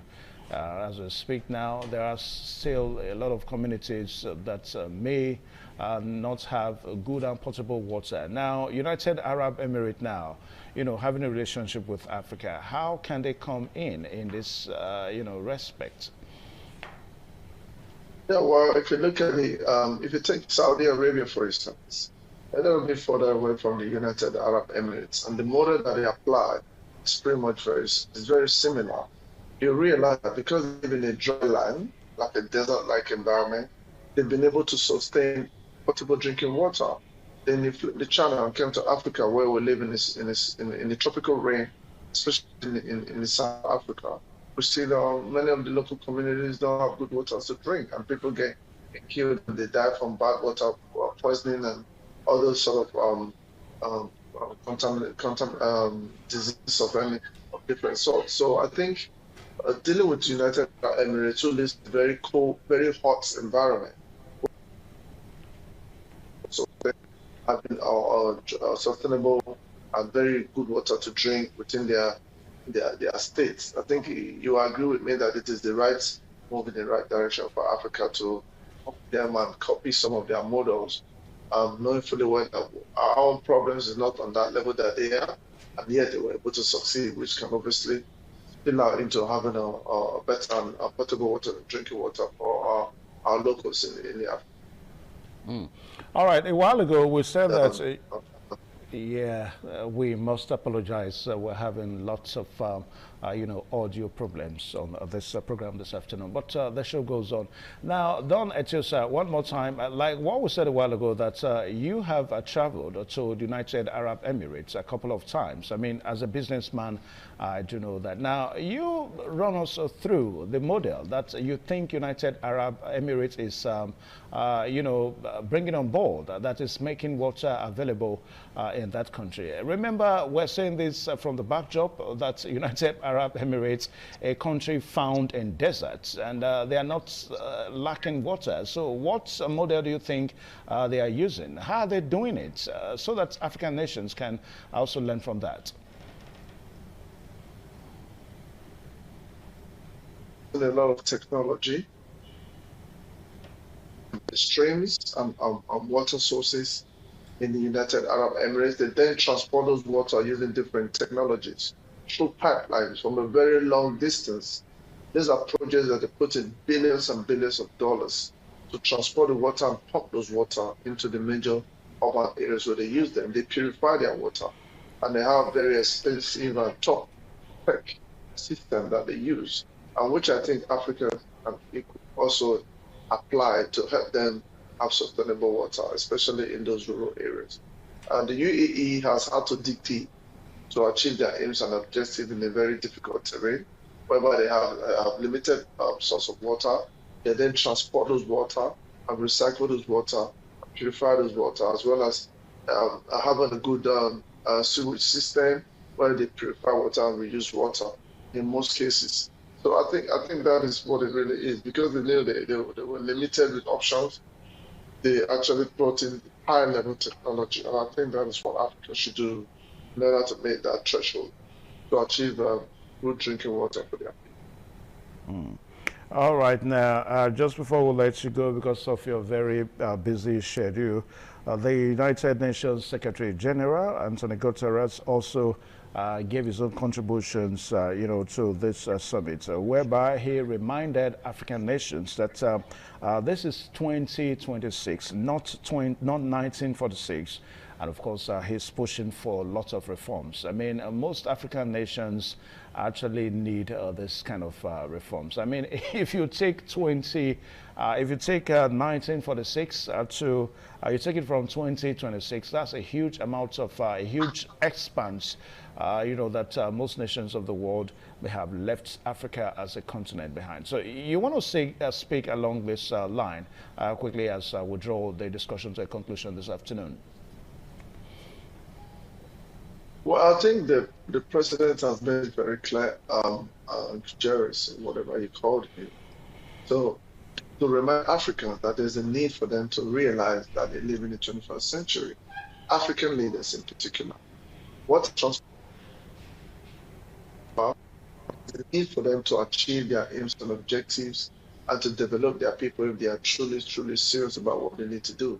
I think that falls back squarely on visions and the desire to develop your people, curb and reduce high-level corruption, and look at things from the bigger picture sort of thing. There's in view of the bigger picture, why development brings about less migration. Development brings about having a more sustained and robust economy with their people, with the best brains sitting back to develop their own place. You need these basic amenities. You need real transformation, and reforms is a central mechanism of that. Without reforms, you don't do anything. Even in the climate democracy has thrived, they still engage in reforms all the time. So Africa needs almost like 100% reforms, because the way the leaders of Africa has led in the last 50, 60 years has been quite embarrassing, and there's a need for them to engage in real reforms and apply more technology to stop the human deliberate attempt to undermine our development, so that the resources they have could resonate to what we see on ground. And I'm sure from that point on, if they're able to achieve that, we can look at the likes of Botswana and some other countries that have done well because of the determination of leaders. And determination is driven by reforms. And I'm very certain, I'm sure that is what the president is referring to, that we are no longer in the medieval days, we are living in the millennium age, and there's a need for them to put their hearts together. All right, so our own president, Vice President Kashim Shettima was also there, and we understand that he has since returned back to the country immediately at the closure of that summit. That summit only lasted for 2 days, between 14th and 15th of February 2026. So we'll be talking about African nations. So let's domesticate it right away to our home country, Nigeria. So Don Igbo, in your own point of view, what do you think should be the major pullouts for Nigeria as an African nation, from this summit? I think the reforms are very painful, which I believe that the President Bola Ahmed Tinubu has engaged with from the beginning. I'll give you an instance why reforms are very important. Obviously, with the Freedom of Information Act, people don't necessarily get the right information to understand how reforms as to what we take away from this summit would help to further strengthen what is already happening. When the President Bola Ahmed Tinubu took over power, the internal generated revenue of Nigeria, 98% of that money was spent to service loans that Nigeria has taken. So due to these very tough reforms that Nigeria has bear over the last 2.5 years, President Tinubu was able to pay off some of the very bad debts, and he has been able to reduce the percentage of loans, amount of internal generated revenue that he has been spending to service loan from 98% to 48% as of 2, 3, 4 weeks ago. So I'm sure that numbers will keep going down. So to me, I think reform is the key thing, because reform helps to reduce corruption. He has to put leaders in check. He has to make them do the right thing, especially with applying electronic models. I'll give you another instance. When you look at the NPA, the Nigerian Port Authority, they've been able to reduce the proliferation of light arms and weapons into before we can have them bring in light weapons and destabilize the nation through banditry and terrorism. So these reforms are things that you cannot run away from, and I think that is what the Vice President should bring back and continue to spread that gospel across the different parastatals of government, so that we can quickly get ourselves to where we need to be, so that the nation will enjoy lasting peace and development. Because when you don't have a nation that has peace, nobody comes to invest in it. So I think that is what the President and the Vice President should work more on. And I believe that it is reform that we need in order to achieve our aims and objectives. All right, so we'll let you go now, and I want to say a very big thank you, Don Etunes Igbo, for joining us on the program today, African Discourse. And we do hope when we invite you again, you'll make it as a point of commitment to be our guest on this program. Yes, no problem. Thank you very much. Thank you. Okay. All right, so viewers out there, the last edition and the 39th session of the African Union has been held, and that was held only 2 days ago, whereby we understand that no fewer than 49 heads of states and governments, and of course leaders of global and regional bodies and development partners attended the opening session, and including the United Nations Secretary General Antonio Guterres, and also heads of states and governments of member states, and the Prime Minister of Italy, Giorgio Meloni, and among others. And we understand that the theme extremely, has to do with water availability as a major issue that the United Nations is talking about, and also the African Union is also, has been talking about. Now, there is a vision, that's the Vision 2063, is the vision that, that the African Union is looking onto. So we just hope that before that 2063, that most of these issues would have been dealt with. All right, so until same time and next week on the program African Discuss with Evans Unohugi, we should be able to bring you another topic and another guest of analyst. Good afternoon.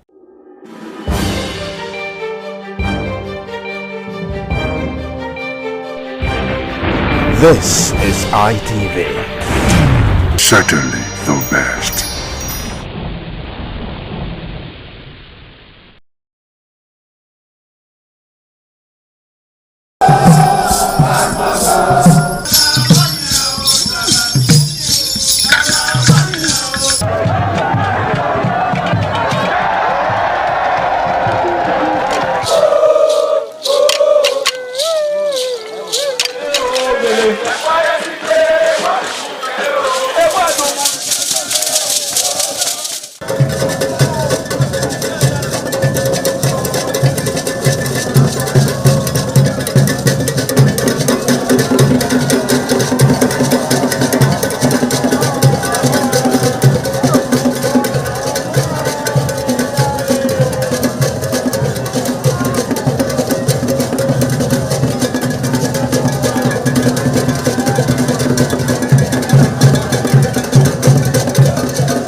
Ojúde aṣáájú abẹ́ẹ̀dọ́ pé.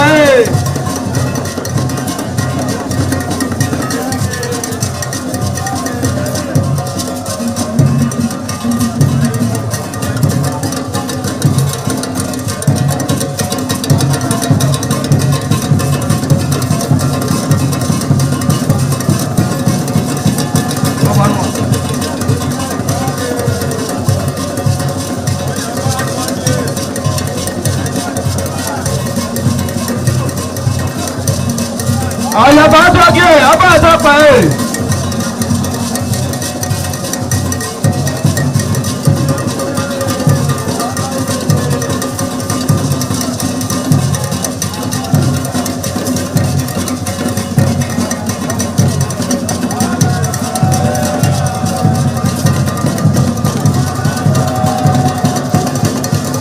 Àlàyé àtọ́gí abẹ́ẹ̀dọ́ pé.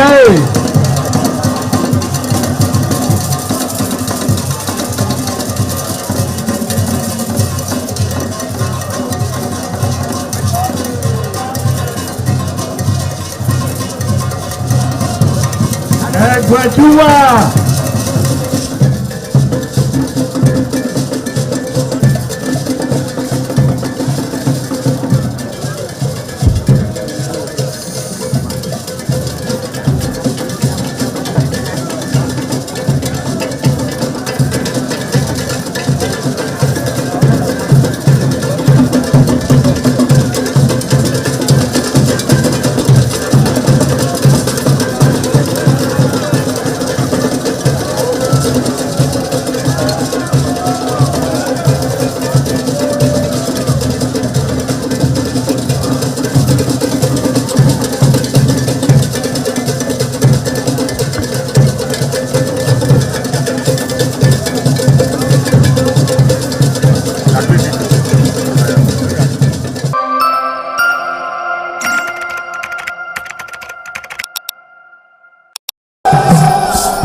Okanyame keruleo akoko banedo Egwa keme láti owa okanyame keruleo Omonomba Nedo Ukwakwalopolo Ewai II, Oba of Benin, performing during the 2025 Ododua Festival. Ododua Festival is unique as it was organized in honor of Ioba Omoni Hwoyeme, Ioba Ewai II, as part of activities for her burial rites. The rich traditions and cultural heritage of the Benin Kingdom was showcased when His Royal Majesty Ewai II engaged the floor to perform during Ugie Ododua in the palace ground in Benin City. In the dance performance, the Ogbelaka Royal Drummers supplied the needed impetus and rhythm for the dance. However, tributes are paid by the head of Benin deities to the monarch, who was the cynosure at the event. The event can best be imagined as the spiritual rejuvenation, stunned, spectaculars and guests at the colorful ceremony. 7 masquerades representing 7 spirits and deities conveyed different meaning in company with the head of the deities of Benin, with the Oba of Benin, who exhibited a grand cultural dexterity in his dance steps.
Waya bota now.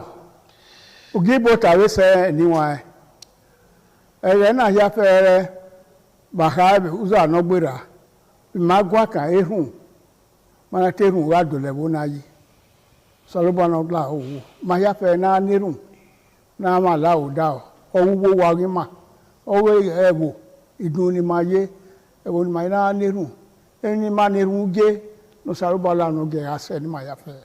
Ọba atọpẹ ṣe ẹniwọn ẹdẹ náà ẹna màláwì máa gùn aka ìhẹn wọ ìhẹn bí ìhẹn akínẹwó wọ kínẹ òwá ni màá yé ìhẹn sábà náà gìhẹn mú màríà irun ni màá nànà ní àná ọgbọ́n ẹgbọ́n ẹ̀yẹ mẹ́hìn náà dẹ́nẹ́ náà ọdẹ wọn wọ tẹ́wẹ́ Victor Ebizugbe. ẹ̀dẹ̀ náà wò wà dẹ́dẹ́ wò sẹ́mu wàhálà bí tó tọ̀ àti kẹ́kẹ́ tí wọ́n wà wọ́n gbé ọkùtò ní wọ́n dàn ẹ́ ẹ̀mí màkà gbọ́n àhúndàná tẹ́rẹ̀ mọ́. Wẹ́rẹ́ àwọn ẹ̀rọ ló yá àárọ̀ èmi ló yá lòdẹ́ ọba àtọ́pẹ́ yìí. Iṣẹ́ ọ̀rẹ́ wa ọ̀tẹ̀ ẹ̀ pásítọ̀ ọ̀hún lámúrè. Ìwé ẹ̀dùnọ́gùn mi wà bí ẹnìyẹn ká yìí fún ìbùsọ̀ ọba gọ̀ ẹ̀yà rọ̀ wà bí dàn yọ̀ ọ̀sà ọba ẹ̀gì màmí òkú yẹn rè gbé o ọba àtọ́pẹ́ yìí. Iṣẹ́ ìyẹn mẹ ọ̀sà ọba sẹ́yìn jẹ́ inú yẹ o lórí ẹ̀dọ́ba yọ̀ ọ̀ká ọ̀rẹ́ dọ̀ yà fẹ́ ẹ̀ náà bẹ̀ ọ̀ká ẹ̀gbọ́n ilẹ̀ ọ̀yà fẹ́ mẹ̀rẹ́gì òtún wà yà sábàánù la ọ̀nà mọ́kù yẹn rìnrìn ẹ̀dọ́ yàfẹ́ ọba àtọ́pẹ́ ẹ̀tọ́ ènìyàn ìhẹ́n ìrìnàkí ìmáyẹn ó ní ebòtẹ̀ kọ́s ẹ̀ máa ẹ̀ nà tiẹ̀ n'obi ọ̀hún ẹ̀ nà tiẹ̀ n'ẹ̀wọ̀ ẹ̀ nà gúvẹ́ ẹ̀ nà tamọ̀ yà tìyẹn yọ gbẹ̀lúwẹ̀ náà ẹ̀ wọ̀ wẹ̀rẹ̀ ni owó náà wà yà tìyẹn yọ ìhẹ́n ni ọ̀rìà ni. Ihe dọ̀lì mi yìí yìí ṣùgbọ́n àwọn ewé kìíní yẹn náà dọ̀lì mi yìí nùdá wọ ẹ̀mú yẹn yìí mi nù máa yẹ yòbọ̀ kàn án ọ̀hún àjọ máa rí ra ẹ̀ ọ̀hún àjọ máa mú ẹ ọ̀dọ̀ lẹ̀ yìí wọ̀n èrè kàkàbọ̀ kìíní yẹn náà dọ̀lì mi yìí nìyí wọ ẹ̀yà rí ẹ ẹ̀nì náà nyá ẹ̀ mọ́ra rí ẹ wọ̀n ẹ̀ ìhẹ́ ni ọgbọ̀n wà ní ẹ̀ níwọ̀n ọ̀tẹ̀wọ̀n Victor Ebizugbe ìhẹ́ wọ yẹ ẹ̀ ẹ̀nà máa nọ̀ra na tie yẹ wo nọra. Ihe na tie yẹ wo ugbe wọn nene ban lọwi ihe agbada na ọmọ neva nọ ọra ìgbèrò bọ náà ọra ìgbèrò bọ náà pa tó pa ihe ẹyìn nà mọ yìí gbé vi ọ ihe kẹkẹ bẹ bọ ọpa yẹn àhín tí yẹn aju fi hàn èmi ìgbà sọnù ma ó tì hẹn yọ wàá rúdà ẹgú tì hẹn yé mi. No ya pris no me ya vie me we emi ni o bo mo abe he ero emi na ogwe o kaka boy bo dai ihe o wa nwe na na obun ma me we ewo no ma he emi na ye no de omo na dagme do won no roto temi na ati he yo o gwa ma na he ona ye no uligi aro to tonu na ati hen yo wo na ayeke ihe awe muladian we e won na we na wo na ga hien na ga hi usi na ga temu ni giro to ason ayaro avun ayaro do wo bi amase ti awe amu yo ma we obo ati hen yo e ba ni hen na so agbo ma dole mi iyi so pon awon no we na ga gien ari vio èmi ni wẹ́rù ní abẹ́bí ìkùnúrú wẹ̀rẹ̀ owó rẹ̀ náà òsì ẹgbòrò wa àyàmú ihe rẹ̀ òkè kí òhọ ẹ̀ ma ihe ni ràrẹ̀ ọ̀lọ́gọ́ ọwọ́ àárọ̀ mi yóò yí ní ayé tẹ̀mtẹ̀m ní àwúlò pọ̀pọ̀ hù ní ihe náà tiẹ̀ ní ehin àwẹ̀ ọ̀rọ̀ náà yàrá náà kò kíyàn ní ọ̀gbìn yàn ní.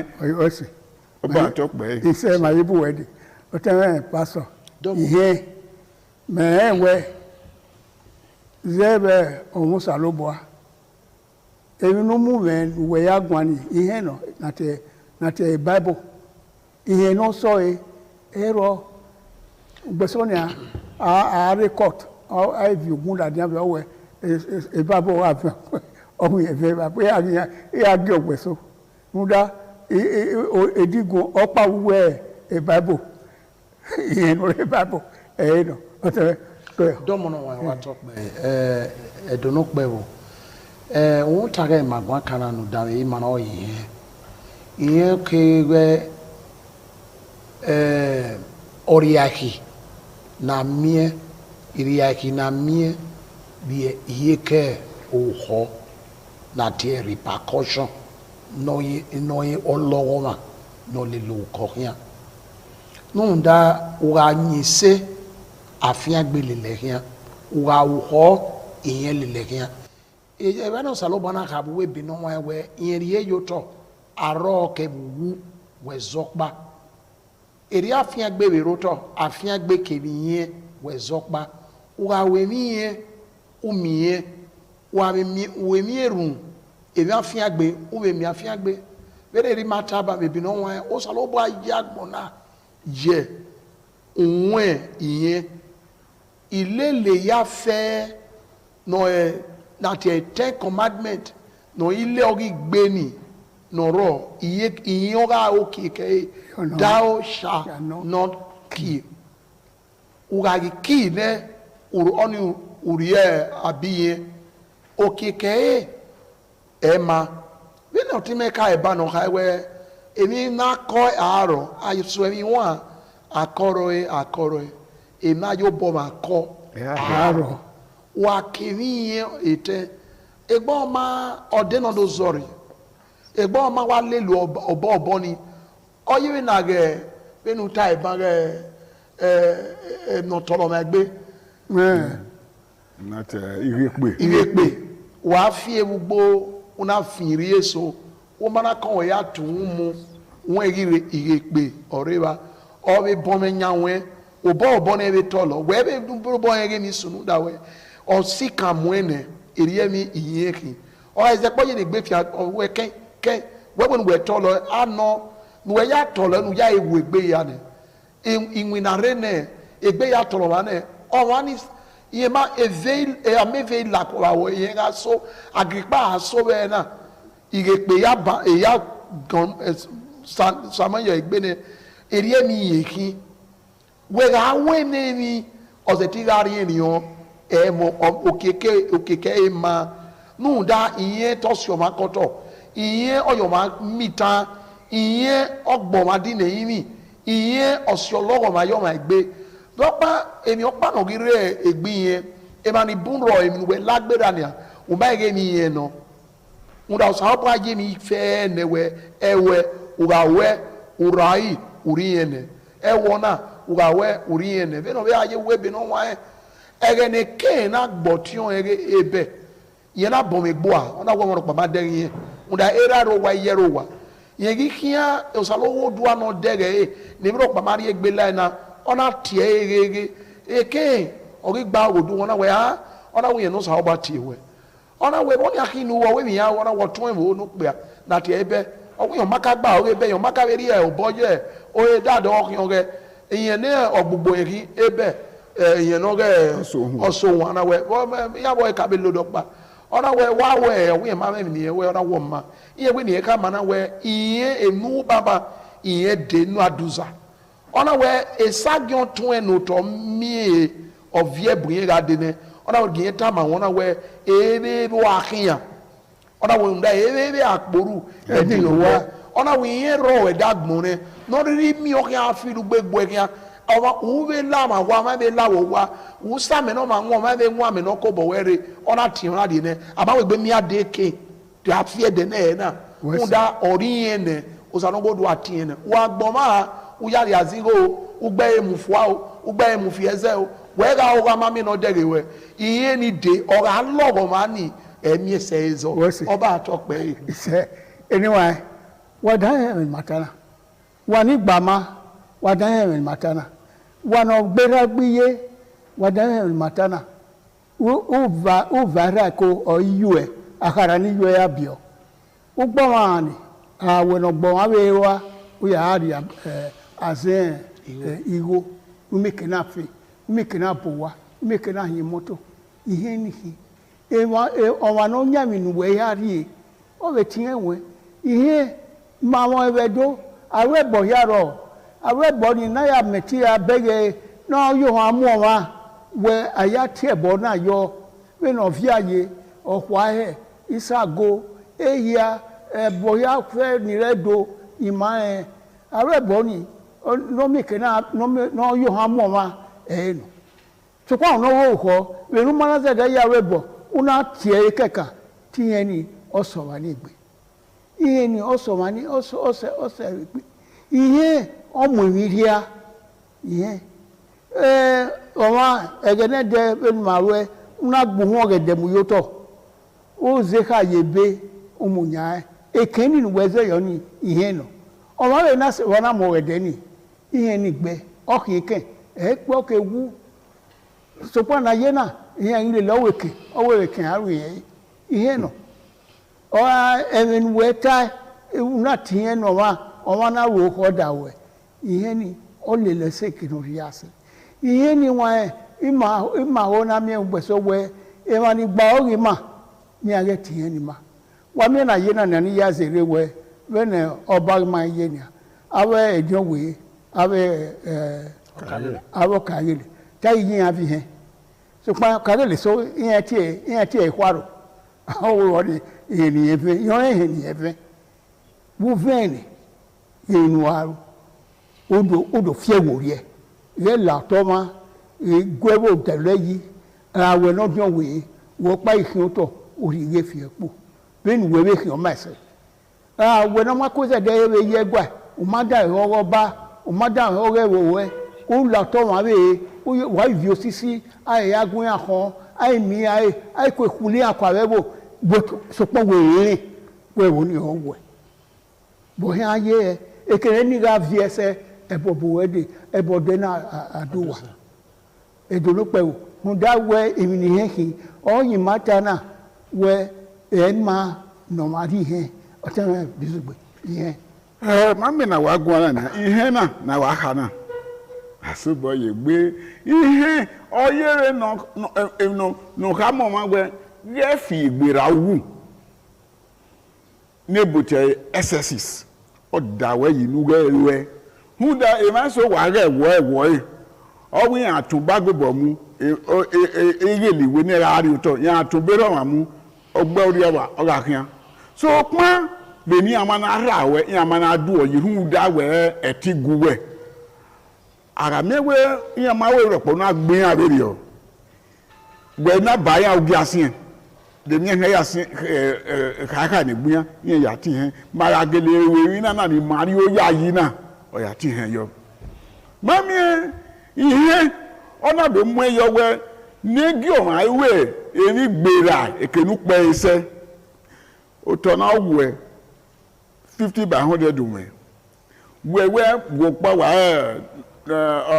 o ma be ro wa u ya mu 100 by 100 or 150 u ya mu no nya nu we fi obo yi ni e fe ti go esin hu digo egwe ebi no hia ya ki eke ori ori he oti he no ori oni no hia be ho no gwa lo ma no wa be mi ku ni hia si eyo wa we ga ti ogwa lo mi ami e wo won no gbege awe no de o e po yo kokko ni kuluku gbodo akun egbemu okun egbemu nu we ihe ni oro yo egbene o ga fe pe yen do ke no hia du adowe ya ere ma na te ode pe awe ye ti ladan wo wa hu da be ku no ru ihe oyo egbene o ma ko ma no we mi no ma ai be okeka we be no aye awe me ne ga ya bo wa adowe na yimia ara yimia abe se ti be ki he wuri egbe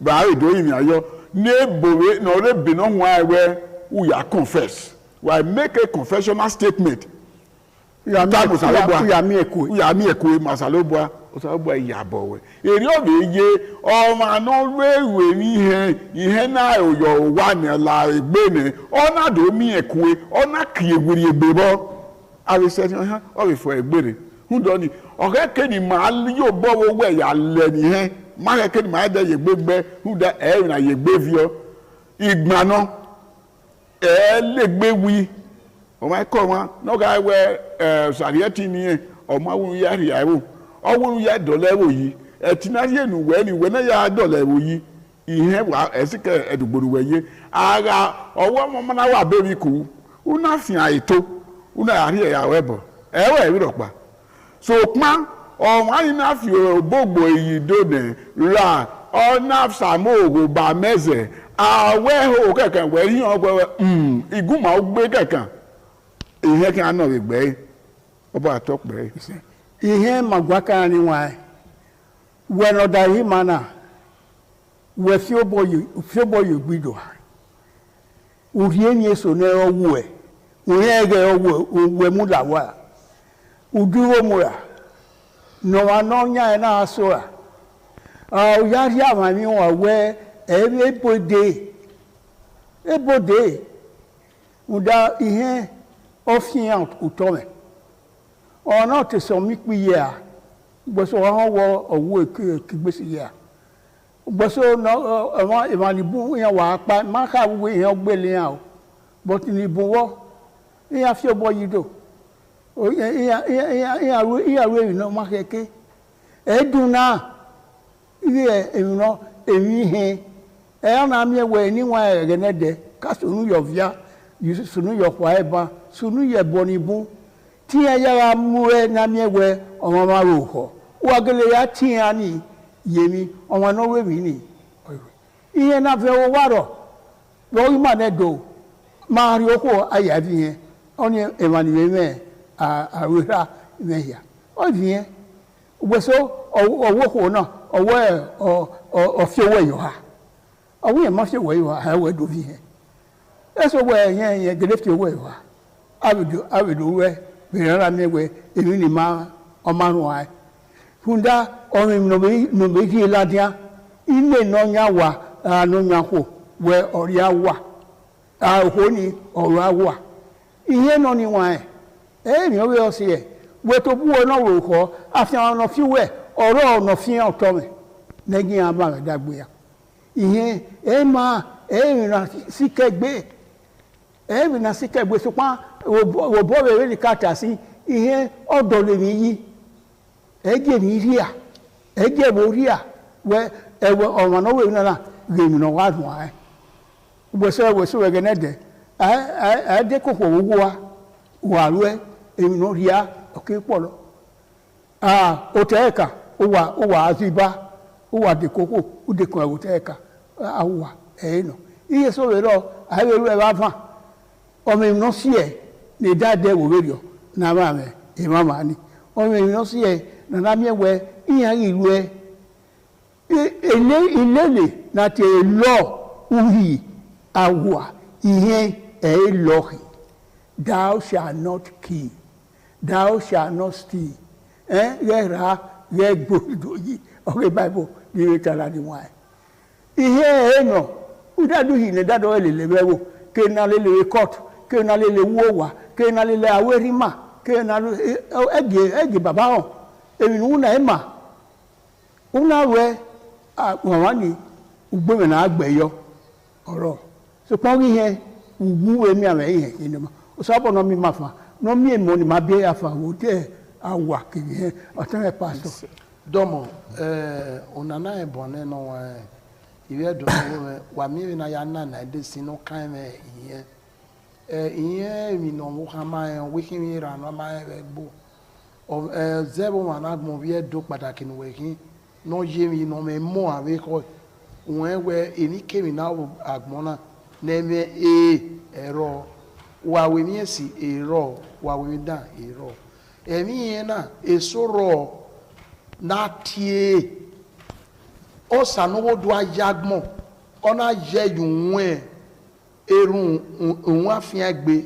ona be je ju won iyen nuwe kenu yime ko yime nuwu yin okeke ole lo mani uga yin se afian gbe buwede wa be yonge dan una te iyen ni obi bo mande usalo ba tai ebi no wa wi je yoto aro kebu owe zokpa yen meji yoto afian gbe kebi yen we zokpa nunda emi no ma ko oro iye soro na tie no ma wa we soro na ya bo agbon to agbon oro uwa we uyegbe vio eso yiye ya buebo bene rimata eba ai mo ko wegbo ai wo ko beze ai wo ko gaba bi yeso iye no e me soro na mi go akun mi awona ya gwa loto e ara iwe na weto we mi ye ugbeso ko fi owe yiwa awe owe mi ye ibi ekun mi a odo ekun mi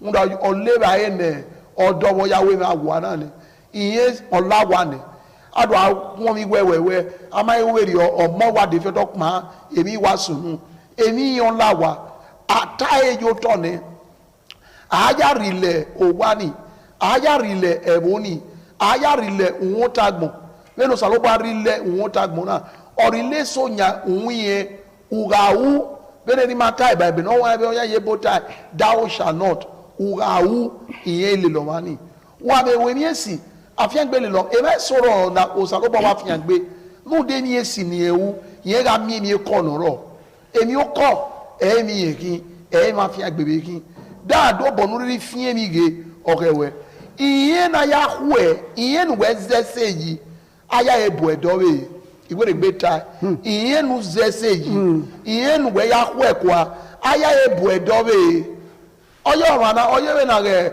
o ma no re gbedia oji no igbedia awe na ede kotuwe we re se ba ave bu edebe yo we edowe na ave mu ezona be gbi ori mari e ma we ta fan for ye yeri gbedia ni ologo ma ni ye lele gian ede na iwa wewe aze yoyoyo e george highway ofo wa ya gbewa ede re agi mi won se na la ona zobo mi miye nunda okeke oho e ma wesi anyway na zobo bi kokoro ko ma edoro pewo wa mi eni ni buro ni he si yebo ologo wa ni he si yebo obo sense o ki ma so bowo na mi we ihe osaba no eje mu eworia awano rebo uhinaji ya se gbabe abe politician ni se boyo oteso gebo iya ori we ni he se eminu we inu awuna omale lo je nu na tala won mu we iye ke aya re ma we nu wa re ma osaba roju wa ya ma supa aiwe lo de mata o ligi noro na emi e orun sin na ye na ni bana iwa la gbogbe le mana uwa mi ni abi ode not odo awa ari owebe awa fi o si afi oda e mo ni re owebe ni die ni emi no kin awa fi han lawo ari te de mi esowo awu na mu go da kile ihe we ni we to bo na wo ni ibi weru ni so ihe ewe wa ru ni no rio si lade we na muwe wigo na ahayo we no wani mana me no ro e wa ge he ihe ni eni ya ke ni wa e bo na wa la wo abe o te se ge wa ru so no i khose na wari no wari he we no aru no man na ne no we na so dio mebo yo gwe dio vio boye o ven o keke are mu na be o ya mu na wa so a ori ni anyway ata ya wese do no pebu na la wona ye me na we mi o we na tebe ma no ma mi ori o ebuku na la wo re iye ma be gbe o se mi ame osuwu osu ipapa osi ologun ma yo wa na la na yo bi ma si emi ni bi ibi o hadori oja ebo keke oba atope ise otame ihe no ma ye gbedede gbe owe ununaya ti he reye ununaya ti emi ame ete ununa ti yari bae hu do ni ikepu na yiri opa yin oku wagi ma le ni he hu da were igban re bo ki le gbe wi owo no re gbe mi ni ne o ga we o ga ko kieke o se ti yari e be de na akwe afi were no ro gari pa egua de ma gbe iditoku itwe wahani be na mi ho na itwe awe ebonire ekabetu itwe ma ni be igosa o to pe me anyway me twe agbonya fe keniri ye kovia keniri yo kori on wo de ke ya fe o saro ba wo no mu here no dade bo ya fe oba to pe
Some days, there comes the Ugemobo Festival, which the Oba celebrates outside the palace gate.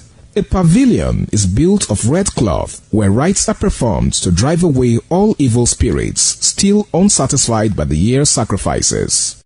The Ugemobo Festival is to commemorate an event in Benin history which dates back to 1504 AD.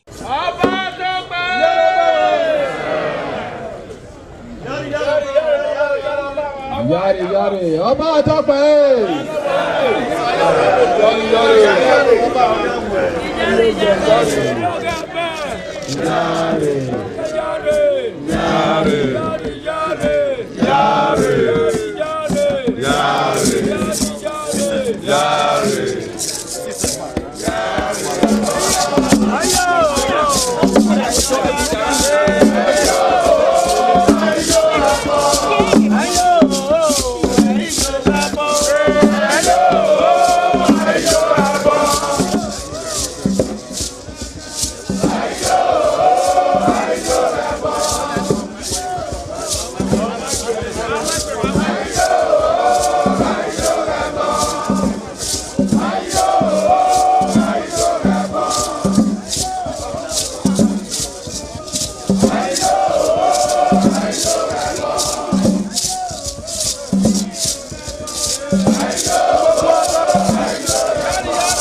The Oba of Benin added a colorful mood to the year's celebration as he walks round the city center amidst cheers.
The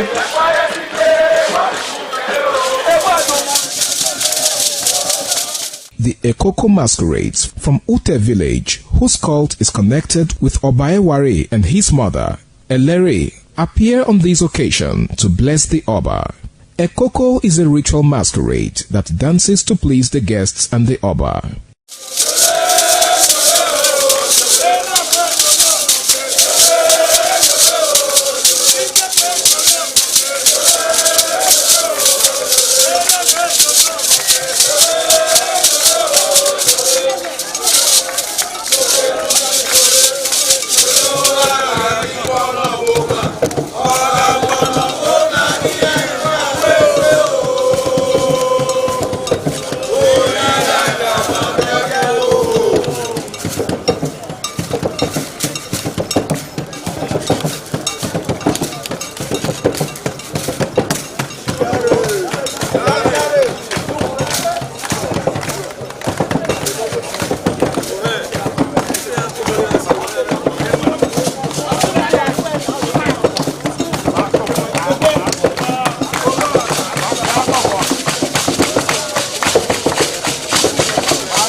ITV, certainly the best.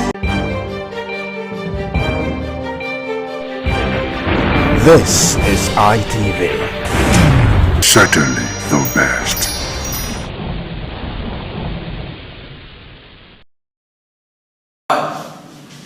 Once again, welcome to this fitness show on ITV this morning. I'm Egiato Destiny, aka Man of Steel. Already, I've introduced us to the use of cardiorespiratory exercises and aerobics. This morning, once again, we want to take another variation of the aerobics. Thank you to watch. We will be stretching first, of course, otherwise called the warm-up, which is very essential and necessary in every workout. Afterwards, we'll do a cool-down. 1, 2, 3, 4, 5. Inward please. 1, 2, 3, 4, 5. Outward. 1, 2, 3, 4, 5. Please return that. This. 1, 2, 3, 4, 5. Inward. 1, 2, 3, 4, 5. And outward. 1, 2, 3, 4, 5. Alright. For our waist and of course our torso, we have to do some stretching. Please place your hand by your side. And let's go. This direction first, please. Let's go. 1, 2, 3. Alright, that will be fine. And of course this way. 1, 2, 3. Alright. And before the last one, let's place our hand behind our back. Mind you, it's proper this way. Don't go like this, it's wrong. Just do this or alternatively do this. Alright? Well, I prefer this personally. 1, 2, 3. Yeah, that should stretch your back for you. Of course, let's do our thigh stretch. 1, 2, 3. Remember, when you pull your thigh, ensure that your elbow is directly facing, your knee is directly facing the ground. Alright? 1, 2, 3. Yeah, that'll be fine. Guys, are we good? Alright, the first program to be run this morning will be the mountain climb. Yeah, many of you are conversant with this move. And of course, we will be introducing more to you. But for now, let's hit this. Alright, let's step down to it. Yeah, all good? Yeah, good. Let's go. We're going 3 sets and 10 reps each. Let's go. 1, 2, 3, 4, 5, 6, 7, 8, 9, and 10. Woo! Alright, please. Woo! Yeah. How do you feel? Yeah. That was set 1. It's necessary you do your workout, the reps, and the set. Alright, so that was the first set. And we're not wasting time waiting for the second set. The minimum break duration for every set should not exceed 20 seconds and a minimum of 10 seconds. Alright, we're good with 10. Of course. Let's do it again. Right. Let's go. 3, 2, hit it. 1, 2, 3, 4, 5, 6, 7, 8, 9, and 10. Alright. When you do this, more effect will come to your abdominal region if you just look up while doing it. What I mean is this. Alright? So not all the way this. But there's nothing wrong with staying this way. However, breathing your head might place more pressure. Alright, for the very last set of this mountain climb, let's get down, please. Let's go. 3, 2, 1, go. 1, 2, 3, 4, 5, 6, 7, 8, 9, and 10. Alright, at this junction, we will take water break. We'll join you in the next workout for this very session. Thanks very much. Once again, I'm Egiato Destiny. Alright, let's do this. 1, 2, 3, 4, 5, 6, 7, 8, 9, and 10. Whoa. Yeah, the other leg, please. 3, 2, 1. Please, when you do this, ensure that your knee gets to the level of your chest. Okay? Well, that's the maximum level you get. And of course, the minimum here. I understand not everyone is as flexible as I am or as anyone here. Please, we'll just keep it safe and do the right thing. Thanks very much. Alright, we'll go on the left. 3, 2, 1, go. 1, 2, 3, 4, 5, 6, 7, 8, 9, and 10. Whoa, that's exhausting. How do you feel? Yeah, thank you very much. And this is the last set of this workout. Remember, every workout should be done this set and the rest. Alright, thank you. Let's do this. Let's go to the left, to right, brother. 3, 2, 1. Let's hit it. 1, 2, 3, 4, 5, 6, 7, 8, 9, and 10. Yeah, we'll also 3, 2, go. 1, 2, 3, 4, 5, 6, 7, 8, 9, and 10. Whoa. And that'll be all for this morning. Alright, remember, I said in the beginning, before any workout, there's need for warm-up. And after that, there's also need for cool-down. And this is the cool-down. Alright guys, just sustain the breath, watch this first. Ensure that your knees are locked, alright? This one goes to the hamstrings, the calf, and as well as the lower back. Doing this. Swing it, swing it, swing it. Got that? Alright guys, let's do this. 3, 2, 1, go. 1, just 5, 2, 3, 4, and 5. Alright. So, lastly, what we did before we started, let's stretch it. 1, 2, 3, 4, and 5. 1, 2, 3, 4, and 5. So that's the last thing. Yeah. Please let's target our hamstrings. Do this. Just sit inside of it. Alright? Please do not stand on it. Keep that shape like this. And hold stand just this. Alright? Stand 1, 2. Yeah, this is a form of squat though, but this is not the purpose of developing or building the hamstring muscle, it's just for stretching it. Yes, today you do not need to use weights to build your pectorals, your chest, and of course your biceps, your bicep and triceps. You have programs you can do at home and get what you want. You understand? So we'll be doing push-up this morning, otherwise called push-ups. We're doing push-ups this morning. And of course, we do have our ladies. There are variations for ladies. Please watch them very closely to get, if you're a lady out there, watch them closely to get what you have to do. And of course, our guys are here. Thanks very much. Let's hit it, guys. Are we ready? Are we good? Yeah. We're going to do the pyramid first, which is the closed range and push-up. Alright, let's go. 3, 2, 1.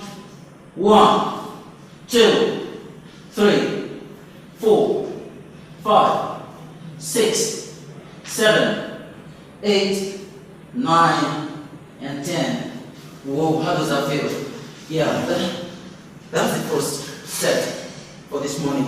And we'll be doing 3 sets of that. Meanwhile, the first one was close your hand in pyramid shape. And that one goes for the tricep. For ladies that have sagging hand, you can do that actually. And it will help you. And of course, this time around we're doing mid-open. And finally, we'll do wide range of it. So we're going there now. The mid-open. Let's go. 3, 2, go. 1, 2, 3, 4, 5, 6, 7, 8, 9, and 10. Alright. That's for the mid-open. And someone wants want to ask, why exactly are the ladies crossing their legs? I mean, why they cross legs for the ladies? Now you understand that the guys have more defined muscles, and of course to bring more weight on the upper body, we go on the what's called the toes, picking all the weight in the body to the upper body. But for the ladies, they do not need much weight, just that. So we break it down at the knee level by crossing the legs. So the weight used starts from this very region. You understand? Alright, thank you for watching. Alright, for the last very set of these exercises, the wide range or the push-up, particularly intended to build the the side of the chest. Do you understand? Alright, let's hit it. Okay, this is wide enough. At least double your shoulder width. Double your shoulder width is enough. 3, 2, 1, go. 1, 2, 3, 4, 5, 6, 7, 8, 9, and 10. How many of you noticed I cheated there? I actually did 1, I did 2, and I called it 1. Yeah, just to lay more emphasis on that part. For today, thank you guys. Yeah, we're awesome. For today, we're done with this. Thanks very much for watching. Please be safe. In the morning sun, searching for a longer day. People feeling like the light has just come. We must never stop the way. Birds chirping and I hear my name, grasping into a life. Life is happy but it's so insane. We must merely make a start. Savannah, I'm coming home. Savannah. Once again, welcome to this fitness show on ITV this morning. I'm Gato Destiny, aka Man of Steel. Already, I've introduced us to the use of cardiorespiratory exercises and aerobics. This morning, once again, we want to take another variation of the aerobics. Thank you as you watch. We will be stretching first, of course, otherwise called the warm-up, which is very essential and necessary in every workout. Afterwards, we'll do a cool-down. 1, 2, 3, 4, 5. Inward, please. 1, 2, 3, 4, 5. Outward. 1, 2, 3, 4, 5. Please return that, please. 1, 2, 3, 4, 5. Inward. 1, 2, 3, 4, 5. And outward. 1, 2, 3, 4, 5. Alright. For our waist and of course on our torso, we have to do some stretching. Please place your hand by your side. And let's go. This direction first, please. Let's go. 1, 2, 3. Alright, that will be fine. And of course this way.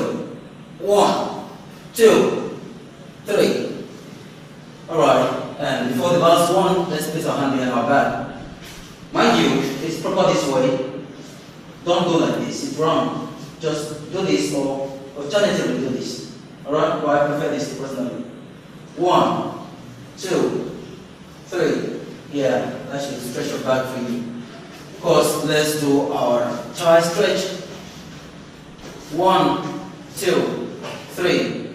Remember, when you pull your thigh, ensure that your elbow is directly facing, your knee is directly facing the ground. Alright? 1, 2, 3. Yeah, that'll be fine. Guys, are we good? Alright, the first program to be run this morning will be the mountain climb. Yeah, many of you are conversant with this move. And of course, we will be introducing more to you. But for now, let's hit this. Alright, let's step down to it. Yeah, all good? Yeah, good. Let's go. We're going 3 sets and 10 reps each. Let's go. 1, 2, 3, 4, 5, 6, 7, 8, 9, and 10. Woo!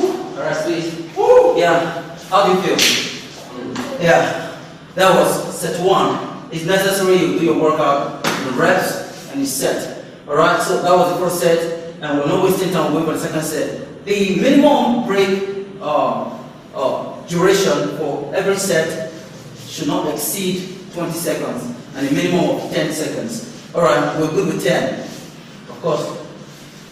Let's do it again. Right. Let's go. 3, 2, hit it. 1, 2, 3, 4, 5, 6, 7, 8, 9, and 10. Alright. When you do this, more effect will come to your abdominal region if you just look up while doing it. What I mean is this. Alright? So not body weight is, but there's nothing wrong with staying this way. However, lifting your head might place more pressure. Alright, for the very last set of this mountain climb, let's get down, please. Let's go. 3, 2, 1, go. 1, 2, 3, 4, 5, 6, 7, 8, 9, and 10. Alright, at this junction, we will take water break. We'll join you in the next workout for this very session. Thanks very much. Once again, I'm here for Destiny. Alright, let's do this. 1, 2, 3, 4, 5, 6, 7, 8, 9, and 10. Whoa. Yeah, you have to let water in this. 3, 2, 1. Please, when you do this, ensure that your knee gets to the level of your chest. Okay? Well, that's the maximum level you get. And of course, the minimum here. I understand not everyone is as flexible as I am or as anyone here. Please, we'll just keep it safe and do the right thing. Thanks very much. Alright, we'll go on the left. 3, 2, 1, go. 1, 2, 3, 4, 5, 6, 7, 8, 9, and 10. Whoa, that's exhausting. How do you feel? Yeah, thank you very much. And this is the last set of this workout. Remember, every workout should be done this set and the rest. Alright, thank you. Let's do this. Let's go to the left, to right, brother. 3, 2, 1, let's hit it. 1, 2, 3, 4, 5, 6, 7, 8, 9, and 10. Yeah, we'll also let's go. 3, 2, go. 1, 2, 3, 4, 5, 6, 7, 8, 9, and 10. Whoa. And that'll be all for this morning. Alright, remember, I said in the beginning, before any workout, there's need for warm-up. And after that, there's also need for cool-down. And this is the cool-down. Alright guys, just sustain the breath, watch this first. Ensure that your knees are locked, alright? This one goes to the hamstrings, the calf, and as well as the lower back. Doing this. Swing it, swing it, swing it. Got that? Alright guys, let's do this. 3, 2, 1, go. 1, just 5, 2, 3, 4, and 5. Alright. So, lastly, what we did before we started, let's stretch it. 1, 2, 3, 4, and 5. 1, 2, 3, 4, and 5. So that's the last thing. Yeah. Please let's target our hamstrings. Do this. Just sit inside of it. Alright? Please do not stand on it. Keep that shape like this. And hold stand just this. Alright? Stand 1, 2, Yeah, this is a form of sport, though. This is not the purpose of developing or building the hamstring muscle. It's just for stretching it. Yes. Today you do not need to use weights to build your pectorals. I mean your chest, and of course your biceps. I mean your biceps and triceps. We have programs you can do at home and get what you want. You understand? So we'll be doing push-up this morning. Otherwise called push-ups. We're doing push-ups this morning. And of course, we do have our ladies. There are variations for ladies. Please watch them very closely to get, if you're a lady out there, watch them closely to get what you have to do. And of course, our guys are here.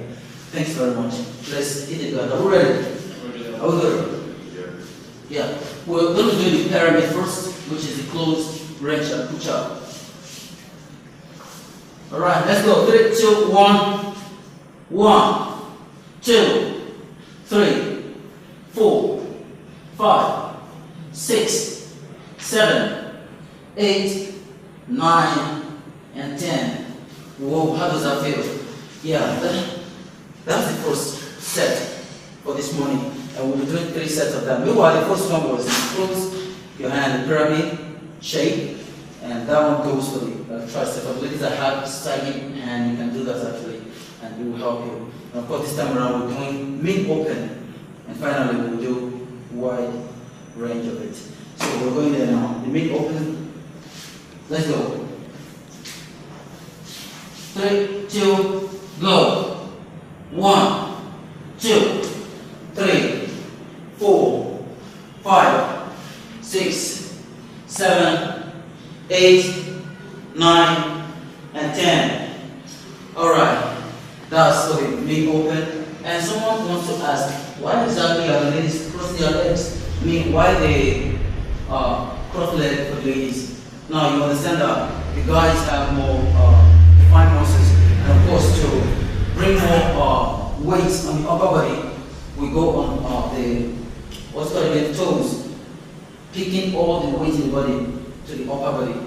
But for ladies, they do not need much weight, just that. So we break it down at the knee level by pressing the leg. So the weight used starts from this very region. You understand? Alright, thank you for watching. Alright, for the last very set of these exercises, the wide range or the push-up, particularly intended to build the side of the chest. Do you understand? Alright, let's hit it.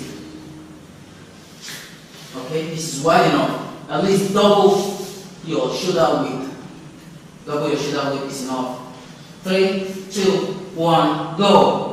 1, 2, 3, 4, 5, 6, 7, 8, 9, and 10. How many of you noticed I cheated there? I actually did 1. I mean, I did 2 and called it 1. Yeah, just to lay more emphasis on that part. But today, thank you guys. Yeah, we're awesome. But today, we're done with this. Thanks very much for watching. Please, be safe. In the morning sun, searching for a longer day. People feeling like the light has just come.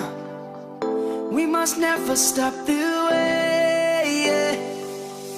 Birds chirping and I hear my name, grasping into life. Life is happy but it's so insane. We must merely make a start. Savannah, I'm coming home. Savannah. Hi. We expect that our vast viewership may have need for varying fitness concern, and in respect to these, we have made provisions for personal training sessions available for everyone, for we are poised to giving you a satisfactory one-on-one training. So, hire our service today and get a visible but lasting result. I am your host, Hegato Destiny. You can call me the Man of Steel.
Once again, welcome to this fitness show on ITV this morning.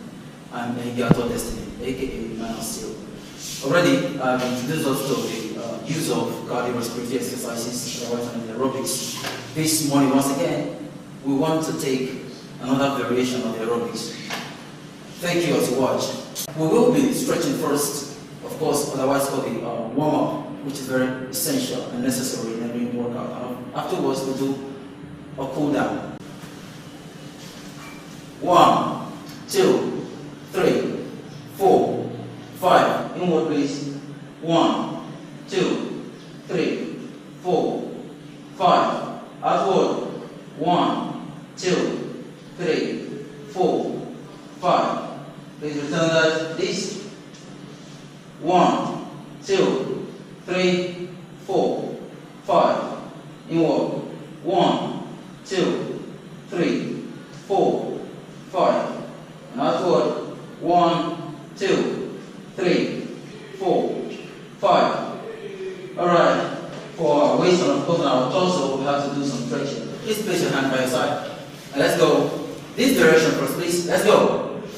1, 2, 3.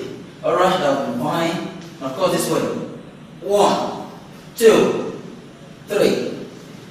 Alright, and before the last one, let's place our hand behind our back. Mind you, it's proper this way. Don't go like this, it's wrong. Just do this or alternatively do this. Alright, but I prefer this personally. 1, 2, 3. Yeah, that should stretch your back for you. Of course, let's do our thigh stretch.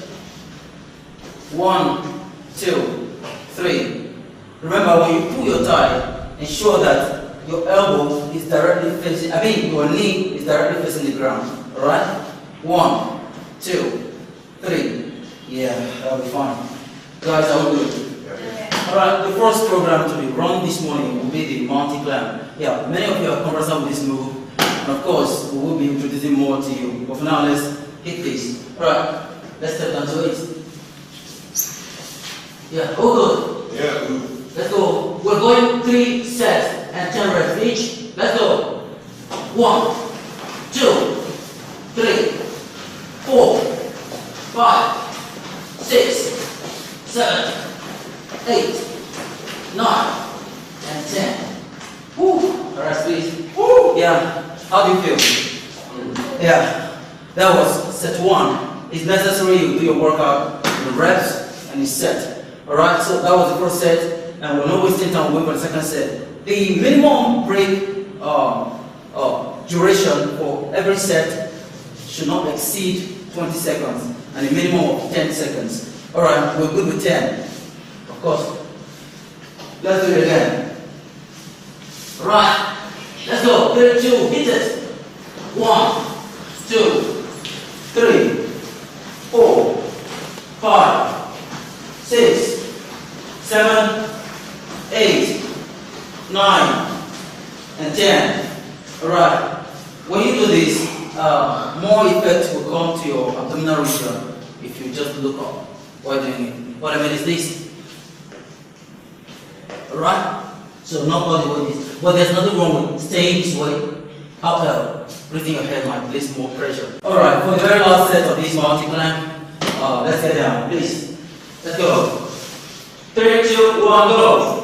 1, 2, 3, 4, 5, 6, 7, 8, 9, and 10.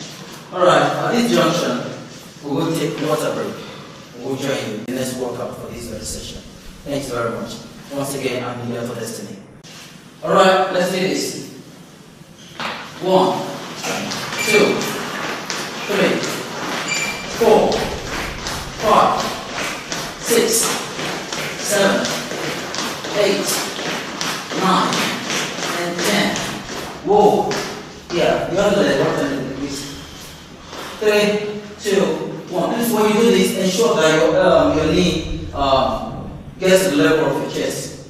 Okay? Well, that's the maximum level you get. And of course, the minimum here. I understand not everyone is as flexible as I am or as anyone here. Please, well, just keep it safe and do the right thing. Thanks very much. Alright, we'll go on the left. 3, 2, 1, go. 1, 2, 3, 4, 5, 6, 7, 8, 9, and 10. Whoa, that's exhausting. How do you feel? Yeah, thank you very much. And this is the last set of this workout. Remember, every workout should be done in set and reps. Alright, thank you. Let's do this. Let's go to the left, to right, brother. 3, 2, 1, let's hit it. 1, 2, 3, 4, 5, 6, 7, 8, 9, and 10.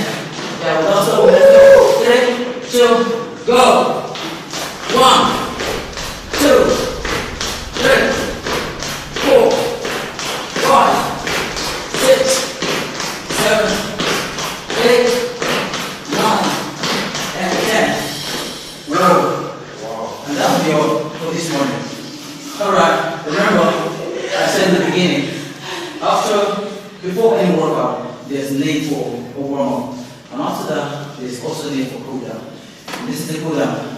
Alright guys, just sustain the breath, watch this first. Ensure that your knees are locked, alright? This one goes for the hamstrings, the calf, and as well as the lower back. Doing this.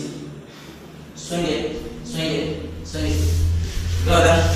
Alright guys, let's do this. 3, 2, 1, go. 1, just like 2, 3, 4, and 5. Alright. So, lastly, what we did before we started, let's stretch it. 1, 2, 3, 4, and 5. 1, 2, 3, 4, and 5. So that's the last thing? Yeah. Please let's target our hamstrings. And this, just sit inside of it. Alright? Please don't stand on it. Keep that shape like this. On the horse stand, just this. Alright? Stand 1, 2. Yeah, this is a form of squat though, but this is not the purpose of developing or building the hamstring muscle, it's just for stretching it. Yes, today you do not need to use weights to build your pectorals, your chest, and of course your biceps, your biceps and triceps. You have programs you can do at home and get what you want. You understand? So we'll be doing push-ups this morning, otherwise called push-ups. We're doing push-ups this morning. And of course, we do have our ladies. There are variations for ladies. Please watch them very closely to get, if you're a lady out there, watch them closely to get what you have to do. And of course, our guys are here. Thanks very much. Let's hit it, guys. Are we ready? Are we good? Yeah. We're going to do the pyramid first, which is the closed range and push-up. Alright, let's go. 3, 2, 1. 1, 2, 3, 4, 5, 6, 7, 8, 9, and 10. Whoa, how does that feel? Yeah, that's the first set for this morning. And we'll be doing 3 sets of that. Meanwhile, the first one was close your hand in the pyramid shape.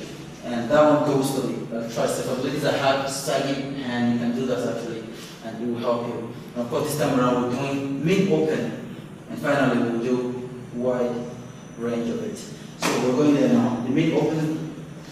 Let's go. 3, 2, go. 1, 2, 3, 4, 5, 6, 7, 8, 9, and 10.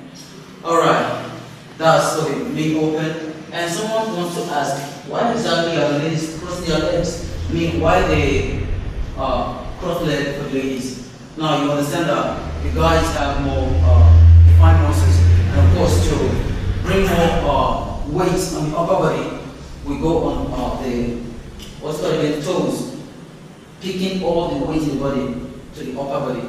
But for ladies, they do not need much weight, just that. So we break it down at the knee level by crossing the legs. So the weight used starts from this very region. You understand? Alright, thank you for watching. Alright, for the last very set of these exercises, the wide range or the push-up, particularly intended to build the side of the chest. Do you understand? Alright, let's hit it. Okay, this is wide enough. At least double your shoulder width. Double your shoulder width is enough. 3, 2, 1, go. 1, 2, 3, 4, 5, 6, 7, 8, 9, and 10. How many of you noticed I cheated there? I actually did 1. I did 2 and I called it 1. Yeah, just to lay more emphasis on that part. But today, thank you guys. Yeah, you were awesome. But today, we're done with this. Thanks very much for watching. Please be safe. In the morning sun, searching for a longer day. People feeling like the light has just come. We must never stop the way. Birds chirping and I hear my name, grasping into life. Life is happy but it's so insane. We must merely make a start. Savannah, I'm coming home. Savannah. Once again, welcome to this fitness show on ITV this morning. I'm Gato Destiny, aka Man of Steel. Already, I've introduced us to the use of cardiorespiratory exercises, and aerobics. This morning, once again, we want to take another variation of the aerobics. Thank you as you watch. We will be stretching first, of course, otherwise called the warm-up, which is very essential and necessary in every workout. Afterwards, we'll do a cool-down. 1, 2, 3, 4, 5. Inward, please. 1, 2, 3, 4, 5. Outward. 1, 2, 3, 4, 5. Please return that, please. 1, 2, 3, 4, 5. Inward. 1, 2, 3, 4, 5. And outward. 1, 2, 3, 4, 5. Alright. For our waist and of course on our torso, we have to do some stretching. Please place your hand by your side. And let's go. This direction first, please. Let's go. 1, 2, 3. Alright, that will be fine. Now of course this way. 1, 2, 3. Alright. And before the last one, let's place our hand behind our back. Mind you, it's proper this way. Don't go like this, it's wrong. Just do this or alternatively do this. Alright? Well, I prefer this personally. 1, 2, 3. Yeah, that should stretch your back for you. Of course, let's do our thigh stretch. 1, 2, 3. Remember, when you pull your thigh, ensure that your elbow is directly facing, your knee is directly facing the ground. Alright? 1, 2, 3. Yeah, that'll be fine. Guys, are we good? Alright, the first program to be run this morning will be the mountain climb. Yeah, many of you are conversant with this move. And of course, we will be introducing more to you. But for now, let's hit this. Alright, let's step down to it. Yeah, all good? Yeah, good. Let's go. We're going 3 sets and 10 reps each. Let's go. 1, 2, 3, 4, 5, 6, 7, 8, 9, and 10. Woo. Alright, please. Woo. Yeah. How do you feel? Yeah. That was set 1. It's necessary you do your workout, the reps, and it's set. Alright, so that was the first set. And we're not wasting time waiting for the second set. The minimum break duration for every set should not exceed 20 seconds and a minimum of 10 seconds. Alright, we're good with 10. Of course. Let's do it again. Alright, let's go. 3, 2, hit it. 1, 2, 3, 4, 5, 6, 7, 8, 9, and 10. Alright, when you do this, more effect will come to your abdominal region if you just look up while doing it. What I mean is this. Alright? So not body weight is, but there's nothing wrong with staying this way. However, breathing your head might place more pressure. Alright, for the very last set of this mountain climb, let's get down, please. Let's go. 3, 2, 1, go. 1, 2, 3, 4, 5, 6, 7, 8, 9, and 10. Alright, at this junction, we will take water break. We'll join you in the next workout for this very session. Thanks very much. Once again, I'm Leader for Destiny. Alright, let's do this. 1, 2, 3, 4, 5, 6, 7, 8, 9, and 10. Whoa. Yeah, you have to let it work. 3, 2, 1. This is when you do this, ensure that your knee gets to the level of your chest. Okay? Well, that's the maximum level you get. And of course, the minimum here. I understand not everyone is as flexible as I am or as anyone here. Please, well, just keep it safe and do the right thing. Thanks very much. Alright, we'll go on the left.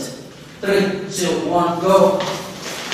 1, 2, 3, 4, 5, 6, 7, 8, 9, and 10.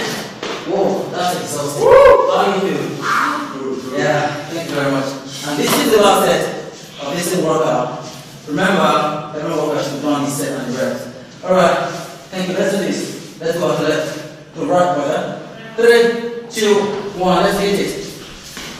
1, 2, 3, 4, 5, 6, 7, 8, 9, and 10. Yeah, we're also 3, 2, go. 1, 2, 3, 4, 5, 6, 7, 8, 9, and 10. Whoa. And that'll be all for this morning. Alright, remember, I said in the beginning, before any workout, there's need for warm-up. And after that, there's also need for cool-down. This is the cool-down. Alright guys, just suspend the breath, watch this first. Ensure that your knees are locked, alright? This one goes for the hamstrings, the calf, and as well as the lower back. Doing this. Swing it, swing it, swing it. Got that? Alright guys, let's do this. 3, 2, 1, go. 1, just like 2, 3, 4, and 5. Alright. So, lastly, what we did before we started, let's stretch it. 1, 2, 3, 4, and 5. 1, 2, 3, 4, and 5. So that's the last thing. Yeah. Please let's target our hamstrings. Do this. Just sit inside of it. Alright? Please do not stand on it. Keep that shape like this. And the horse stands just this. Alright? Stand 1, 2. Yeah, this is a form of squat though, but this is not the purpose of developing or building the hamstring muscle, it's just for stretching it. Yes, today you do not need to use weights to build your pectorals, your chest, and of course your biceps, your biceps and triceps. You have programs you can do at home and get what you want. You understand? So we'll be doing push-ups this morning, otherwise called push-ups. We're doing push-ups this morning. And of course, we do have our ladies. There are variations for ladies. Please watch them very closely to get, if you're a lady out there, watch them closely to get what you have to do. And of course, our guys are here. Thanks very much. Let's hit it, guys. Are we ready? Are we good? Yeah. We're going to do the pyramid first, which is the closed range and push-up. Alright, let's go. 3, 2, 1. 1, 2, 3, 4, 5, 6, 7, 8, 9, and 10. Whoa, how does that feel? Yeah, That's the first set for this morning. And we'll be doing 3 sets of that. Meanwhile, the first one was close your hand in pyramid shape, and that one goes for the tricep. For ladies that have sagging hand, you can do that actually, and it will help you. And of course, this time around we're doing mid-open, and finally we'll do wide range of it. So we're going there now. The mid-open. Let's go. 3, 2, go. 1, 2, 3, 4, 5, 6, 7, 8, 9, and 10. Alright, that's okay, being open. And someone wants to ask, why exactly are the ladies crossing their legs? I mean, why they cross legs for ladies? Now you understand that the guys have more defined muscles, and of course to bring more weight on the upper body, we go on the what's called the toes, picking all the weight in the body to the upper body. But for ladies, they do not need much weight, just that. So we break it down at the knee level by crossing the legs. So the weight used starts from this very region. You understand? All right, thank you for watching. But for the last very set of these exercises, the wide range or the push-up, particularly intended to build the side of the chest. Do you understand? All right, let's hit it. Okay, this is wide enough. At least double your shoulder width. Double your shoulder width is enough. 3, 2, 1, go. 1, 2, 3, 4, 5, 6, 7, 8, 9, and 10. How many of you noticed I cheated there? I actually did 1. I did 2 and called it 1. Yeah, just to lay more emphasis on that part. But today, thank you guys. Yeah, we're awesome.